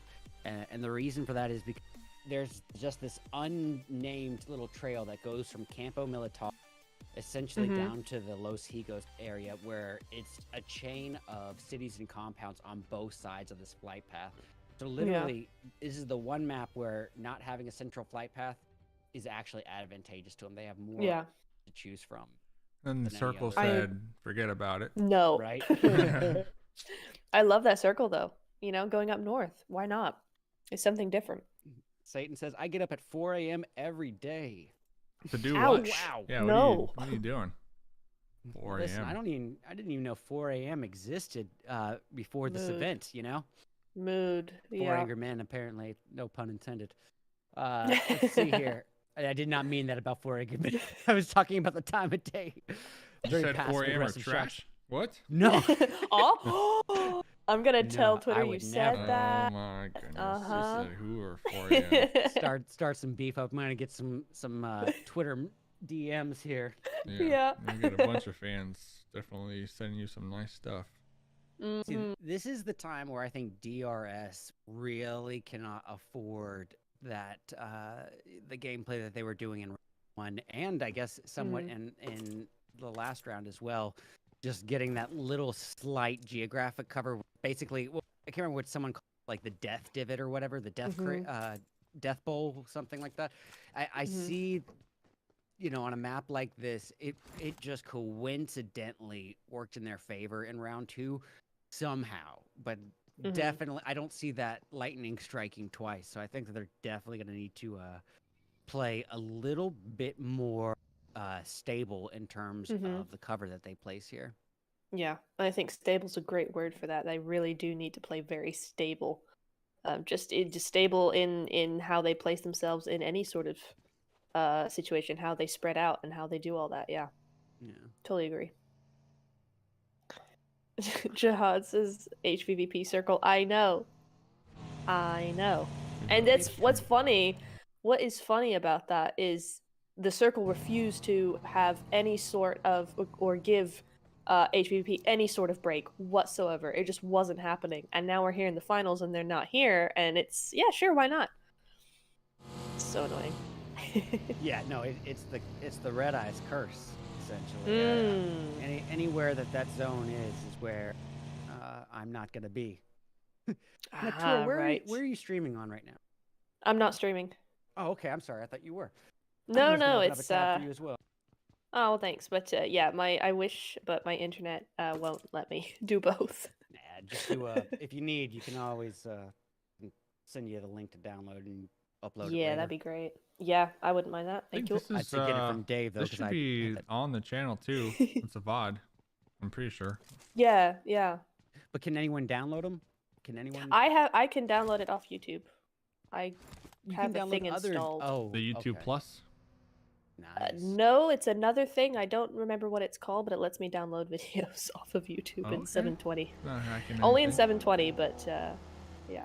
Oh yeah. Dave, I don't think I can ever I think I'm gonna have to recommend this 15 frames per second thing for the Yeah? Discord. I mean, I cannot believe how well this is working. Feels so clear, This looks man. perfect to me. Perfect. Yeah, Hey, and I've had so many troubles at 30 and 60 frames from high-end production teams. You know? trying my best. Yeah, Yep. same. Compliments right here. I'm a high-end production machine on the PlayStation 5. That's the secret. The PlayStation Yeah. 5. That's the secret. Right. Yeah. Okay. I gotcha. That's the secret. Next time. Yo, Dave, look at the overlay. How slow it's going. Yeah, I made it slower to make I like it. so it's not. Honestly, it's a lot less overwhelming. Yeah. I don't know if it helps. Maybe it's a reverse effect because now it's like super slow. But I turned it down to 20% here, as I'll adjust that Neat. for tomorrow. the technology. Cool. PlayStation 5. I told Dave, don't worry, I'm not gonna overdo it. Don't you worry. Yeah, shout out to you, by the way, for like making the graphics and Oh, the no overlay. problem. They like, turned out Yeah. fantastic. yeah, No problem. Thank very you. skilled. I appreciate it. We haven't seen Frozen Cam Nep today though. Nip today though. Fun Yeah, thing. and you're not going to, Jihad. Okay, so when I did a watch party with DK for the league, and the Wi-Fi was such, or the setup was such, it was on my end, but I don't know how it happened, but the camera kept freezing intervals. So 2 or 3 times it would just stick completely, and so everybody was grabbing screenshots and sending them to me because I had a stupid face on or something. Oh. But not today, Jihad. Nuh-uh. Look at that. Even at the global championship level, we got misfires. Makes me feel better about myself. I know, right? Ever since I switched to phone, I misfire every 5 seconds, essentially. I cannot. I moved my buttons around for 2 months. Still happen. Yeah. Mood. So what's your? It never. Yeah. You go. No, go ahead. Go ahead. No, you go. No. You guys notice we haven't lost a single person yet. I was just gonna ask, yeah. what are your personal favorite game modes in PUBG Mobile? Like when you sit down, game it up. Like, is it classics or Yeah, just classics? it's classics. So- If I don't have much time, it'll be a quick match. Or a gun game. I use gun game to warm up, and then it's classics. Okay. For me, you're going to get a different red eyes based on the mode. Meaning, I always start off with 8v8 Santorinis, but I rage with TDMs just unnaturally rage Same. with them, and it does not Same. carry over into classics. So if I'm trying to be more presentable and professional, classics. Ooh. They're just But zooming here. Okay, this is gonna be interesting here. Are they gonna see? This is The reload.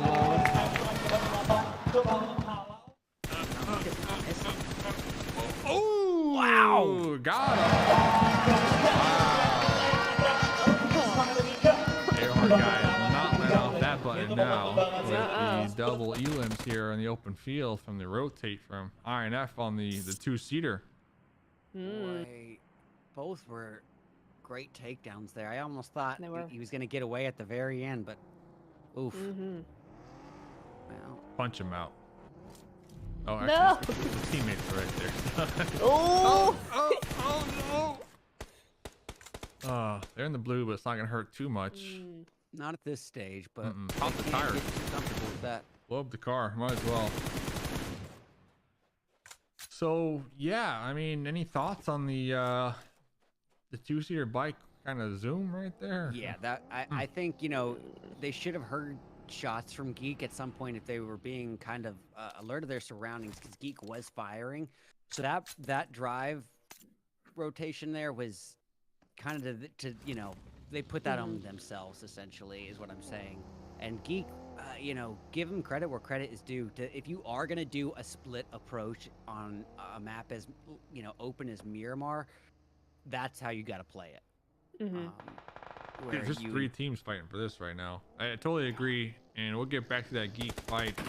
I'm curious if they're gonna stay out there on the edge and kind of hold out for those additional 2 kills. But S2G Silas with the Tommy gun in the kill feed, right?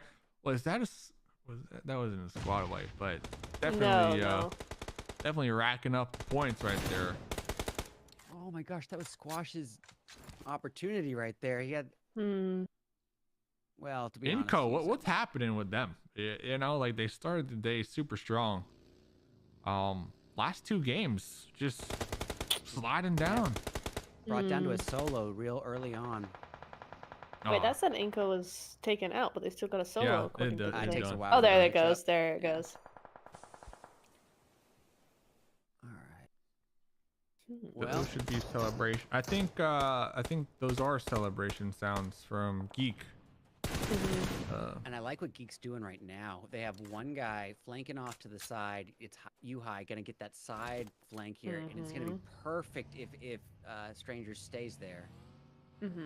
Or Stalwart, pardon me. So 2 games back to back Inco, I think we're taken out really early on. And we could see like they had enough points to keep them at the top, but that point gap between first and second, Oh my god, yeah. it is getting pretty gnarly. Oh, the 1v1. King with the double barrel shotgun.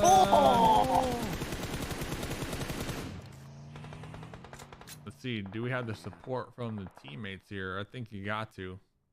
Well, they don't have that high ground, but Paraboy's still getting one. Yeah, I think you gotta save King. It is way too early on in the game to let him go. And Order also gonna be taken down out there in the distance as well. Jimmy on the bus though. You got the tank. Looks like Top Jimmy's 12 trying to advanced get to a Order. 30-week series. Yeah. Look at Jimmy's flank here, his push. I don't know how I feel about this. I don't. Jimmy! It's going for it, isn't it? Jimmy's got this. Jimmy's got this all day. Come on, yeah. Jimmy's got surely. this. This is Jimmy. This is Jimmy. What There you about go. Jimmy here? Yeah, there we go. Whoa, what? Still. What did I just hear? They said, The audience, yeah. And the caster. The thing is, time is slipping away if they want to get the revive on King. And yeah, King They're not. confirmed Yeah. right there. I think they just weighed the options and. Oh man, Jimmy not even going for that thirst here. That self-control. I mean, he's making the right move by not. Boy, he's right there. Pairboy and Order might get a nice little flank. This is what I like about Nova. Even you know, this is down to their NA team as well as, you know, this team as well. I mean, they're so good at these 2-2, 2-1, 3-1 splits. Yeah. You know. Yeah. And they're just also individually strong. You know, they all handle their ones of individually. They can, you know, I generally say that it's a pretty difficult tactic. There's, you know, Name got into the car. It's like, see ya. And still almost got taken out right there from Jimmy. Ooh. That was tricky. Order hasn't healed up in a minute. He's gaming. No, he's not. He's gaming. Yeah, he's So, just gaming. Yep. And it looks like Jimmy is in a vehicle. Maybe Oh, chasing yeah. him down. Maybe. They do have a lot of area to work with here. It is still pretty early on in the game, and they're fighting for the edge. Nova, please, WTF, bro, how? In the chat. I mean, I think they came out on top of that one, so.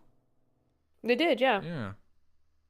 I think we got to remember, Red Dot, how that they're just towing the line. They're just doing just enough to come back fighting on day 3. That's what they always do.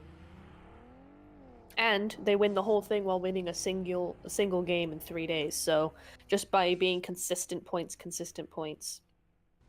there's still plenty of time for them to do all that. It is looking a little more challenging though, with A7 with 73 points so far. I mean, yeah, that is fair. I definitely. I would agree with that. They seem a little less high up there on the pointage. But all it takes is A7 to have like 2 back-to-back games like Inco just had, right? And there you go. There goes their momentum, basically. Well, I think the fact that Inco had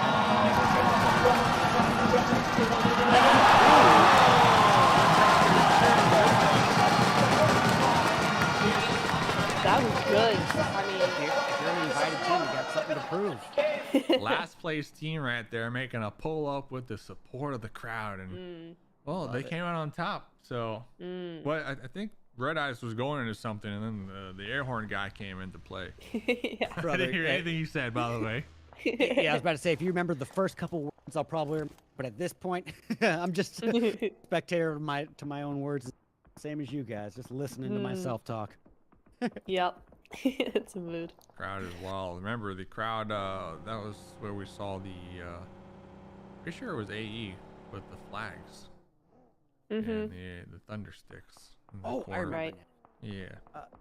So Alpha 7, the fact that Inco has done pretty poorly a second time around, Alpha doesn't even need to really out aggressively perform this match. They really kind of just need to, even with some placement alone, you know, they're just sort of solidifying that slack in the rope.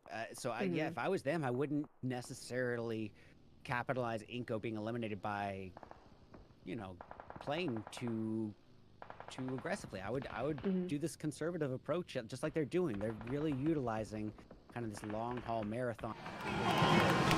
Okay. Now anything the AE does, we get the air horn guy. Like, they went in a compound, air horn. They're on screen. They're looting. Before the tournament started, AE said, "Look, guys, here's how we're gonna play this. We're gonna do not our best in the first couple matches. Why would we do that? I'll tell you why. We're gonna do that. Yeah. We're gonna have every little thing we do after." Oh man, talking about A7. So I was gonna agree with your point, Red Eyes, for sure. Like they could just chill, you know, be calm. But then I wanted to kind of look at the flip end of that one.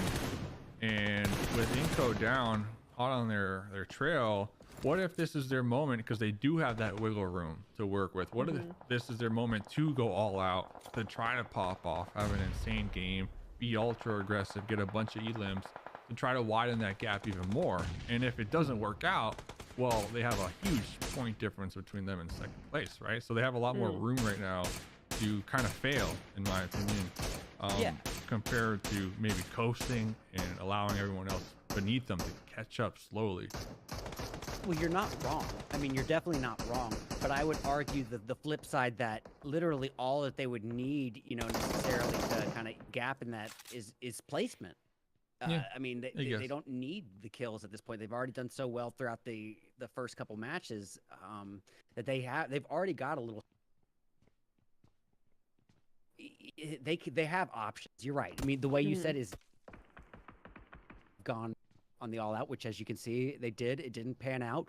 You're gonna still find that they're in a very strong position overall at the end. Yeah, well, it looks like both first and second are down and out, so that's going to open it up for S2G here this game. They've been crawling up. Heck yeah. I think Nepturo mentioned they've been super consistent here so far with placement points. They have indeed. They've had 2 fourths and a second out of the 4 games we've seen, so pretty good. Yeah. I think anytime you can get in that top 5 bracket, you should you know, fairly stable placement point. You're not necessarily putting any immediate team, but you know, granted, given the way that the point placement or the point distribution has gone here, now where it's only 9. Oof. All right, this is gonna be. Who's Sluicebox, by the way? Where's Sluicebox from? I know him from Twitter. Okay, Sluicebox wanted to be a caster. Heck yeah. Sluice. I want to Chase be your dream, caster bro. just for cruise. What? I was just telling him, chase your dream. No, don't sit around wanting to. Just do it. You got this. Heck Go ahead, yeah. you got to start at some point. And we need more casters in the community. But what is for a cruise mean? Like, you want to be Yeah, a caster I'm- on a cruise, like a ship, like host? All right, so we got 2 casters and 1 person not want to be a caster. Okay, I love it. Chad. We love it. Used to be Big Carl on Twitch. Wait, Big Carl. That does sound familiar. Yeah. How'd you find the stream? Let's see. You come from here.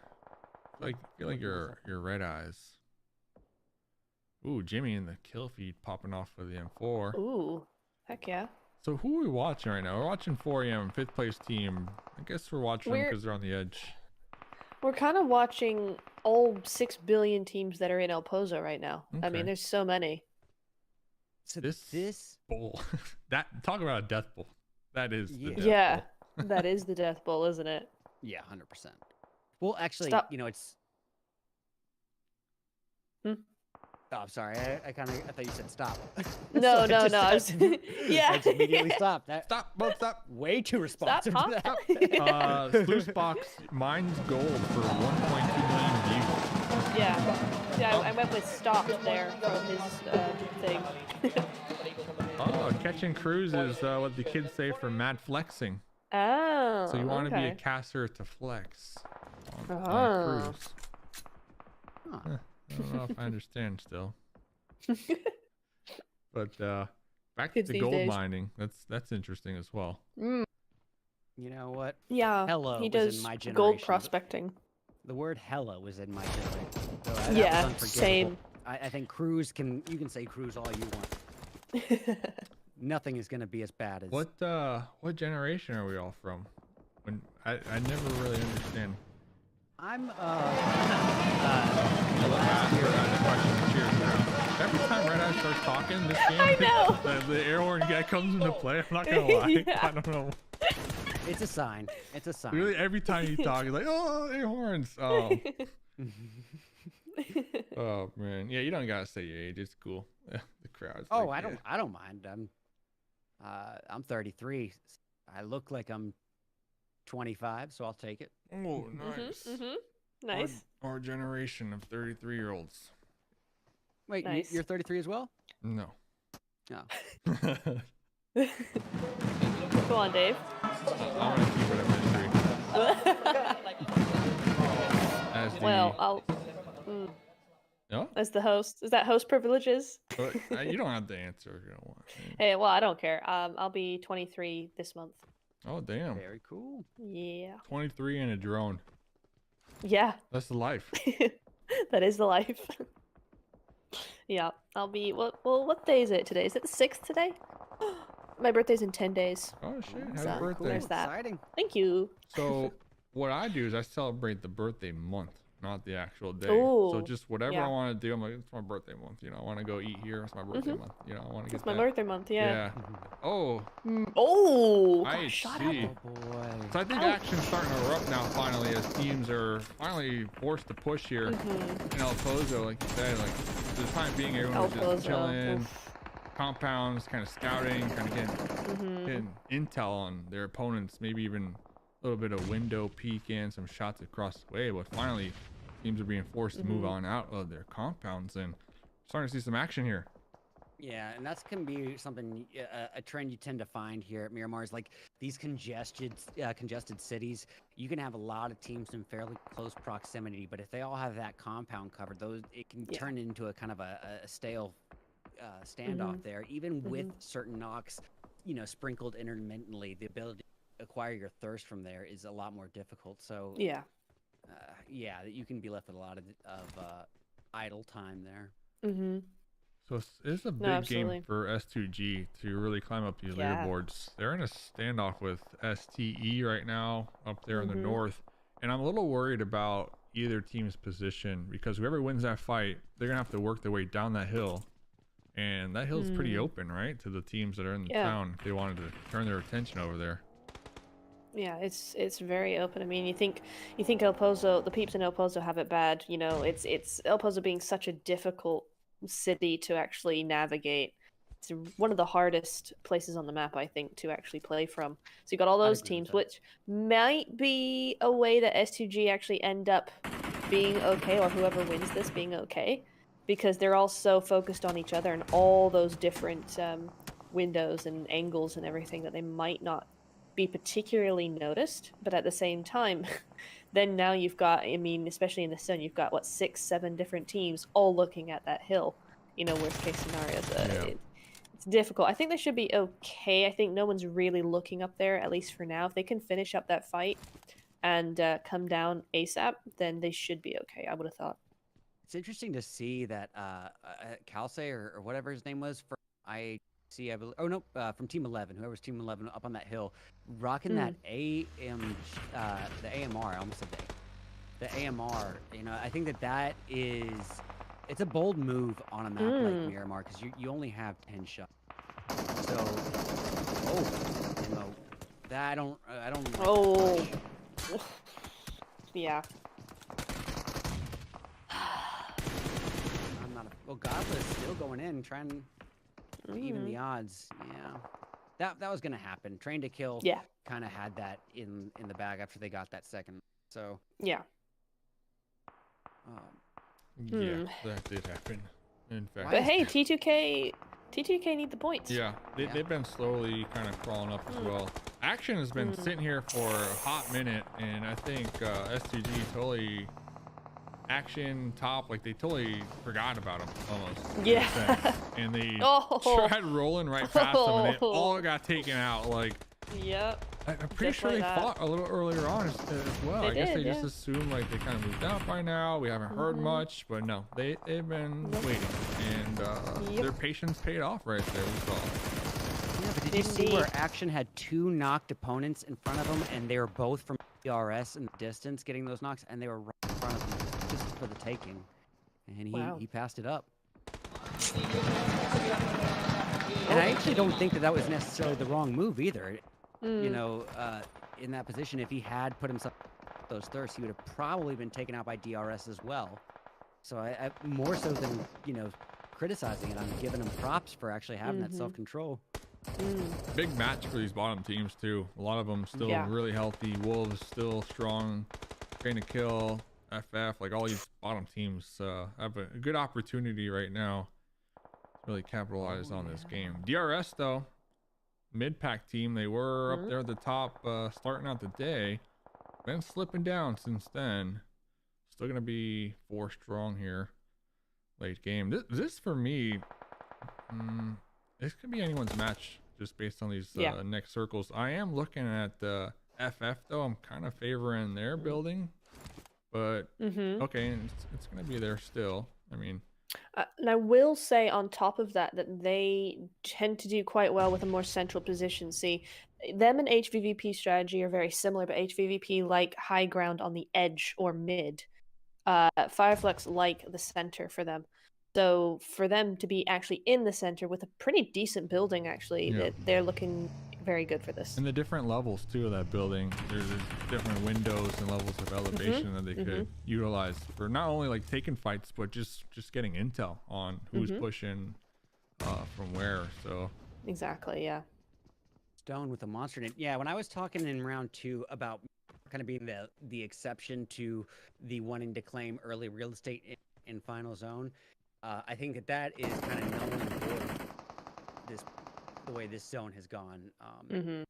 This kind of compound cover is crucial, and I think Wolves really kind of put themselves in a position where it could be in their favor here. But Geek if they come in individually and take them out, then that's going to be pretty impressive. Meanwhile, Nova, the dynamic duo, have been just waiting, kind of buying their time, playing these zones on the edge, still alive, going to be popping up in the late game, really trying to show up. So we'll get to that here shortly, as Wolves now going to be making that push on the Geek, and then Vampire is well in the mix. You never know. You turn the corner, there's an enemy, and yeah, look at that. Remember right there, proving the point with the UMP, just waiting right behind that corner with the pre-fire. And Wolves, yeah, we're the bottom teams. This is their game to try to crawl up these leaderboards. I was just about to criticize their hesitance there, because I feel like we've seen them be pretty hesitant the entire time today. But in this case, I think that they did that really well. Memory that UMP right as I was about to criticize the hesitation.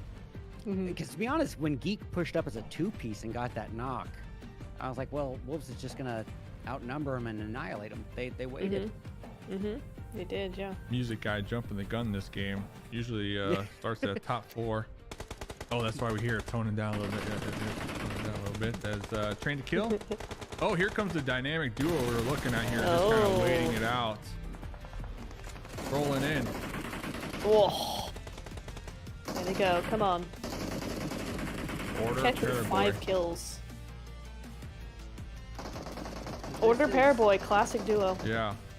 Paraboy in the should make you smokes. happy, Order yep. trying to get behind this tree, getting tagged up in the process. 50% HP. Not often to go for the heal. Instead, looking for some cover. Oh, I feel bad for T2K. They did really well in League. They're just not finding their footing for the day one. You know, there's, as we said at the beginning, from behind. a lot of stuff. Oh gosh, Paraboy, man, this is where I want to see him. The toes. Absolutely thrive. Oh, and the molly, like, they're just on something else right here. Paraboy finally taken out. Aw.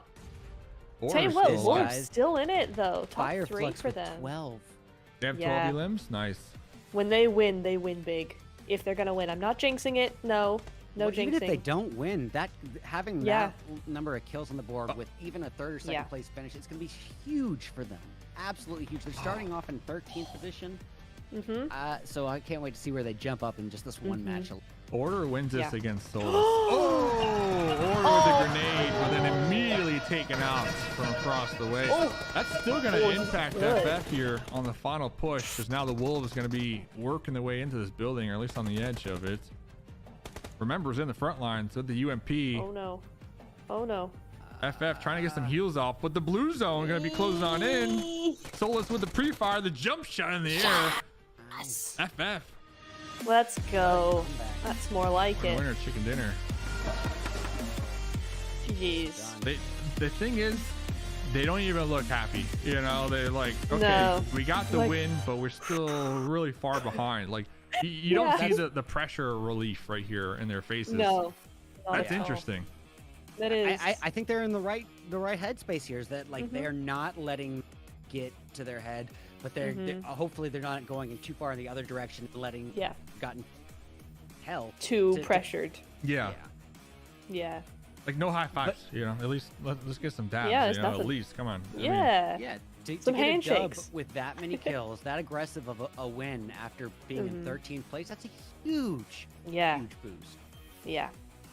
And this is what I was, thinking we would be seeing from game 1, really. This is the Fireflux I know, so I'm glad they're finding their footing a little bit. He says, shh, don't worry about it. Don't worry about it. We're getting the chicken. It'll be his secret.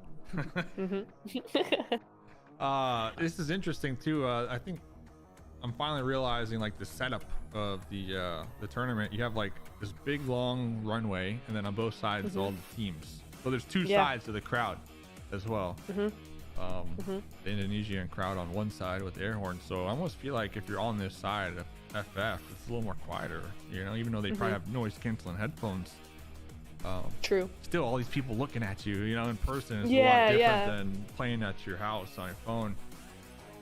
Especially with the pandemic, how much it's impacted the esports scene. Like all these top tier teams are so far dissociated from LAN events. That this has got to be like they have to kind of get over this nerve thing all over again. Kind of like when they first started. I'm betting, Well, and some of these teams, formed in 2021. A lot of them formed in 2021. So for some of them, this is kind of first huge stage event. Absolutely. I'll be right back. The air horn guy. Okie dokie. Yeah, you do that. You do that. One more game to go here. Just big chillin'. Yep. Big chillin'. Aaron goal. Oh, right. Was that Miramar? Totally. Wait, I'm losing it. That was Miramar. Yes. Aaron goal. Yeah, that was Miramar. That was, in fact, Miramar. Yeah, it was. It Aaron was goal. very deserty. Coming up next. Any play of that game? You want some pencil Oh, you action tell you on? what, there was one, and now I've forgotten what it was. Oh no, What time is it for you? I noticed it. It is 4 p.m. Oh wow, it is. Just That's past perfect. 4. Yeah, that's perfect. Time. Yeah, Awesome. it's really nice actually. Because I think last year it was 7. It started at 7 p.m., which was a really horrible time because 7 is when we eat, and then typically I clean up after dinner, and then we have family time at like 9 p.m. So I was missing half of it. Oh, okay. So this is much better for us over on this side of the planet. But yeah. Game wise, oh, there was one and I can't remember what it was, so that's very annoying. It's okay. While you think about it, the IHC bus push. Yeah. I got pulled up here. Yeah. I'm like just looking back at it, trying to weigh the options. They're in the south. They just had to go to that 3-top or the 4-story, whatever. They did. Yeah. Instead of just straight though, like if you see what I'm looking at, like what about just boom right here? Yeah. Or even if they wanted to go for T2K, the idea that they were going to go for T2K is fine. What the issue is I'm never a fan of, they just basically all piled in on one side and called it a day. I mean, somebody could have gone around to the right side of that where rig is. Somebody maybe the bus need to push up there, and then 2 more by not all the way up the cliff, but just in that divot because there's a space there between the ridge and the building. Yeah. Just try and get some angles, get some multiple entry points going, not just one window, one small room at the end of the building, because that was just too easy. I think it's the one side push that killed it. Let's see a little bit here. I feel a little differently, but I also think that you're right about their positioning inside the building. All being on one side. They actually drove out this way though, too. On top of that, so they went this way. Oh, because there's a bunch of rocks right there. Yeah, they had to have done then. Weird. Yeah, they went all the way around. Okay. So here's your options. Oh, okay. So this is where you would have liked this song go right here. Yes. Yep. Behind the building. Yeah, like that. That could have been an issue there. Legend, I don't think would have seen it. I think this ridge is too high. I don't think so. Jane might have been able to toss a grenade over. Possibly, yeah. But not really look down, right? For the 4-story. If you're gonna have to show me how you got this little draw on thing. The PlayStation 5, it's got everything. Oh, dang it! I've wanted. So you don't understand. I have wanted that for a long time. I've actually shots of the app, brought it into the preview app and hit edit just so I could show people on stream my John Madden writing. Yeah, I'll definitely show you the way, man. This is why you guys got me here, the pencil action. You're like, yeah, Dave, you bring in the pencil action, we're in, we're in. Excellent. Yeah, so this was just, I'm bringing this up because they immediately die right after this, right? So, yeah. I'm not trying to be too harsh on them, but I definitely think they weren't even getting shot here yet. I didn't see any shots. There was no third parties coming through. Yeah. I would say they're lucky they made it this far at that rotation. From the point of being in that building to this, they're lucky they made it as far as they did. And even at this push, it's very risky to have them all in that building. I think maybe 2 guys in the vehicle pushing that left flank, have one weight back and one push to the right. Kind of assess the situation from there. Yeah. Have one guy got shot from Remember, so that might be no, they see us, but still, right. This like you said, I think this comes down to just map knowledge too, right? Because this ridge is a blessing almost. Yeah. Because their plan was to push this, right? Yes. So, well, they're gonna be watching back this, And T2K, I think they're all on different floors too, which, that's again not putting all the eggs in the basket. No nade is take them all at the same time. You can Right. get 3 different. You can assess 3 different teams essentially with as long as you have your compound cover. I mean, you shouldn't, but see, IHC just playing just with a confidence like they haven't been taken down once today. Yeah. So pretty solid For stuff real. from Yeah. their side. Pretty solid stuff. I know I kind of distracted you, Nep. You were thinking about the play you wanted me to bring up. I don't know. Oh, I totally derailed us. Don't even remember. Honestly, it was something, and now it's gone. It's gone. It's okay. Well, you know what? I should make notes of these things. It's called Epic Pen. That's the app. FX Pen? No, Epic. Like Epic Pen. EPIC. Gotcha. And Nice. it's I think it's for free. Is it just PlayStation, or is it like a software thing? Find out right now. Heck Epic yeah. Pen. A pen for your BC. A pen for your PC. It should be a good. Awesome. Yeah. Okay. Because I keep getting look right people here, look right here. asking. You see? Oh. He's got the pencil. You got the I can't see. I'm downloading it as we speak. Nice. You got the arrows. Yeah, I can't see any of that. What? Yeah, it's not showing up on the screen thing. Oh my goodness. It might be on stream perhaps, but not for us in Discord. Oh, what about now? Oh yeah, I can see it. I can see it no. on the stream. You got just some not circle on action. screensaver. You know, I haven't even taken Heck out yeah. the circles Yeah. yet. And you So got- the free version only has pen, eraser, highlighter, and screenshot. It doesn't have the line, rectangle, ellipse, arrow, text, or I whiteboard. paid for this? I don't know. What? No, there's a free version and one that's $2 a month, and honestly, you can get all the main stuff out of the. I free hope one. I don't pay $2 per month for these circles I never use. Nah. Like this is like the first time I used this in Uh-oh. like 10 years. He's been paying $2 a month this whole time. Well, it's good to know there's another thing out there because I use a different software, but they discontinued it, so you can't get it. And I keep getting people asking, "What do I use?" And I'm like, "Well, it's discontinued. You're not going to be able to use it." And I haven't seen one similar, so that's good. Okay, You're like, don't now worry I about know. it. Don't worry about it. Epic Pen. I know a guy that knows a guy. So T2K. that was that game. Yeah. Epic Honestly, Pen. I'd say that was a little bit slower of a pace than I was expecting for that. I mean, we had our first Miramar was a lot more quick to the punch. See what happened with Paraboy here. I tell you what it boom. was. I think it's El Pozo, first of all. No one wants to be the first to move an El Pozo because you're going to get shot from 4 different angles. Number 2, we don't often go this way. We don't often go to this side of the map at all in the final circles, let alone El Pozo. So maybe there was some hesitation coming through because it's just uncertain territory. I feel like. Perhaps. I think you're right that there's just too many points of vulnerability. But look at here, Order and Paraboy just. Yeah. I love this smoke wall right here from him. I mean, I'd say it's just working with what you got here. I don't like it, but if you have to be out here, Paraboy's doing what he. Yeah. Given what cover is available. Yeah. Crazy that they were able to survive this long in that open ground like that. Yeah, I was just gonna say the exact same thing. I feel the same about IHC earlier, but Paraboy got Mercy coming in as a 2-piece. This is pretty impressive. This is what I was talking about earlier. Is that they are all just individually comfortable with their ones, and they're just equally aggressive as a single person and as a unit. They can handle both styles of gameplay, and that's just Nova in general. It's not even Nova team. I mean, it's Nova in general. Well, yeah, it's another day.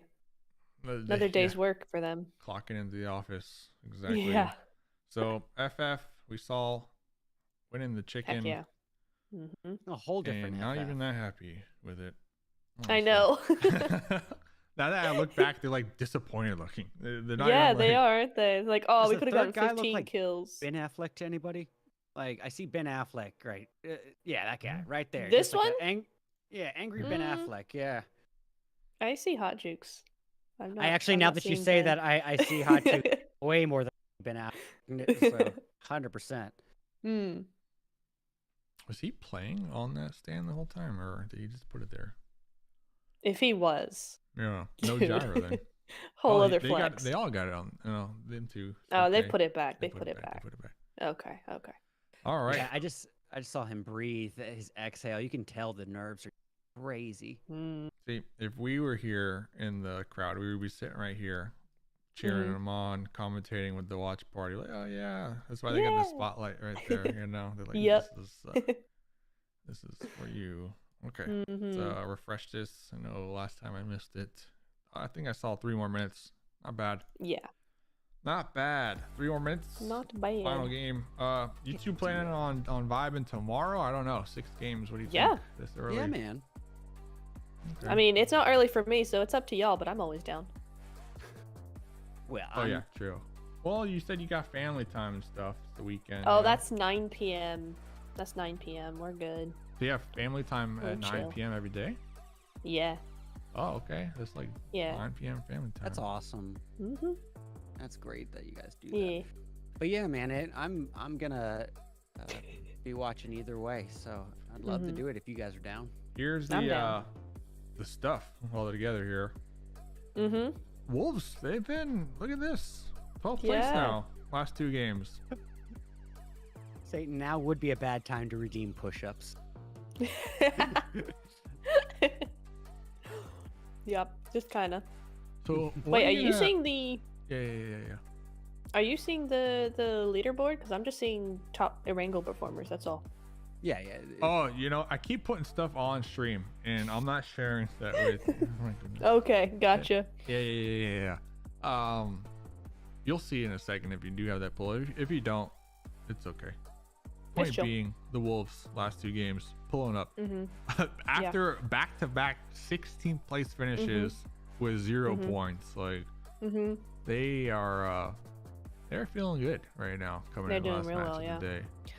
I think if there's like anything to take away from that, it's just to show like how, you know, how close the level of competition is here. Like where the team that gets last place is just as, you know, likely to grab a dub the next match. I mean, this is, and no, I don't think any team has won. So this is gonna be an intense PMGC. Yeah. Yeah. Yeah. The issue I'm seeing with Nova though right now is I know we keep talking about the last day comeback. They're always there within striking distance. The issue I'm seeing is they're not really getting too many elim points, right? Like they had 1 game with 6, sure, but Yeah, I Like, did they're not notice that. really doing much in that department, which I feel like is the stat that kind of keeps them afloat, right? Because the last day is when they go for those placement points. It's when they, you mentioned, they get the win, the consistency like we might be seeing from S2G. But in order to do that, I feel like they need to have elim points to kind of keep them afloat almost. I'm glad you brought that up because I was, you know, giving them the props and credit for being able to handle their ones, but you know, realistically, it shows that they have been putting themselves in those aggressive situations, but they haven't been able to actually get those thirsts after all. So I mean, yeah, it's because this lack of eliminations isn't for a lack of putting themselves in the conversations. They've been in a bunch of fights today. Home team 10 points. They better calm down the cheering. I don't think so. I think double down. You know, the horn guy needs 2 horns now. That's how they get their that's how they get their confidence. And yeah, this is interesting talking about Nova because let me think back to last year. They had 1 win, but I think they had 11 top 5s. And so far today, right? But so far today, they've had 2 6ths and a 3rd, and then 13th and a 14th. So the placement's not really adding up for day 1 just yet. It's not gone to that level just yet.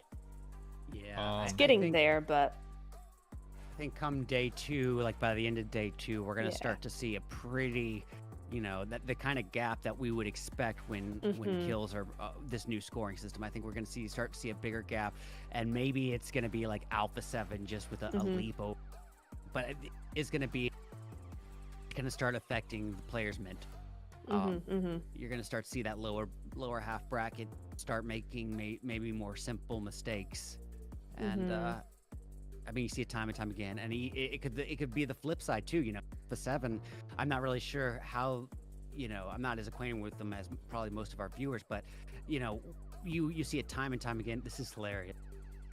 That is great. That's awesome.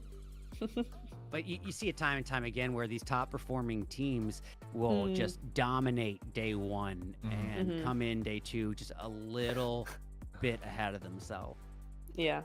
This isn't, you know, some regular tier 1. This is, you know, the global championship. So it's just everything is going to be a lot more closely called than it may seem. Yeah. So even though Alpha 7 gets that big gap, it's not like these other teams aren't really giving them a run for their money on a game by.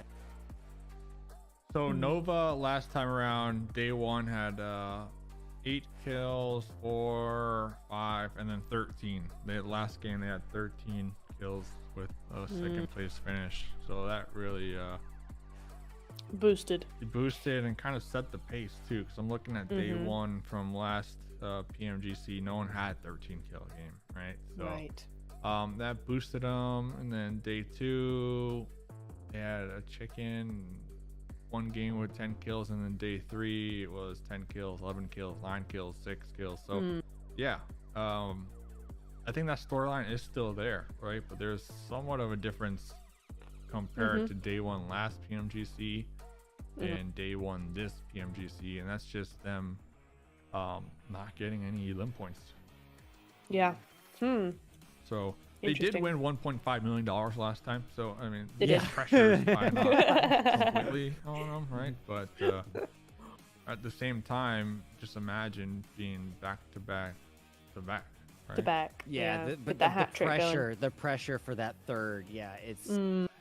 But guys, Fireflux went from 13th to 8th in 1 game. Did they? Yep. Wow. Yeah, Good GG to lads. them. Yeah, that's what they needed. But and they got 13 elims. Nice. So Yeah. Hey, Satan, thanks for gifting the sub. Who redeemed the Golem voice? Really, right now? Oh. what are you come gonna on. do? So Golem voice. they redeemed. I do impressions, and they just redeemed. Do the Golem voice. Well, we gotta I'm hear not it. sure. I mean, you gotta We give the gotta hear people it. what they want. Yep. All right, here we go. Holy mess. You big fat homies. It burns us. It's freezing. Take it off us, please. Yeah, man. It sounds And- just like it. Like, were you the voice actor? Wow. Listen, man. You have no idea. Many, women have just poured themselves at me saying, "Do the Golem voice. Do the Golem voice." And I have to say, ladies, control yourself. It's a very attractive voice. Yeah. So I tend not to overdo it. Woo the You do entire sound community. just like him. Oh my goodness. So your That's community pays crazy. you to do that then. Nice. Yeah, man. Okay. Golem's a stud. I don't think enough people, give him credit where credit is due. He knows his jewelry. And, True. He knows he's how to very- hunt. He's a provider. That's right. He's passionate. that fish. And, yeah. And you know what? He chases what he really cares. about. Okay. A lot of good qualities over there. Dave's just like, okay, cool. Interesting. I think Gollum would have a successful OnlyFans in today's economy. Oh. Not gonna lie. Like, it's just, the that's the Like- truth though, right? Well, yeah. I think in The problem 2023. is you wouldn't be wrong. Yeah. Yeah. That's just the world we live in now. So no hate, man. I'm all for Oh it. my god. I am all for it, and it's just like right now is the time I normally wake up, so I'm getting there. As it looks like we're about to start the next game. We I are see about the to, yeah. headsets on. Was getting a little concerned. They're in lobby. They're in lobby. Indonesia. Heck yeah. Well, I'm gonna Jakarta. take this opportunity to grab some water. I'll be right back. Yeah. That was a cool poster. She was holding open. Yeah. Welcome to Indonesia, man. That's Welcome awesome. to Indonesia. Jakarta. What is Jakarta known for? Let's see here. I am making a Gollum OnlyFans now. Says MVP. I mean, listen, it's an opportunity. It's a business opportunity. Just sitting there on the table if it's not already there. Oh, Jakarta's the capital. Sits on the island of Java. Ooh, island of Java. Jakarta Bay. Oh, Imagine how exciting it must be to travel.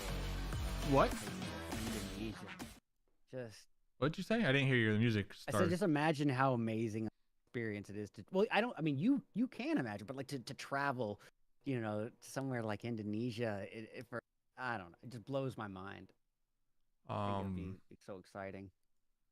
Yeah, I really want to do traveling. PMGC. I don't remember where it was, but the one before that was in Malaysia. Yeah, I saw your pictures. I mean, I can't even. Oh, so cool. Oh shit! So Look at this zone, Dave. The zone. This You see the is- zone? Yeah, refresh. perfectly central zone here. Wow, am I that far behind? What? No, it was on your screen. Oh yes.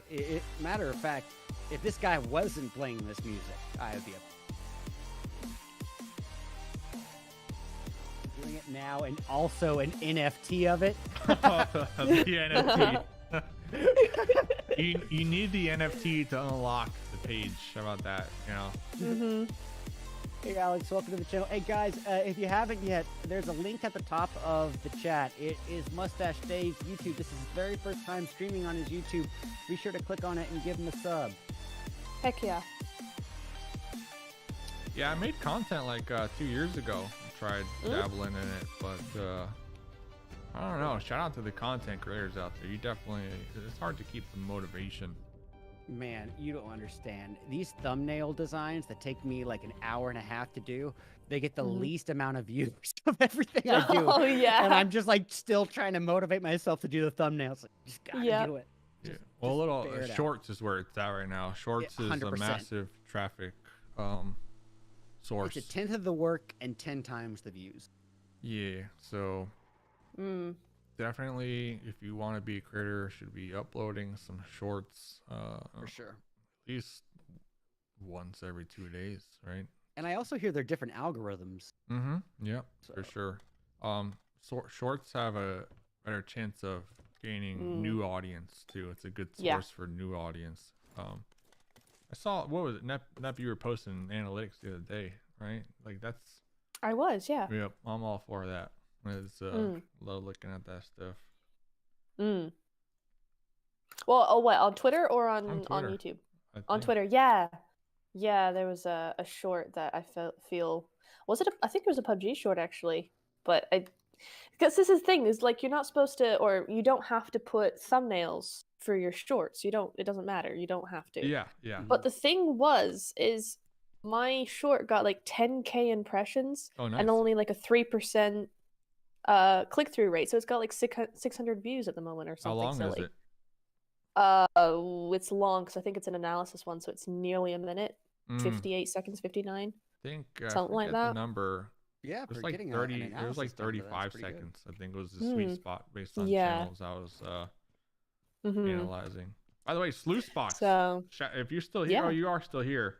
I just saw you DM me like 3 years ago, and you DM me today. My bad for not responding, but thanks for the picture of gold. heck yeah. That's a lot of gold you sent me, by the way. So. You know, Dave, I They gotta told me say, to dude. get out of NFTs while I can 3 years ago. So I mean, Oh man. thanks for the heads up, Sluice. Even though I didn't see it, he was right. I didn't mean to cut you off. Oh no, it wasn't anything important. I was just gonna say, you know, having, you know, to have this good of a chat, really. Yeah. Yeah, it definitely you might- feels cozy, chill vibes. You know, It does, doesn't it? It's Yeah. neat. feels like something you would watch with popcorn. You know, and that was the theme. So, love it. Maybe we'll do it again next time. But tomorrow we're definitely on. So Nice. Heck yeah. I'll try to make the time correct though, so we don't have 2 people waiting an hour. Yeah. Well, are they gonna do Sorry. a show match every day, or is it just I today? think so. I feel like they don't tell you, all right? Like I They didn't see don't tell until you. this No. morning. No idea. But I feel like they will because there's a little prize pool for the show match. Okay. So that's an everyday thing then. Ooh, hang on. All right. Oh. To the game.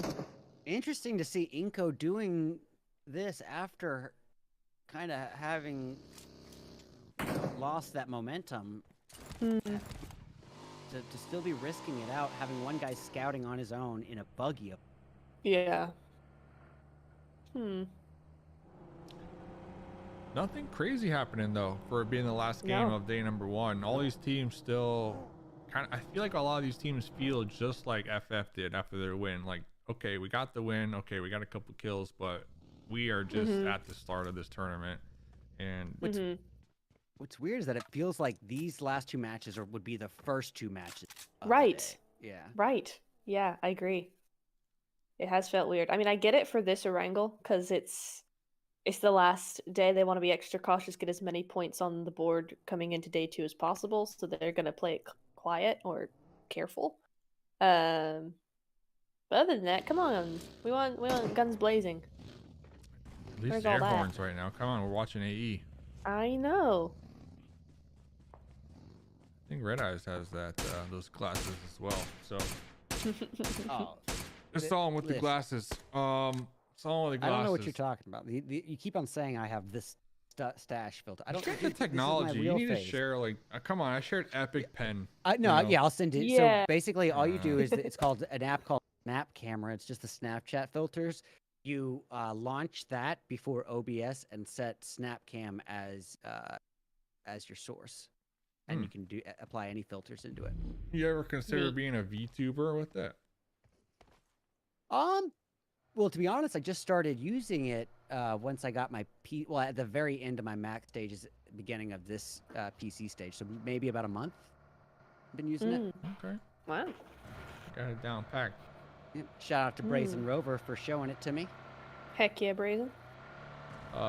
Actually, this girlfriend has been boring so far compared to everyone. What? Dave, grand finals. I was like, your girlfriend's boring. Okay. Thanks. Hopefully she gets exciting. Well, Yeah. let me just tell you, man. You're off to a great start, Doctor Strange. They love girls. Oh. Love that. Absolutely love that.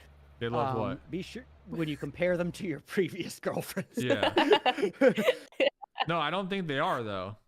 They're grand finals. Oh, grand finals. Yeah. Yeah, we both thought it as a girlfriend. Oh my god. The fact that you were saying it like as a joke, probably, and it never even occurred to me that wasn't what was going on. Yeah. Oh. My last girlfriend, way more exciting.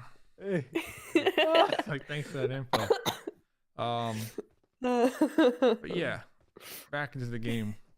I think we kind of started a discussion, like the pressure is definitely still on, although the prize pool is not like last year. 1.5 for first place, 400K for 3 days of playing PUBG Mobile. It's definitely really good. It's unfathomable, really. Yeah. I mean, just splitting it up 4 ways, even if you split it evenly, 100K for 3 days, you know, like that's a really good salary for a lot of people in the world, right? So Yeah. I it's a can't good wait chance. to see where mobile esports is going to go in the next 3 or 4 years. I think it's just going to completely pop off. I mean, we're getting so much more attention to the mobile scene, and I mean, I'm not going to say the other game's name, but a very popular competing game and franchise. I just learned that their mobile version makes 60% of the company's revenue. That's insane. Yeah, I mean, it's the future. All right, Wolves and 4 Angry Men. Ooh, the Angry Men. What are y'all's thoughts on this placement here? I am not for it. It feels like they got stuck on rotation. Oh, actually, it's not as bad as I previously thought. Well, it's not that bad, but you know, y'all crowded around one rock. Yeah. No, you're right. And they're leaving their whole left side vulnerable. I mean, that placement works on that hill. It's a really good hill, but you got to be more spread out than that. You got to have a couple back behind you, just over the ridge slightly on that a little bit higher ground there, and then maybe 2 behind those rocks. That's how you kind of got to play it. Otherwise, it's just kind of being stuck behind a rock. Depends on how proactive the team you're after is, as well, because at this level they're going to be looking straight at you and trying to pin you down as much as possible. Lower tiers or other competitions, whatever, they're going to be able to get away with it a little bit more because the teams just aren't in that headspace as much, as certainly these teams are. Very true. I'm thinking Inco. I know you guys were talking about 4 a.m. Great points, by the way. But I'm looking at Inco because their last 2 games, nothing. Nothing from them. Yeah. They had enough points to keep them up here at the top, but they've slowly been losing that lead, at least in that second place compared to everybody else. So I almost feel like Inco this game, just kind of play for a late game. Play the zones, maybe try to go under the radar, and get a good finish here in this last game of the day. I feel like that might be the play for that one team in particular. What are you guys' thoughts on Inco on the final match? So I could be wrong, but from what I'm seeing, it seems like they're one of the teams that maybe like psyched themselves out. So they did so well at the beginning because they really kind of a clean slate to start from, a fresh. Everyone's kind of on the equal playing path, so their nerves weren't really that top. But once they started putting themselves in that position where they were doing well, kind of put a little bit of added pressure on it. And so maybe like they started overthinking themselves, and I definitely get the vibe. Yeah. No, that's 15th place with 1 elim, and then a 16th place with 0. So yeah, you're definitely getting into your head a little bit, especially after game 1, second place 10 kills, and then a first place with 10 kills. So it definitely balances itself out. But I feel like this last game, just try to get some good placement points, and I would be pretty happy with my day 1 performance. From the their day on a high note. perspective. In the day on a high note, so you come in tomorrow feeling, decent morale. Excellent. You get some good sleep. They won't be stressing, arguing, because I know for a fact, like some of these bottom teams, they're gonna be watching the VODs. There's a good chance they get into arguments. They start playing the blame game, and that doesn't help anybody coming to the next game because you're already tilted before the day even starts, almost.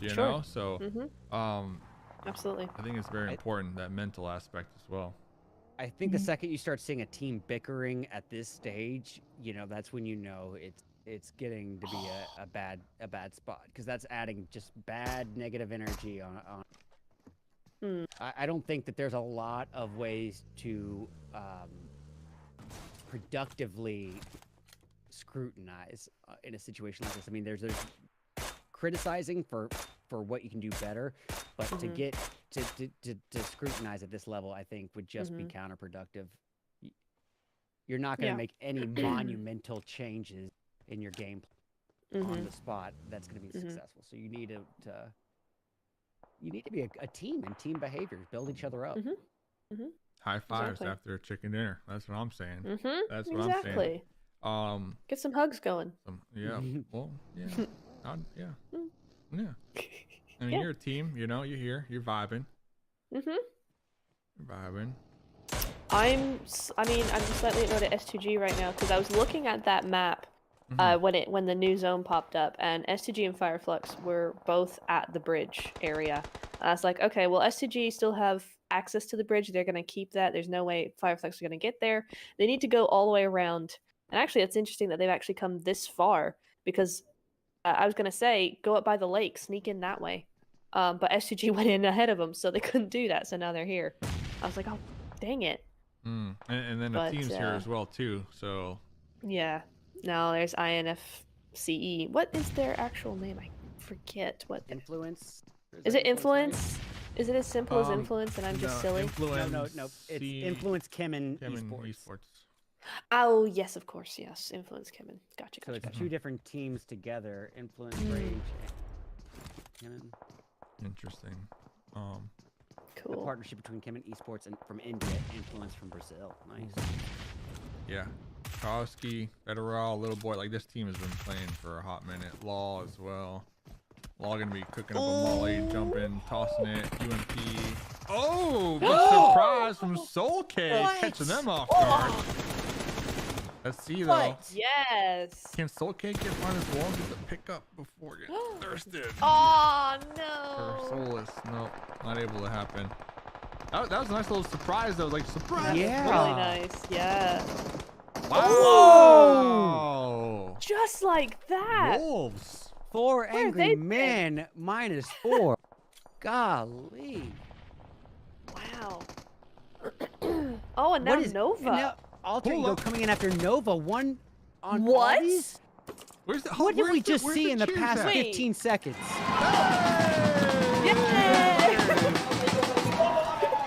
I was like, where are the horns? Come on. Yeah. Nice, nice. AE nice. just took out Nova. Yeah, that was massive for the hometown crowd for sure. And I'm impressed with the Wolves too. Yeah.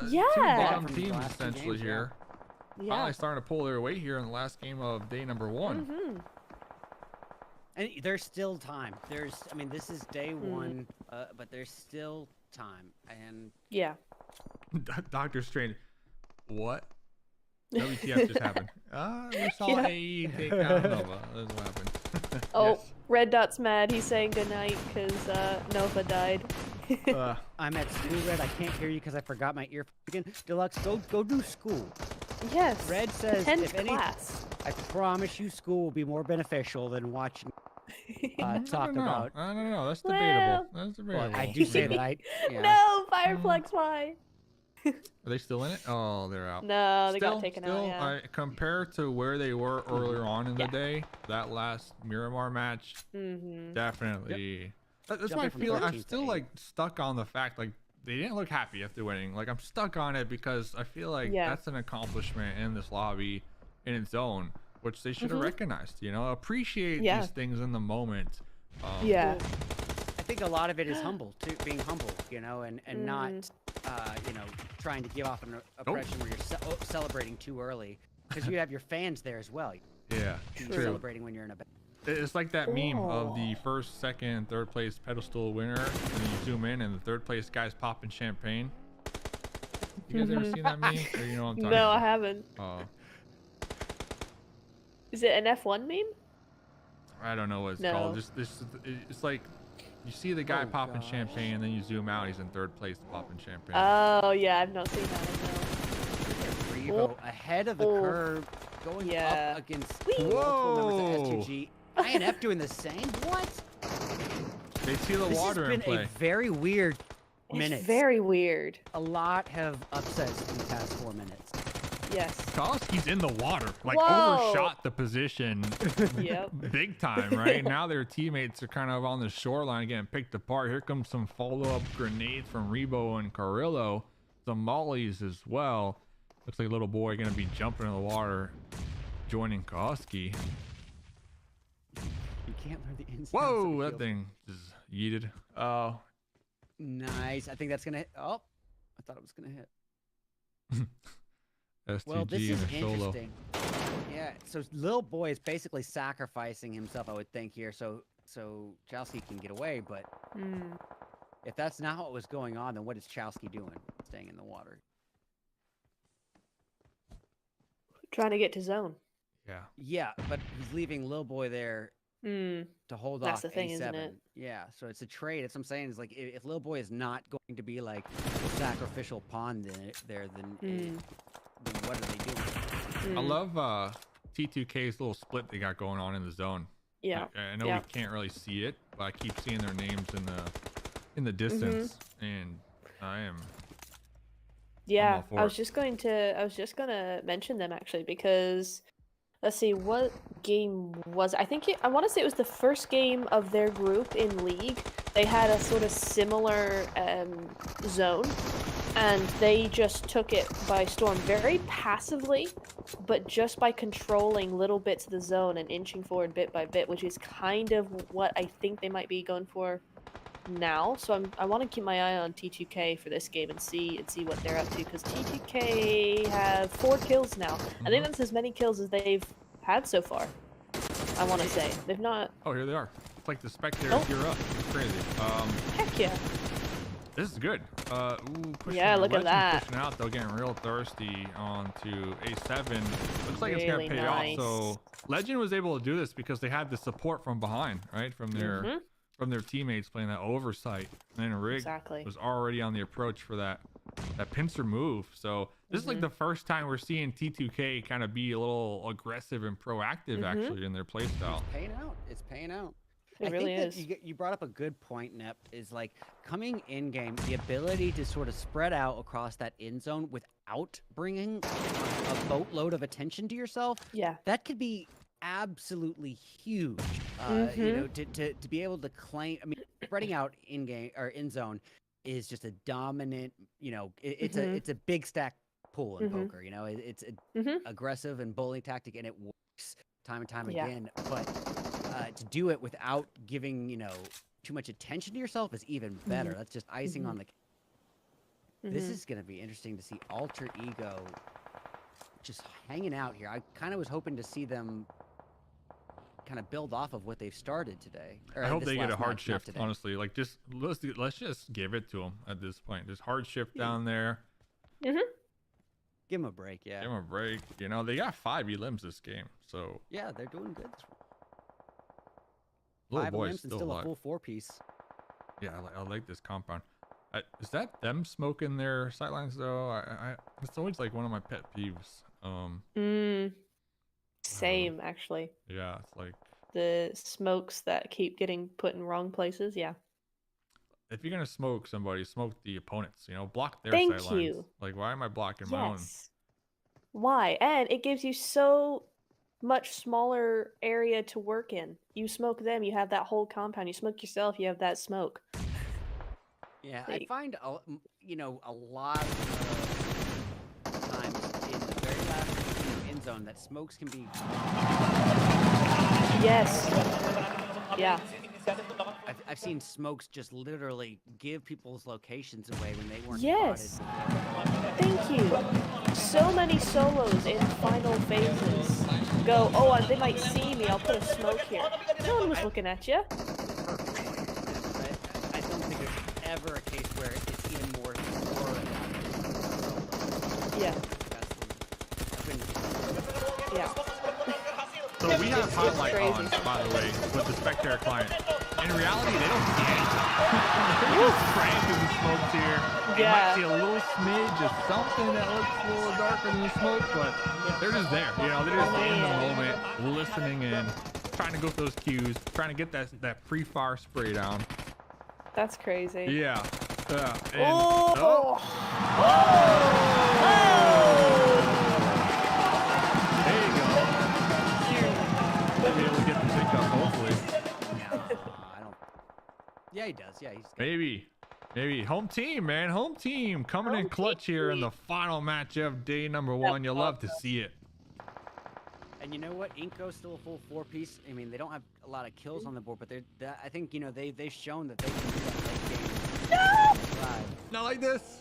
Come on. Come on. Stop it! Come on, you're If second. Inco You does don't need this- to bully them. If Inco does this, they're gonna get clapped for it by a teammate. with the gatekeep. Yeah. Oh no, they're focused. Now I take it back. Teammate's gonna get sandwiched. Oh, yeah, they are actually. Oh my goodness, they want this so bad. They're like dedicating all their resources here. Yeah, I was gonna go along with what you're saying, David. I actually think that Inco's kind of getting a little too dialed in. Yeah. Still alive, man. Although it's only squash, the rest of them Done. don't Oh, yes, they are actually. Oh, Never mind. wow, stressful. 8 though, 6 elims. Good job, crowd. good job. Yeah, good Good game, job. good game, good I think And this they made was it their to best game yet. placement points, region, Yeah. so.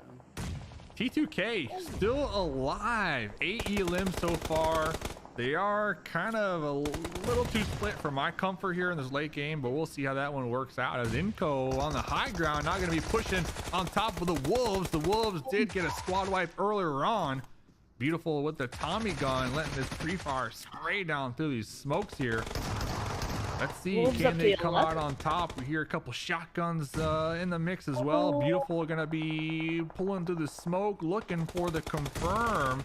But plus one IHC with the third-party grenades as well. There's just like a lot happening right here, and there's too much happening. But you know what? That's a good opportunity for Beautiful to get a heal off. So sometimes it's good when there's a lot happening, because then you go underneath the radar here. Oh man, we're down to 5 teams, 12 people here. IHC, still, I mean, they got 3 people up, and all their kills are from those 3. Same with can be said about Inco. Is, you know, they've only got 2 up, but there was 5 of the team 6 kills. So it's a pretty. They're 2 most aggressive players, I'd say, for this match. Nanabete with the pump. Love to see it. Big feet cooking these grenades, looking to toss it somewhere here. That was a good idea where this one of the Inco players are. That one's looking to bounce right off the Becker's head. Ooh, it bounced off his head. Took him out right there. Pick feet. So dirty, it was clean at the same time. Yep. Does Pick feet get the crunch? Nice. And now this should be when Nanabete or whatever. Yeah. Nanabete. Yeah, had an opportunity to catch that surprise angle on members of IHC there for a sec. Oh. Music is getting intense. Nanabete pump versus UMP. They don't know. Come on the car. I mean, if there's ever a time. It's a dead giveaway. Popping up. Boom. Oh, there's one pump. With the shotgun. Didn't get the knockout. He was robbed. T2K, I guess he was just maybe though. a couple feet too far for that one shot. 14. Wow. This is T2K. They're rocking a 2-2 split right now. 14 elims. And again, they've been so quiet about it. There's none of this guns blazing, pushing teams left, right, and center. It's just been quietly, you know, opportune kills, pushing them forward a little bit by little bit. And now they've got the entire zone in their control. Hey, Mega. This is a T2K win. It has to be. It has to be, right? Yeah. I mean, if you're IHC, you need They to deserve pull it. that revive off, and Demo needs to be overwatching right now. This is the same end zone that I feel like we had earlier with 4 a.m. Having that high ground is going to be the same situation. Ooh. The thing Good is, Molotov, actually. Those are great Molotovs to keep them on that side of the ridge. Oh. Oh, I like the off angle. IHC. Clutch. Absolutely clutching Oh. that nade. He got taken out. Never. Oh, no, he didn't. No, he didn't. He's fine. Gosh, if you're INF, I mean, to just be staying alive at this point. Yeah. T2K are kind of letting this one slip through their fingers here. I feel like they're playing a little too passive on that high ground, right? They were tossing some grenades. They were getting some damage onto IHC, and they just didn't collapse. I feel like down that hill. Yeah. Dang, He's right got this above. stat going on. Yeah. Little boy has not moved the muscle He's just chilling. for a hot Yeah, minute a lot here. of hesitancy from T2K, who has been showing like the exact opposite the entire Yeah. match. Music Maybe is this goes down intense. to getting in their heads. This is like some Nintendo 64 soundtrack music. That's what's happening here. Yeah, we've definitely reached the boss level. Yeah. Yeah. Yeah. Rig is looking for a grenade onto Demo in their own smoke. Not going to be seen. Oh! No! Wait. That's what we were talking about. You smoke yourself. You don't see a thing. Dude nades their teammate. That's their undoing right here. Well, Bro, he's so gonna get yelled at later. oh yeah, there's no way he is not getting. This was their win. Jane! And Jane's one of their MVPs as well. I think he's one of their fraggers, if I'm not mistaken. Jane's goes out. Yep, Sand and look has at been this. putting some work INF. today too. And there goes Sand. I There think goes INF Sam. might honestly make it to the second place position by chilling. Yeah. They might Yeah. win because nobody knows they're over there. And if they do, they haven't looked over there in a hot minute. Like Demo's looking behind him a little bit, but now Rig's gonna be popping up behind Demo here. Yeah. Might backstab him. So little boy has a good chance of actually Crazy. winning this still. T2K. Little boy needs to third party something though. That's the thing. Whoa. Little boy can't be too passive at this moment. And that's just messed everybody up. That whole thing of what?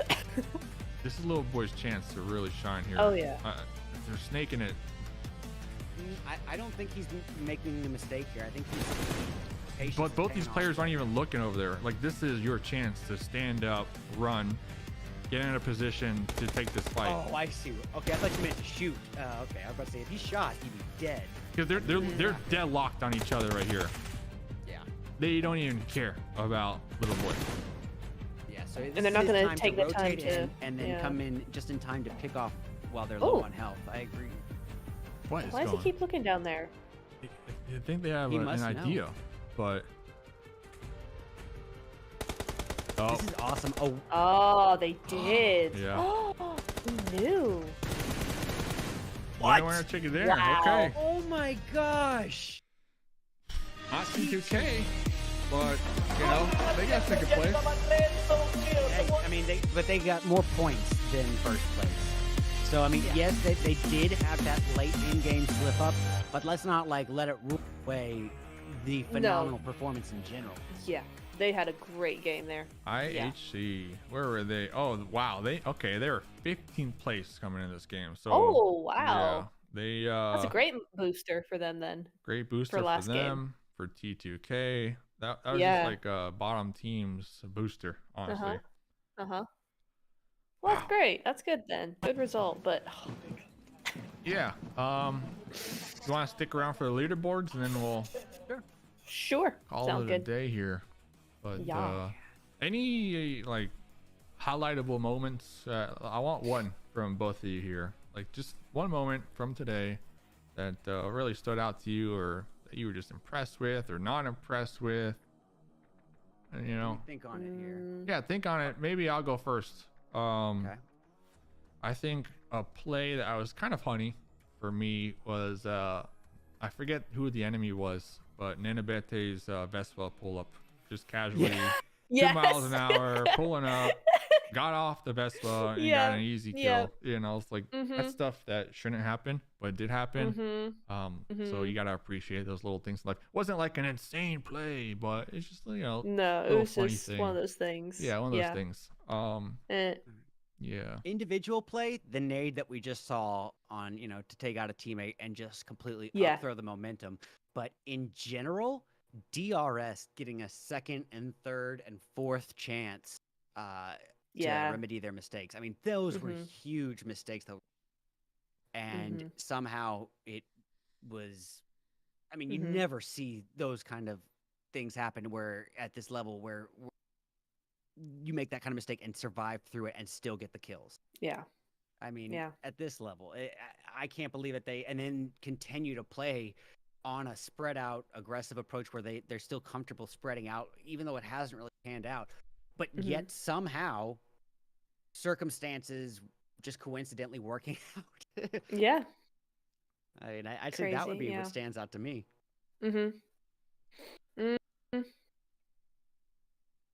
Huh. I can think of so many that are just like from my point of view, I'm just kind of like, I like want to think about them a bit more. Like there's certain ones, like probably DRS and Miramar pulling up against who was it in the compound? Was it Geek in the compound? I can't quite remember. I think it But doing was- that and kind of going, that's interesting.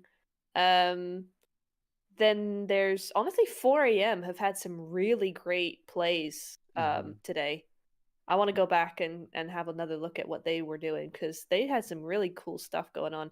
And T2K, I mean, because I like when you can see a pattern, right? And I can see a pattern from them in that one game in League to just now, where they had that same kind of very quiet zone control, just inching forward bit by bit and actually ending up almost winning it. They should have won it, really, the way they were playing, but I think they just got, like you said, Red, I think it was, got just a bit too slow, a bit too hesitant, even towards the end. They didn't ramp up the pace a little bit, and then, of course, the nade just throws everybody into confusion. It's game over, but yeah. I don't think we put enough emphasis, you know, in general in the PUBG to how beneficial subtlety. Yes. You know, it's not really something you see very frequently in PUBG Mobile. People kind of hanging back and playing, you know, under the radar to the point where they're doing well. People don't realize that they're doing well. Yeah. I think, you know, that if you can go under that radar, you have a lot of options. Also, another thing that we saw was that DBS knock, the distance DBS knock. Yes. That was pretty impressive. Yeah. Yeah, when he peeked around the tree. Yeah. That was just not how you expected it. No, not at all. Yeah, really, really good. Yeah, there's T2K. Yeah, that was a match ranking. So T2K actually kind of points-wise finishing first that last game based off of all their either Sandish? Sandish. Is this all day or this last game? Did they have 13? This has to be. That's got to be all day, right? Day. Yeah. Yeah, players to watch. It's got to be all day. Wow. I would have thought so. Sandish at the top over here. That's surprising as far as like players to watch, and considering before this game they were like one of the bottom teams, right? That just goes to show you how impactful that solo has been all day. Here's the overall leaderboards: 78 points, Alpha 7, all Brazilian teams at the top. Yep. Wow. Wow. I mean, nice. Did you guys think Inco was gonna still hold second place by this much too? On top of that? They had a really strong start to the day. You know, if it wasn't for that, definitely not, right? But they're able to maintain, so they're gonna be up there at the top. Home team still dead last, but for some reason I'm like cheering for them even more now after today. It's like you want them to win. Right. They had a pretty solid last game, honestly. Pretty good team fights. There's Revo. Well, what I see from them is that they're not doing terrible on less than, but not by much. So realistically, what they need to improve on, like their immediate change, should probably be to putting a little more prioritization on placement, at the very least, because they have very few places. I think if they're just able to do that alone, that's going to be a pretty huge bump in them for them on a game by game basis. Well, don't forget, 2 teams were invited, and I'm pretty sure that's one of them. Alter Ego is one of them, yeah. Yeah. So I mean, for them to be an invited team, all things considered, they're still putting up a pretty solid fight up against some of these top contenders. I mean, they're at the bottom of the leaderboard. Wiping Nova. Yeah, exactly. Wiping Nova. like if there's a takeaway, you know, to be proud of your achievements here. Yeah. Oh, we got a little interview. Maybe listen to this real quick. Congratulations, and you know, maintaining first place throughout today. Somebody got his teeth whitened. This for this can be event. seen as a double-edged sword sword, because because in the one hand, you have this huge boost of confidence after day 1, but on the other hand, going into day 2, you kind of have a target on your back. There's a bit more pressure. Do you feel that? Então, parabéns pela vitória de hoje. Ele disse que, tipo, por ser campeão no primeiro dia, tem a vantagem que vocês vão ter aumento na moral. E o problema é que também pode ter uma pressão aqui, por causa que todas as outras equipas vão vir atrás de vocês. Vocês se sentem assim? Não, acho que aumenta a confiança e isso é bom pra gente. É bom até certo ponto, mas a gente tem que saber regrar isso pra a confiança não atrapalhar a gente. So he said that, of course, you boost like the morale for the whole team. Of course, they have to be careful. Yeah, for sure. Oke, teman-teman semuanya, kita sudah bersama Revo di sini dari Alpha 7, salah satu tim yang memang hari ini luar biasa sekali permainannya. Dan setelah mereka mendapatkan posisi pertama. So, end of the day, they got confidence. You know what I'm saying? Yeah. Confidence. Yeah. So, Confidence. Yeah. 4 kills that last game. Okay, whatever. You know, we see you. They had one massive game, that chicken dinner with the 14 elims. You know, that's really what put them here at the top. But all things considered, I think tomorrow I'm going to be looking at S2G. They've been coasting all day, but doing just enough to be top 4. One chicken or a game with a bunch of elims could definitely shoot them up the overall leaderboards. But guess what? T2K, after that last game, 5th place. Yeah, 5th place. 5th place. Like, that's something else. So wow. And get this 1 point behind 4th. Yeah, to me that's a case study, right, of how important it is just to have one solid game, and it puts you right back in the runnings for a ton more prize winnings, you know, Yeah. at the end of this tournament. So honestly, day one, you got AE, all the bottom teams. Like, I'm not too stressed. Yeah, you had a really shit day. But all it takes one really good game and you're right back in the running. I think that's going to be the story tomorrow. Now, day 3, I don't think we can say that. You know, day 3 is a little too late if you're at the bottom. But that's it. You know, I'm looking forward to tomorrow. Any final thoughts from you two? Yeah, as you were saying about T2K, man, 3 points is what separates them from third place. After that, all that, I mean, this is anyone's game at this stage, you know. And I will say, you know, if I came in here and I predicted, but that's based off of, you know, hearsay and rumor about how all this. So yeah, it would have been accurate coincidentally, but I'm curious to see how T2K and DRS are. This is I mean, they've shown that they know how to play in the aggressive situations, but it's a very so it happens with this way. Put out like Fireflux. What I mean, that dub was super impressive. I mean, this is quite a spread here, but all these teams, you know, have the potential to win these. So I think it's anybody's game. Yeah, it really is. It really is. I'm also kind of looking at Vampires. I'm surprised they're that far down. We've seen so much more from them. But we also saw in League that they didn't do all that well at the beginning either. So should be seeing them come back tomorrow. So that will be interesting because that's going to throw a whole wrench into how the rest of the lobby play because they are known to be very, very aggressive, a very good team. So I want to see how maybe once they get back up on their feet a little bit, how that's going to alter things for tomorrow. That's it. I love how the mics have COVID mask on too. You know, safety first I know. out here. But all in all, what time is the stream starting tomorrow? 6 a.m. EST, I think. 6:30. Is that what time we started today? We started 5. No, it was set at 5:30, but then we were an hour gotcha. late because it didn't actually start. Yeah. Oh, I see. Gotcha. I think we started at 12:15 for me, so that's 45 minutes after the start time we said. So I think it was either that or a little later. Yeah, I'm gonna set it at 6:30 a.m. EST. Sounds good. So 12:30 for me. Cool. That's it. We'll talk in the DMs. So Red Eyes, have fun drinking some more Monster Energy drink. I'm gonna go cry. Nepturo, have fun at family time here. So we'll be back tomorrow. Thanks everybody for watching the VOD, watching live, and you know, enjoy your popcorn. See you later. Bye.